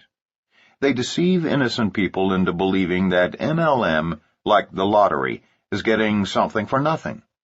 And in case you think most people are smart enough to avoid such preposterous claims, take a close look at how many men and women bet family food money on a 1 in 10 million chance lottery. Let's examine what is required to earn big incomes. Network marketing income is a direct result of the amount of wholesale products and/or services purchased by those individuals in your organization. Since most families only purchase as much as they need and use, a sizable organization is necessary to provide a large income. Lots of people ordering and using a little bit. Huge organizations are developed by individuals who personally recruit large numbers of frontline distributors and, as capable educators, teach them to duplicate their process. Our industry's leading company built a multi-billion-dollar global empire, one person at a time, over a 4-decade period. In essence, MLM is much more a teaching profession than a sales profession. Those who make it to the pinnacle of any company are usually good communicators in a one-on-one sense. Being able to deliver a speech to a large crowd is absolutely unnecessary. Duplication is what is critical. It doesn't matter how tremendous we are as individuals, but rather how great we are at teaching others to duplicate our system, as you've already read in many of our stories. But we don't want to create false expectations by waving the oversized checks in front of people without also discussing what it honestly takes to earn them. Understating the hard work and perseverance to achieve great success is the most often utilized strategy by those who create false expectations. Most people will quickly see through the false promises in a very short time and then quit. We are irrevocably convinced that the extremely high attrition rate among first-year distributors stems directly from being bashed by the false expectation tank. In this chapter, we'll take time to address many aspects of this problem, including the one that catches so many newcomers to our industry completely unaware, an unrealistic assessment of how much work is required to earn the huge incomes. Misguided belief that this business requires no effort. Consider a hypothetical situation. Steve goes to his first network marketing presentation and is immediately struck by the exponential growth potential. For the very first time in his life, he realizes the possibility of unlimited income. But here is his problem. Even though Steve knows literally hundreds of excellent prospects, he is currently earning $100,000 a year in a management position with a software firm and is spending as much as he makes. So the thought of quitting before he has replaced his income is simply irrational. During the question and answer period of the presentation, Steve asks if he can stay behind and visit with the presenters, Bill and Angela. Of course, they agree to speak with him privately. After everyone is gone, Steve explains his money situation to the successful couple. Instead of telling Steve the truth, namely that he is going to have to work very hard for a year full-time, or perhaps for 2 or 3 years part-time, in order to replace his income, they create false expectations. Bill says, "No problem, Steve. You've got a Rolodex full of high-caliber prospects, and Angela and I can work those people for you and then stack them on your front line." Of course, that will never work because Bill and Angela already have their hands full building and maintaining their own front line. They might try, but experience has taught us that no one can do this business for anyone else. And we all know that friends respond best to hearing about a business opportunity from friends first. Then a successful sponsor or upline can reinforce what the curious prospect has learned from his friend. The power of networking is at its highest peak when it is friend telling friend. But Steve cannot possibly know all of that at this stage, having just been introduced to the industry. So, to him, it sounds good. Based on what Bill has told him, he signs up, makes a list of his top 200 prospects, and turns it over to his sponsor. The false expectation tank hits Steve hard and fast. It doesn't take very long for him to realize that he is not going to get something for nothing in this business. Even if Bill makes good on his promise and signs up a few quality distributors on Steve's front line, Steve will still have to roll up his sleeves and work extremely hard, or the people beneath him could roll past his pay levels. But what ordinarily happens is that Bill can't convince Steve's friends to do something when Steve is not actually approaching them himself. Here's the point. Rarely, if ever, has a person in network marketing had the time and energy to recruit, build, and train more than one large frontline. We have not met anyone who has done so. Typically, after half a year of little or no activity, Steve quits. But he doesn't really go away. From that day forward, whenever network marketing is mentioned in his presence, Steve remarks, "Yeah, MLM is such a scam. I gave it my best shot for half a year and had a sponsor who was supposedly making big money, but I never saw a penny. There are thousands of Steves out there bad-mouthing our industry because of unrealistic claims that lead to overblown expectations. And unfortunately, there are numerous Bills and Angelas who have been taught to be sifters instead of relationship builders. Their underlying motivation is to simply blast through Steve's Rolodex, hoping to find one winner, instead of helping Steve build a business based on his close relationships with friends. So what should have been done? Well, Bill and Angela should have been honest about Steve's chances. Not only would Steve have respected them more, but he would have fully understood how much effort it would take to make the business work for him. Here's how it should have been handled. Bill sits down with Steve and looks him squarely in the eye. You know, Steve, I can appreciate your dilemma. I know you still need an income while you grow your business.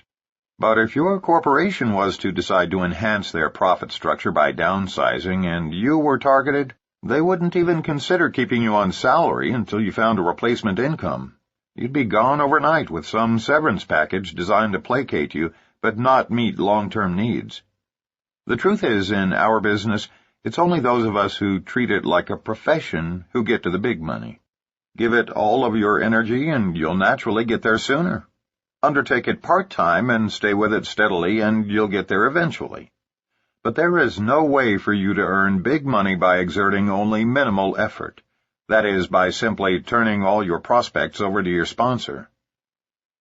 Steve listens but still doesn't fully understand. He responds, "Well, how do guys like me do this business? How does anyone ever get to the kind of money I've been hearing about?"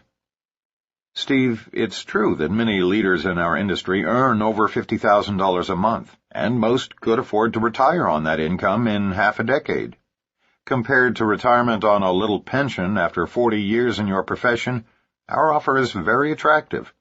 But I'd be doing you a disservice if I didn't tell you the truth. And the truth is, to hit those numbers, you would have to tighten your belt and do this business full-time.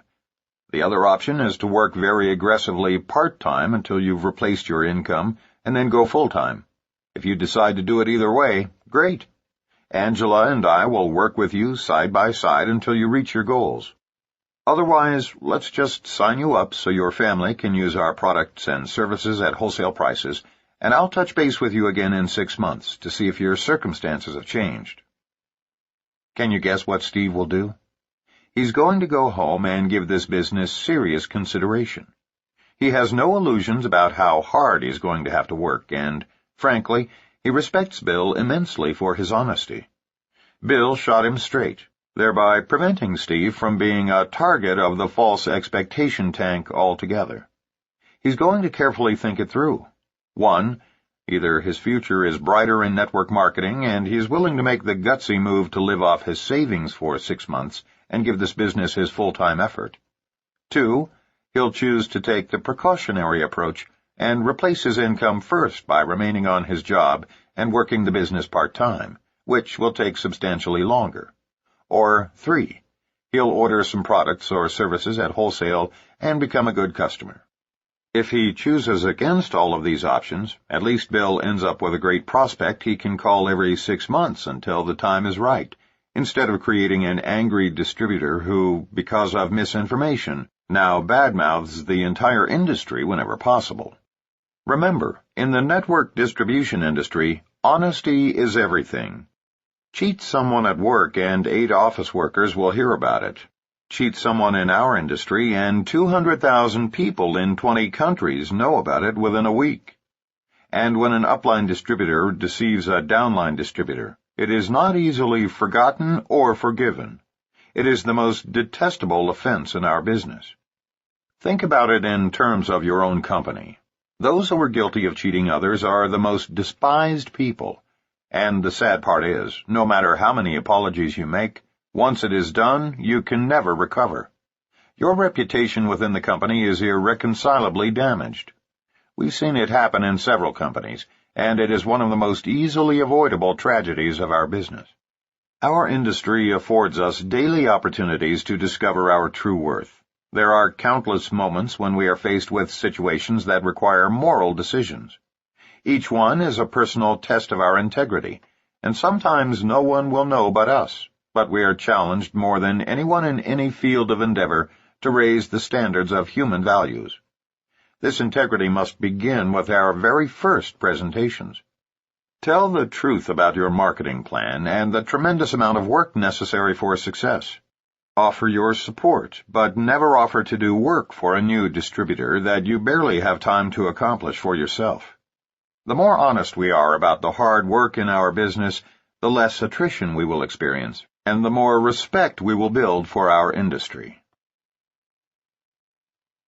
Unrealistic assumption about the numbers needed to succeed.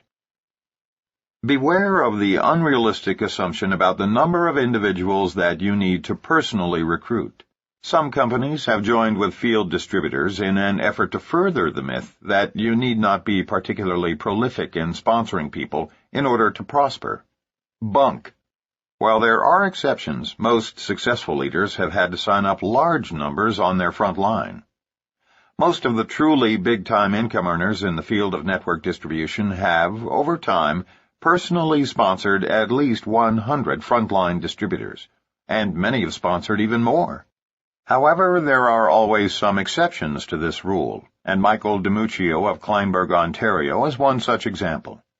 After struggling for 13 months in one MLM company, Michael found another that had remarkable products with which he could readily identify. This is how he describes his experience after joining the new company. During the initial launch phase, I prospected about 100 people and recruited 26 frontline. By placing so much emphasis on the relationship between myself and those 26 recruits, 5 became long-term business partners. Not everyone who signed was as committed as I was, or, obviously, they would still be with me. Yet their contribution in the beginning added synergy, excitement, and volume that helped produce my personal success story. $126,000 group volume in the opening month that generated about $15,000 in personal income. This success added fuel to the fire, and the momentum continued over the next 3 months. I didn't recruit for almost a year after this. Instead, I put into place an infrastructure for communications and recruiting, and developed a model that could be duplicated for presenting and training. I went back to work by launching Mexico, where I recruited 5 new legs and produced around $150,000 in the opening month's sales, almost entirely from a cold market. 6 months later, my average income had grown to $20,000 per month. By this point in time, I had recruited perhaps a total of 30 to 35 frontline distributors. I then set my sights on the Quebec market, prospected about 45 people, and recruited 5 new legs, 2 of which have reached a monthly income of about $12,000. I then had the good fortune to be referred to a tremendous businessman from Manitoba. Launching his business yielded the highest return yet. Dealing only in a warm market, he recruited 12 of his 13 prospects, 4 of which exploded in the first month, followed by 2 more in the next 60 days. His launch generated a record $219,000 in group volume and netted him $17,900 in personal income. As a result, my income rose to an average $40,000 per month. Success breeds success. Now, with relatively little effort, I've sponsored and recruited 12 new legs over the last 18 months, with 4 of them averaging $2,000 to $8,000 monthly. At the same time, I helped my leaders expand and took my monthly income up to $100,000. Today, at 33 years of age, after nearly 6 years in the business, I've personally sponsored 60 frontline recruits, 6 of which average a monthly income between $8,000 and $45,000, 3 take in approximately $2,000 to $4,000 per month, and a few more are just getting started. Many people deserve the real recognition for my success, but suffice to say that I've enjoyed an extraordinary career in an incredible profession. Michael was acknowledged as Distributor of the Year by his company for these outstanding achievements. We are currently developing strategies to make stories like this become the wave of the future in network marketing. As these kind of ratios become more attainable in our industry, we will see a flood of new associates joining our ranks over the next decade.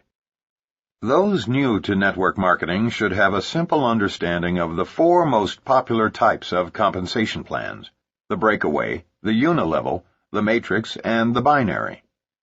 There are other hybrid plans that are a combination of these, but in general these four are the most widespread.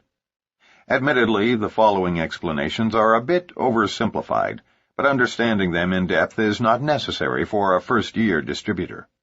Having a basic grasp of these compensation plans is all you'll need for now. The oldest and most traditional is the breakaway plan. It allows distributors to recruit and be paid on an unlimited number of frontline associates.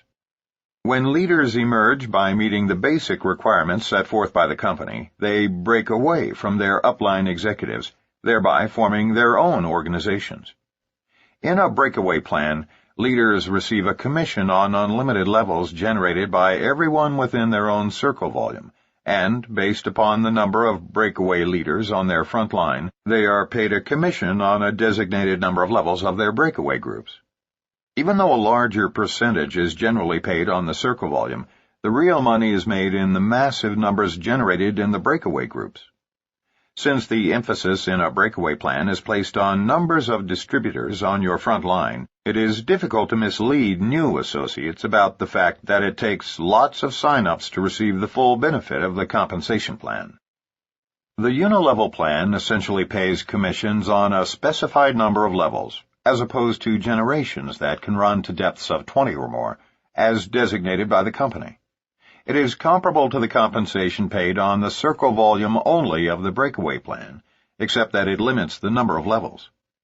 A unilevel formula, of course, has no breakaway system, but it is similar in that the only way to make money is to sponsor significant numbers on your front line, thus increasing the chances for greater exponential growth. In the breakaway and unilevel plans, each level beneath you grows larger than the levels above. Your sixth level, for example, should ultimately be larger than the 5 levels above it combined. So the larger your front line, the larger your sixth level will ultimately become. Because the unilevel is not as lucrative as other bonus programs, it is more often used in combination with another plan. Again, it is difficult to mislead anyone about the numbers necessary to succeed with the unilevel plan. The matrix plan is inherently limiting as a compensation plan by its very definition. Let's consider the 3x7 matrix as an example. You are on top and have 3 on your front line. Your second level is 9, third is 27, fourth is 81, fifth is 243, sixth is 729, and seventh is 2,187. Your entire organization, if it filled up, would compensate you for a total of 3,279 people. Many leaders have 10 to 100 times that many people in their organizations. It's literally a case of converting an unlimited opportunity into a limited income position. What's worse, it's very difficult for those below you to succeed in this system. Let's pretend that everyone on your 7th level has a sincere desire to succeed in filling up each of their matrix organizations. That would require a company of over 2 million distributors. The problems now arise because for people to succeed on that 7th level would require recruiting the equivalent of the entire populations of China, the United States, and Germany. Disregarding the reality of the matrix plan, the sales pitch still is, all you have to do is sponsor 3, only 3. The company literature and the entire sales force then promotes the idea that you can be successful in their venture if you only personally sponsor 3 others. And that's precisely all that most people end up doing, if that. But what we want you to understand is this. Nobody in any company at any time in our industry's history has succeeded in earning the truly big checks after personally sponsoring only 3 or 4 people. That is false expectation ad absurdum. If you are working a matrix plan, be prepared to personally recruit enough associates to fill up your first 4 or 5 levels. Do that, and you'll likely prosper. A matrix plan will only work if you do. The binary plan is the most recent hybrid in the chain of new compensation plans. If you like the matrix, you'll love the original binary. The premise here is that all you need to do is sponsor 2 frontline individuals, who are called your profit centers. Once you've got your 2, teach them both to duplicate what you've done, and so on until, poof, you're rich. Not in most cases. It may be perfected in the future, but as of the time of this writing, many of the binary plans we've reviewed require distributors to balance the sales volumes of both sides of their organization. And if left on their own, each side tends to grow at radically different paces. Since balanced volumes just don't happen by themselves, distributors need to focus constantly on adding enough quality people to either or both sides in order to keep volumes in balance. Otherwise, distributors are paid only on the lower of the 2 sides of their binary-shaped organization. We can already hear the shrieks and screams of matrix and binary companies who don't read this chapter carefully, so please be clear on what we are saying before you react. We've met people who are dramatically successful in every kind of compensation plan in existence, and we do not advocate one above the others. Whether in a breakaway, a unilevel, a matrix, or a binary compensation plan, you must personally recruit or play a long-term personal role in the recruitment of a significant number of distributors to be successful. We have heard popular authors and top leaders suggest otherwise. Don't be fooled into believing that you need only sponsor 2 or 3 frontline networkers to find your way to unlimited wealth. No matter which compensation plan you choose, success requires lots of hard work.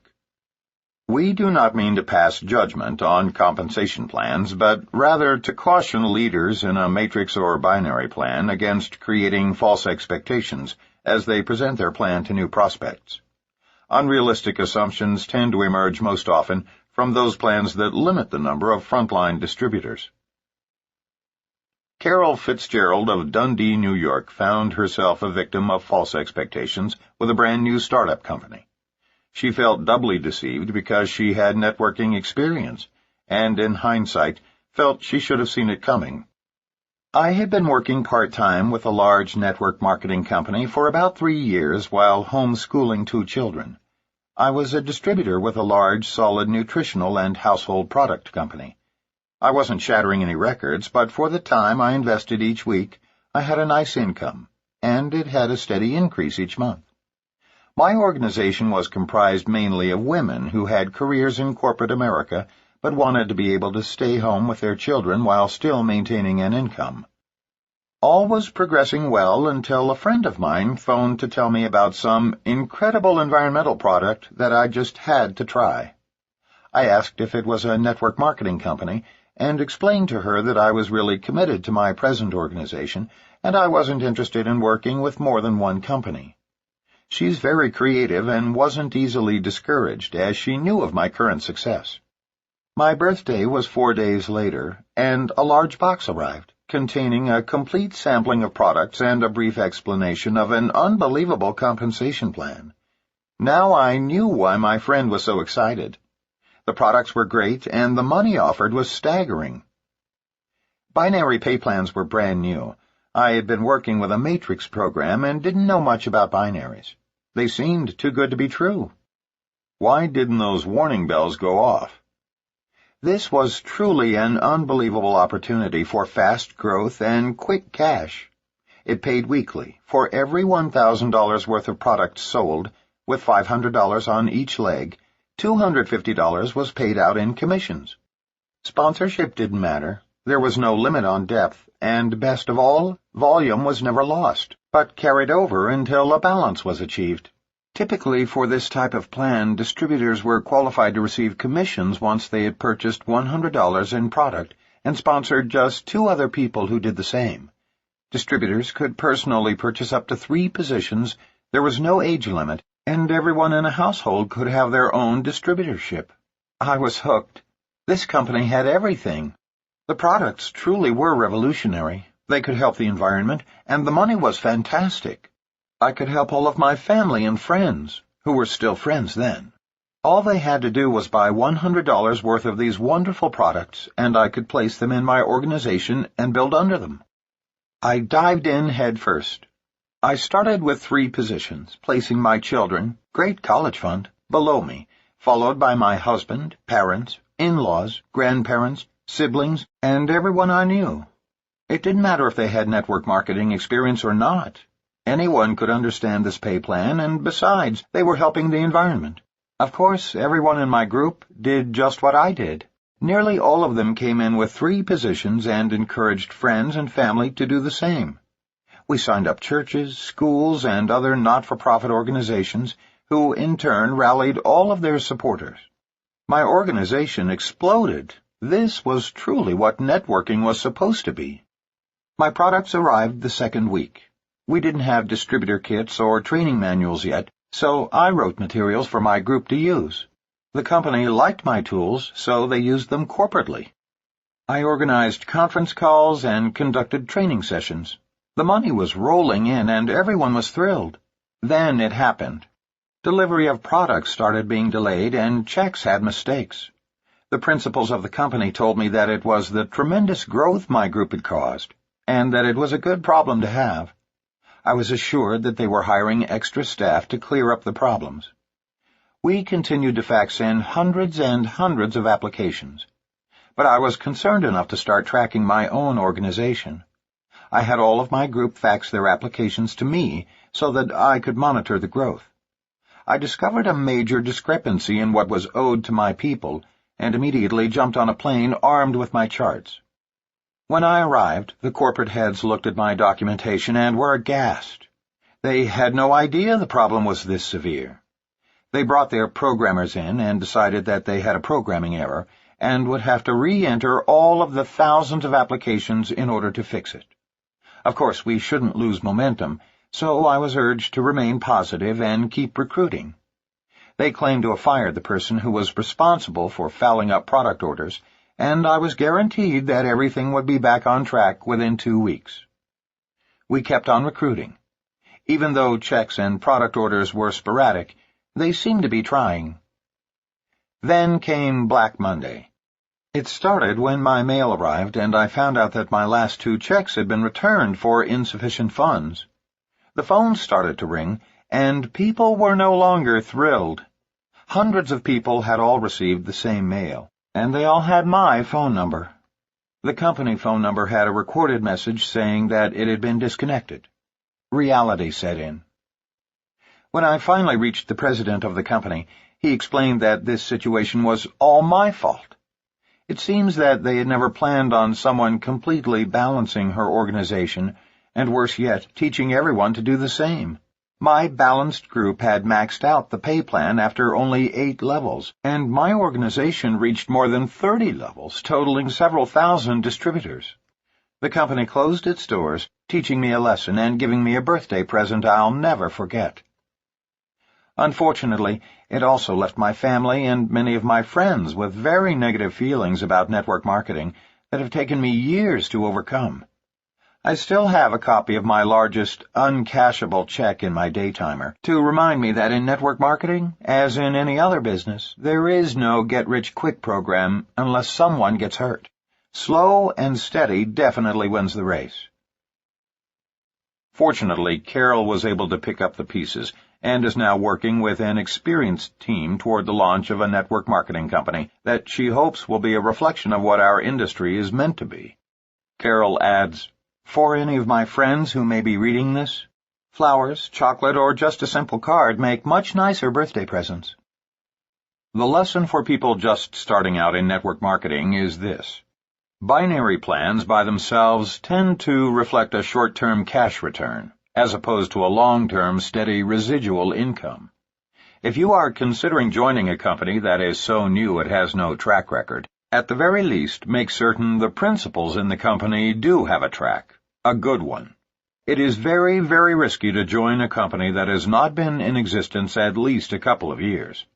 If you feel compelled to join and don't have first-hand knowledge of the integrity of those starting up the company, do your due diligence. Check them out, call their references, and if their compensation plan is untested and sounds too good to be true, it probably is. At the very least, call the Direct Selling Association in Washington, D.C., and find out if the company under consideration is a member. If not, watch out. If you are in your first few years in this industry, making a decent living with a solid company, and, like Carol, an overzealous sponsor shows you big checks or a comp plan too good to be true, hopefully you'll have the common sense to stay where you are. Network marketing is big business played on an international stage, offering staggering income potential, enormous amounts of free time, travel, power, and prestige. To hit the big numbers is to be treated like an international rock star, playing to large audiences and standing ovations on every continent. You'll be treated to the best cuisine in every location and interact with the most powerful people in industry, medicine, and law. Remember, as you are trying to appeal to various professions in corporate America and throughout the world, each one has its malcontents, and frequently the most successful among them are the players who can relate to these kinds of earnings. As you move from your warm market into your cold market prospects, you need to understand that this is a numbers game and not be intimidated by it. MLM is the great equalizer in which former blue-collar workers are allowed to compete with, or even bypass, doctors and corporate leaders. Perhaps from the standpoint of workloads and maybe with respect to the number of people you actually have to sponsor, you are falsely induced into MLM, but no one can truly tell you about the joy of earning 5- or 6-figure monthly incomes until you yourself experience it. So don't whine, get to work. What's it going to be? 4 years or 40? Inaccurate perception about the time needed to succeed. The next problem area, time investment, is certainly worth mentioning because it so often misleads prospective distributors about one of the most important aspects of the business. While we've seen many of our associates reach 5-figure monthly incomes in only a few months, ourselves included, not many do. We believe new marketers should set realistic objectives ranging from 1, 2, and 3-year to 5- and 10-year goals. Then track upline until you find a person in your company who is earning the amount you wish to earn by your 10th year. Ask that person to help you set realistic goals based on the amount of time and effort they were expending at each of these monthly and yearly mileposts. It's quite reasonable to assume that if another person was able to achieve what you desire, if you can visualize yourself doing that too, and if you're willing to put forth the same amount of time and effort, you can earn the same. An average earnings report can and should be issued by your company. The way to set practical goals is to base them on incomes at varying levels actually earned throughout your existing distributor force. Remember to be realistic about the amount of time it will take, but also be expansive in determining the right goals for yourself. It is by unleashing your limited thinking that you will be able to rise to your full potential. With respect to the amount of time required to succeed, part-timers in network marketing earn substantially less than do those working the business full-time. If a full-time person is earning $200,000 a month, a new person might quite logically assume that if she works half the time, she could earn $100,000 a month. Not necessarily true. The most Renee ever earned as a serious part-timer, who, because of her elected position to a 4-year term in public office, could not quit until she had completed her commitment, was not even 10% of the amount we've earned together working full-time. It's because this is largely a business of duplication. Part-timers attract part-timers. If you are the leader and part-time effort is good enough for you, then part-time will seem appropriate to everyone you recruit. On the other hand, if you are working very aggressively, treating this like big business, so too will more members of your downline. Ask yourself a simple question. When was the last time you met a person who became a millionaire in his spare time? Prosperity is a full-time venture. Our book, Power Multi-Level Marketing, is dedicated to teaching how to build a large, dynamic multi-level marketing organization and the inevitable differences between working part-time and full-time. We have researched numerous companies with respect to average part-time and full-time incomes. You simply cannot accomplish full-time goals on part-time effort. Obviously, those who give this business their all should arrive at their goals more expediently. If this is an option for you, and if you have 6 months of staying power on the money you have in savings, then we highly encourage you to carefully select your company and give it everything you've got. There has never been a more lucrative time to get involved with this industry, nor has there been better public receptivity to the concept of networking as a viable business. If you believe in yourself, the organization you've joined, your company, and the industry, then simply tell the world of your discovery.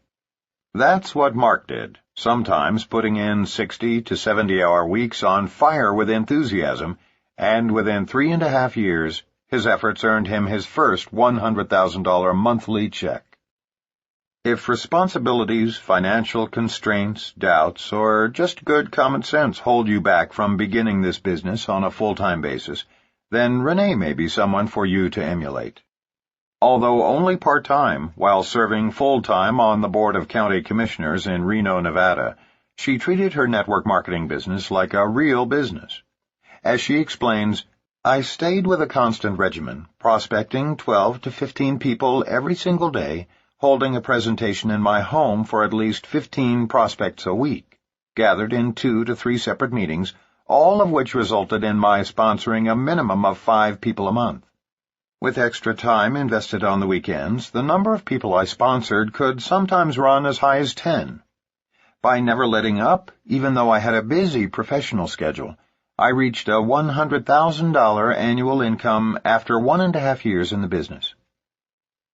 Consistency is critical, whether you are approaching 5 or 30 prospects a day. There is nothing wrong with telling people the possibilities in this industry. The true stories are intrinsically strong in themselves. There is no need to exaggerate, but everyone needs to know the amount of productive time and focused effort we invested to accomplish these goals. We weren't attending someone else's meetings. We were conducting our own. We weren't managing our downlines. We were supporting our frontline associates by helping them close their prospects, and thus building organizations that duplicated our efforts. Faulty premise that upline will do it all for you. Many new distributors are recruited by being told they need not work hard. All they have to do, they are assured, is send their prospects to an upline's hotel meeting, and their sponsor or upline will do the presentations and close everyone for them. But let's get back to the basics. The definition of networking is friends telling friends. But you must be involved, talking with your friends, sharing your excitement about this business. Networking is absolutely no different than telling friends about a good movie or a new restaurant you've discovered. You don't have to be an expert. You don't know who directed the movie or where they went on location to film it. You don't know who choreographed it or who wrote the musical score. You may not even remember most of the actors in the movie. All you know is that you loved it. It made you laugh or cry or just feel good. So you tell people. No one expects you to know everything about it. Based on your word, they will probably go see the movie the next time they are in the mood, just because you recommended it. Hearing about it friend to friend is the essence of what makes network marketing an effective method of distribution. But what would you think if a close friend called you and said, "Hi, it's me. I've got a lady on the line who introduced me to a new movie last week. We went and saw the movie and liked it so much that we've both called you. I'd like you to speak with her. She's on the line to answer any questions you might have about the movie because she's seen it more times than I have." Get the picture? There is a place for upline support. It comes after they have seen the movie, that is, after they have seen the presentation, when bringing in an authority to help get them involved makes sense. Whether you introduce your prospect through an audiovisual business briefing or an in-home presentation, use your upline to add credibility after the initial exposure. You don't have to be an authority on MLM or your company or your products to make the initial introduction. Nor do you have to deliver a polished speech or have your upline on the phone with you. Our experience has been that a little less refinement goes a long way in this business. As you share your enthusiasm about what you've learned, particularly at the presentation, you want people to walk away thinking, "I can do that too," not, "Wow, what a brilliant presenter she was." Stephen Friedberg of Parkland, Florida, learned this lesson by being thrown directly into the fire for his first meeting. Believing that his sponsor was going to do his first meeting for him, Stephen invited several of his friends and encouraged them to bring a friend. 5 minutes before the meeting, with 19 people gathered in his living room, Stephen found out that his sponsor couldn't make it. At that point, I came close to having a massive heart attack. I was so scared. I was sweating so much that my glasses fell off my face.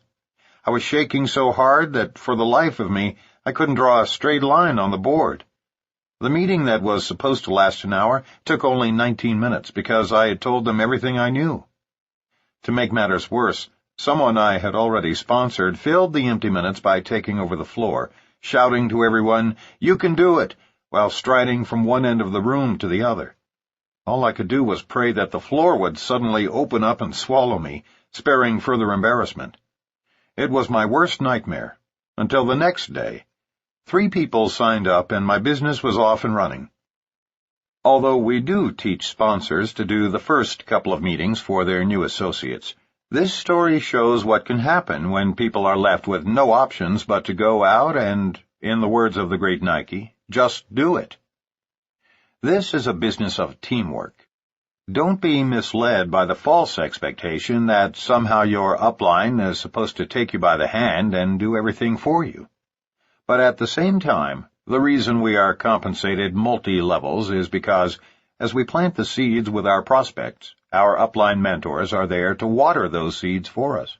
Then, as your people bring in interested prospects, you are there to help close their people for them.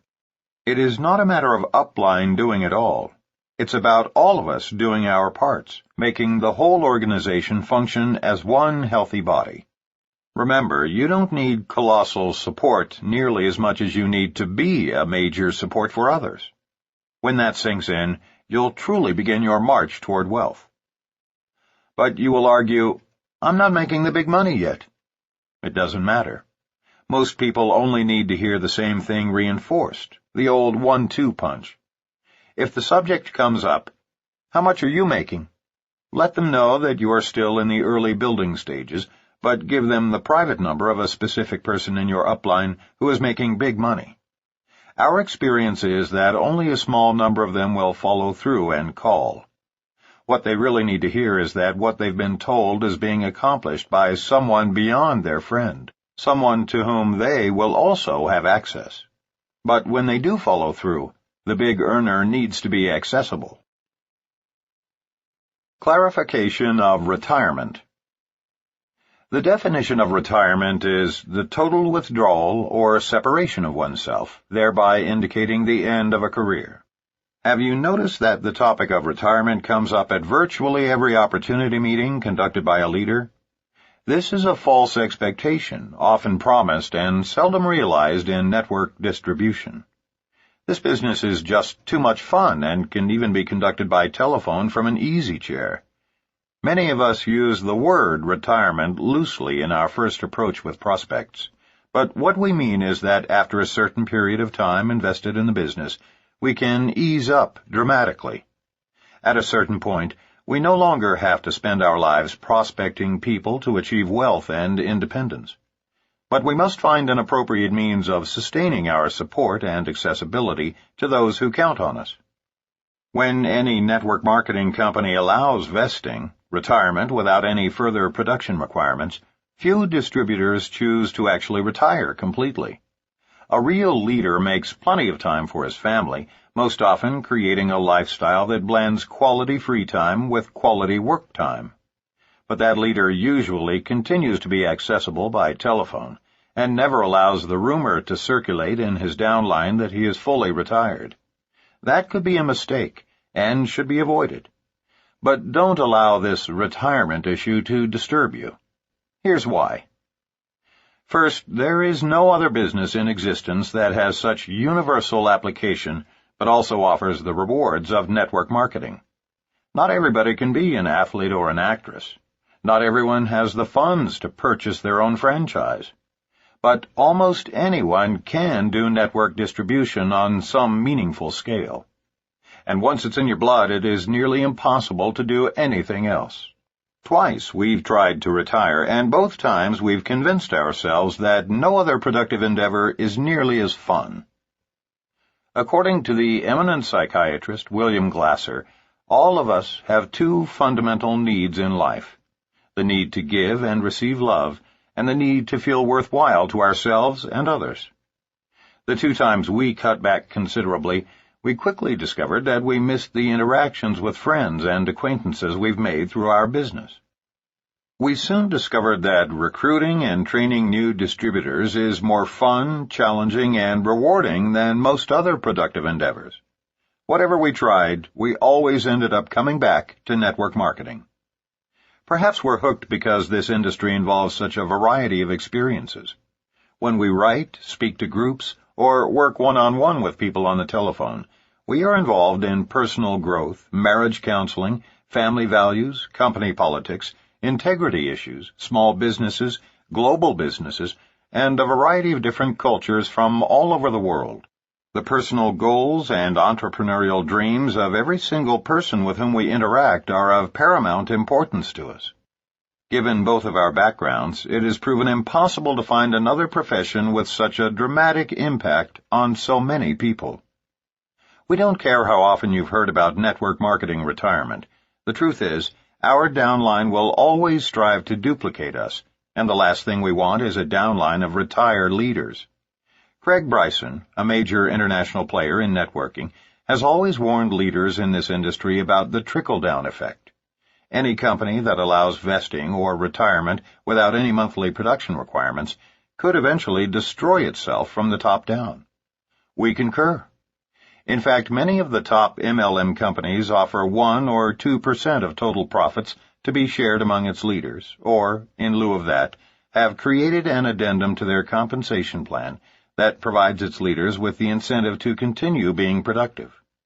This is not only valuable for the leaders, but also for the downline distributors who tend to duplicate their upline's activity, or lack of it. Remember, whether you are speaking to groups of 5 or 500, don't dangle the retirement carrot in front of prospects without qualifying it. Better yet, focus on MLM's ability to bring about self-determination in their lives. Most people would be very pleased if they could just spend 10 or 20 hours each week at home with their families, hours they currently must spend in the office. Because we love what we do, it is sometimes difficult to know when work stops and play begins. Instead of 12-hour days, we now spend a few hours in productive work, and the rest of the day in activities with our family, playing tennis, snow skiing, paragliding, and reading or writing books. Because of the freedom allotted us in this business, we are able to take time out to write or teach classes like the certification course we teach in America and Asia with Dr. Charles King. But our outside work is not limited to network marketing. Mark is currently writing a love story, and Renee is writing a self-help book based on her own life experiences. Mark is spending time developing a prison program, and Renee is the board chair of a homeless project. In other words, prospects should be told that they may look forward to unlimited freedom in a very few years, the freedom to do what they want when they want to do it, while continuing to act as role models and support to their downline. Think of network marketing not as a career, but as a vehicle to help you do the things in life that really matter to you. This explanation is much more in line with what actually occurs in the lives of successful networkers. Erroneous view that no product or service need be sold. Network marketing is the orderly word-of-mouth distribution of products and services directly from the producer to the consumer. As products or services are purchased, the distributors responsible for those orders are compensated through multi-levels in their organization. This is the definition of network marketing, and why it is often referred to as multi-level marketing. With this as the very basis of our industry, we find it difficult to understand how anyone can stand before audiences and say, "In our business, you sell 0 products. All you need to do is present the compensation plan and sign people up." Of all the false expectations created, this one is the most inaccurate because it denies the very essence of our business, and makes government regulators suspicious of the industry. We understand why some well-intentioned leaders say this, but it doesn't make it any less hurtful to our industry. Network marketing is often avoided by great prospects who fear that they will have to peddle products, lots of them, perhaps even door to door. Some men and women worry that they will actually become door-to-door cosmetic salespeople. To offset that erroneous notion, many aggressive leaders will suggest that new prospects need not sell anything. The truth is this: network marketing is about a lot of people using and sharing a little bit of product. For the system to work, each of us must do our part. Our homes should be filled with our products and services. To novices we teach a battle cry: just get 10. After personally using the products or services, we insist that our new frontline distributors begin by finding 10 customers among their immediate family and close circle of friends. That's all, just 10. Everyone should be responsible for finding 10 legitimate retail customers before building a sizable network organization. It doesn't take months to do this. It can be dealt with in a matter of days, but it must be done before they are ready to begin the more dramatic and lucrative part of the business, recruiting others who will do the same. Simple math makes it easy to understand the importance of each person creating product movement. If you sign up without ordering or sharing the products with others, you have created zero volume. Duplicate your process and sponsor 100 people who in turn each sponsor 100 people, and you can brag to everyone that you have 10,000 people in your organization. The downside is that if they all duplicated your effort, 10,000 times 0 is still 0. There are two kinds of product movement that are up to each of us: personal use and customer orders. Based on your company's compensation plan, we encourage you to set specific goals and duplicate those throughout your organization. For example, we encourage our distributors to strive for $500 a month of personal sales volume. That includes the personal use of the distributor's immediate family and customer orders from the rest of their family and friends. For those men and women who are completely business-oriented and simply can't envision conducting product demonstrations and clinics, here is what we suggest. Once you have begun using the products and/or services yourself and have found your 10 customers, put all of your energy into prospecting for business builders. As you sit down with small groups of prospects to show them the business presentation, you will inevitably have people who don't sign up to become business builders. However, they may be interested in the products or services your company offers. Without having gone out of your way or exerted extra energy, you simply service those people as retail consumers. Others will sign up, interested only in getting the products at wholesale. Instead of joining Sam's Club or Costco and paying an annual membership fee, busy consumers are learning that through our industry, their products and services can be delivered to them directly. Teach your people who are resistant to product sales how easy it is to create customers out of those prospects who come to the recruiting meetings but decide not to participate in the business. This method appeals to executives and other business people who are intimidated by the fear that they will lose their identity as professionals and be looked upon by their peers as product peddlers or door-to-door salespeople. That's the honest way to address this problem, instead of creating the false expectation that no products or services need be purchased in our business. Mistaken belief that success can be achieved exclusively through retail sales. Steve and Jeanette Back from Portland, Oregon, joined the world of network marketing with no prior business experience. Both were scholar athletes. Steve played professional football with the Detroit Lions for 5 years, and Jeanette still teaches peak performance aerobics. As they explain, the attraction for us was big money and free time. We embraced the product line wholeheartedly, but made the fatal mistake in the beginning of not seeking out upline mentors who had previous success in the business. We built a retail base of more than 100 customers and looked at our check after 1 year in the business and said, "There's got to be a better way." There was. Our new focus was on duplication, keeping it simple, and constantly adding new recruits to the pipeline. Once we instilled these principles into our personal business, it was easy to teach others. When you stay busy looking for people who are at the right place and time in their lives, you don't worry about the ones who say no. Today, our life works. We've replaced our NFL income and, more importantly, our time is our own. So many people come into this business hearing about the upside potential and believing that all they have to do is sell some products to get to the big money. Not true. Ours is a business of each of us doing our little part of moving products or services. As with Steve and Jeanette, the money comes once you successfully recruit a large downline and duplicate that process. The average person will not be responsive to hype. People today are much more sophisticated than they were 2 or 3 decades ago. We've all been bombarded with millions of slick Madison Avenue advertising campaigns before we reach adolescence. By the time we reach maturity, we've seen our share of carnival barkers, sales professionals, and pushy, arrogant marketing reps. A 20-year-old today is more jaded and cynical than a 60-year-old in 1940. The very last thing people want is a high-pressure pitch on an MLM opportunity. Most people today can smell a rat the minute it emerges and can easily see through lies and fabrication. Our business already seems too good to be true. There's absolutely no reason to attempt to make it even better with false statements about exaggerated income, early retirement, or zero sales. We suspect that most professionals avoid our industry because it doesn't make sense that an ordinary person with only a high school degree can become a millionaire in 3 years with virtually no risk and no capital.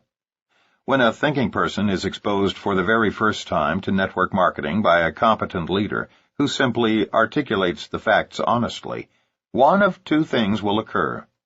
Either that prospect will walk away shaking her head in total disbelief, or she'll lose sleep for a week from the excitement of our potential earnings and lifestyle. No one need ever exaggerate nor falsely explain our industry again. The facts are sufficient in and of themselves. Think for just a moment about how preposterous these facts must seem to a prospect who knows very little, if anything, about our industry. Although we all say it in a multitude of diverse ways, here's essentially what we are presenting to people.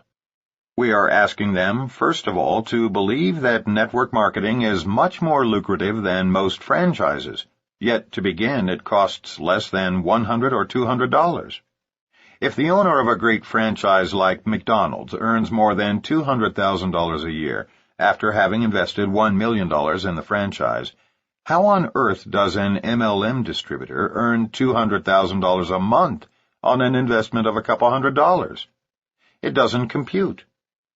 The franchise owner has to acquire property and build a large structure, but the network distributor works at home. The franchise owner pays out $10,000 a week to employees. The network marketer needs no employees. For the first 6 years, the franchise owner is nothing more than a shift change supervisor for a bunch of pimply-faced teenagers before he breaks even. In half that time, the multi-level marketer is working 25-hour weeks and thoroughly enjoying her life. We could go on and on ad infinitum, because the life of a successful network marketer seems preferable to the life of anyone in traditional business. You get the point. MLM seems too good to be true already. There is simply no need for hyperbole. We urge you to present this business opportunity honestly and professionally. False expectations can literally ruin would-be great distributors. If people are led to believe falsehoods, once they figure out the truth, they quit. We've actually seen people quit while earning over $10,000 a month because someone had filled them with the false notion that they should be earning 3 times that amount. It sounds ridiculous, but it's absolutely true.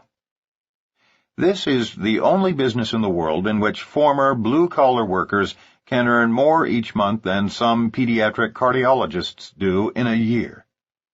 So why tell folks they can do that in 4 months? 4 years would satisfy most people. Nothing works better to convince a person to join our industry than the following honest dialogue following your presentation.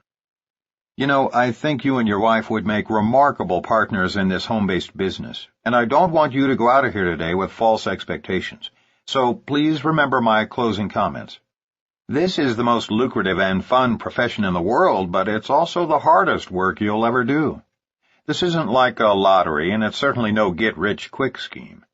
But if you're willing to put in long hours and long days for just a few years, you could end up earning over $100,000 a month and enjoying all the free time you've ever imagined.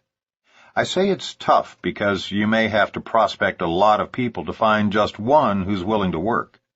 But remember, one good frontline distributor can easily earn you $50,000 a month or more.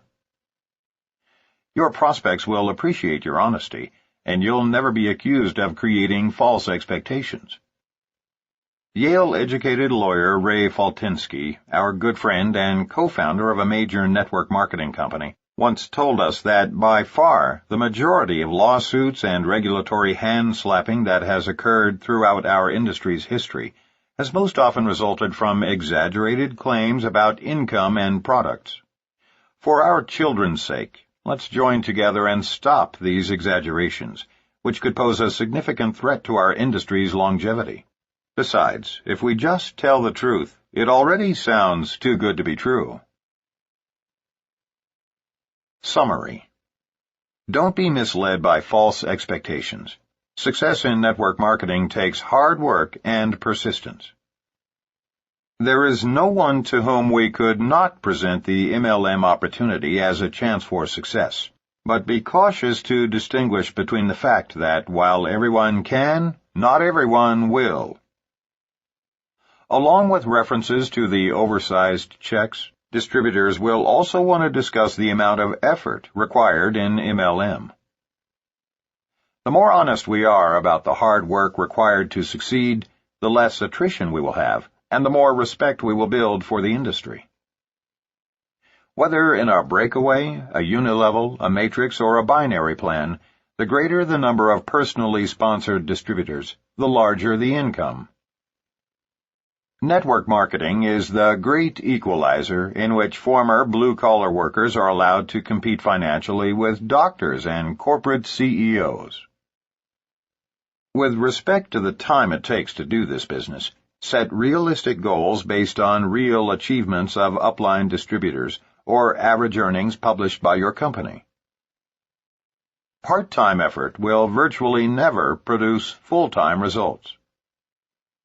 There is nothing wrong with telling people the uppermost possibilities in this business, but there is no need to exaggerate because the truth is plenty remarkable in itself.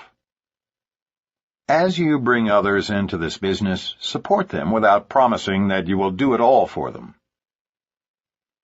Networking is friends telling friends, and it simply won't work unless you are willing to share your enthusiasm with your friends personally. There is no better way to get started in the business than to just do it. Set up your first home meeting and begin. In network marketing, retirement means that we can ease up dramatically, no longer needing to spend our lives prospecting in order to achieve wealth and independence, while still finding an appropriate means of sustaining our support to those who depend on our accessibility.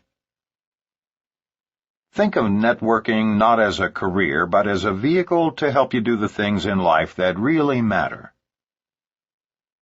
Simply defined, network marketing is the word-of-mouth distribution of products and services for which distributors who are responsible for those orders are compensated throughout multi-levels in their organization. Even the most serious business builders are responsible for creating a small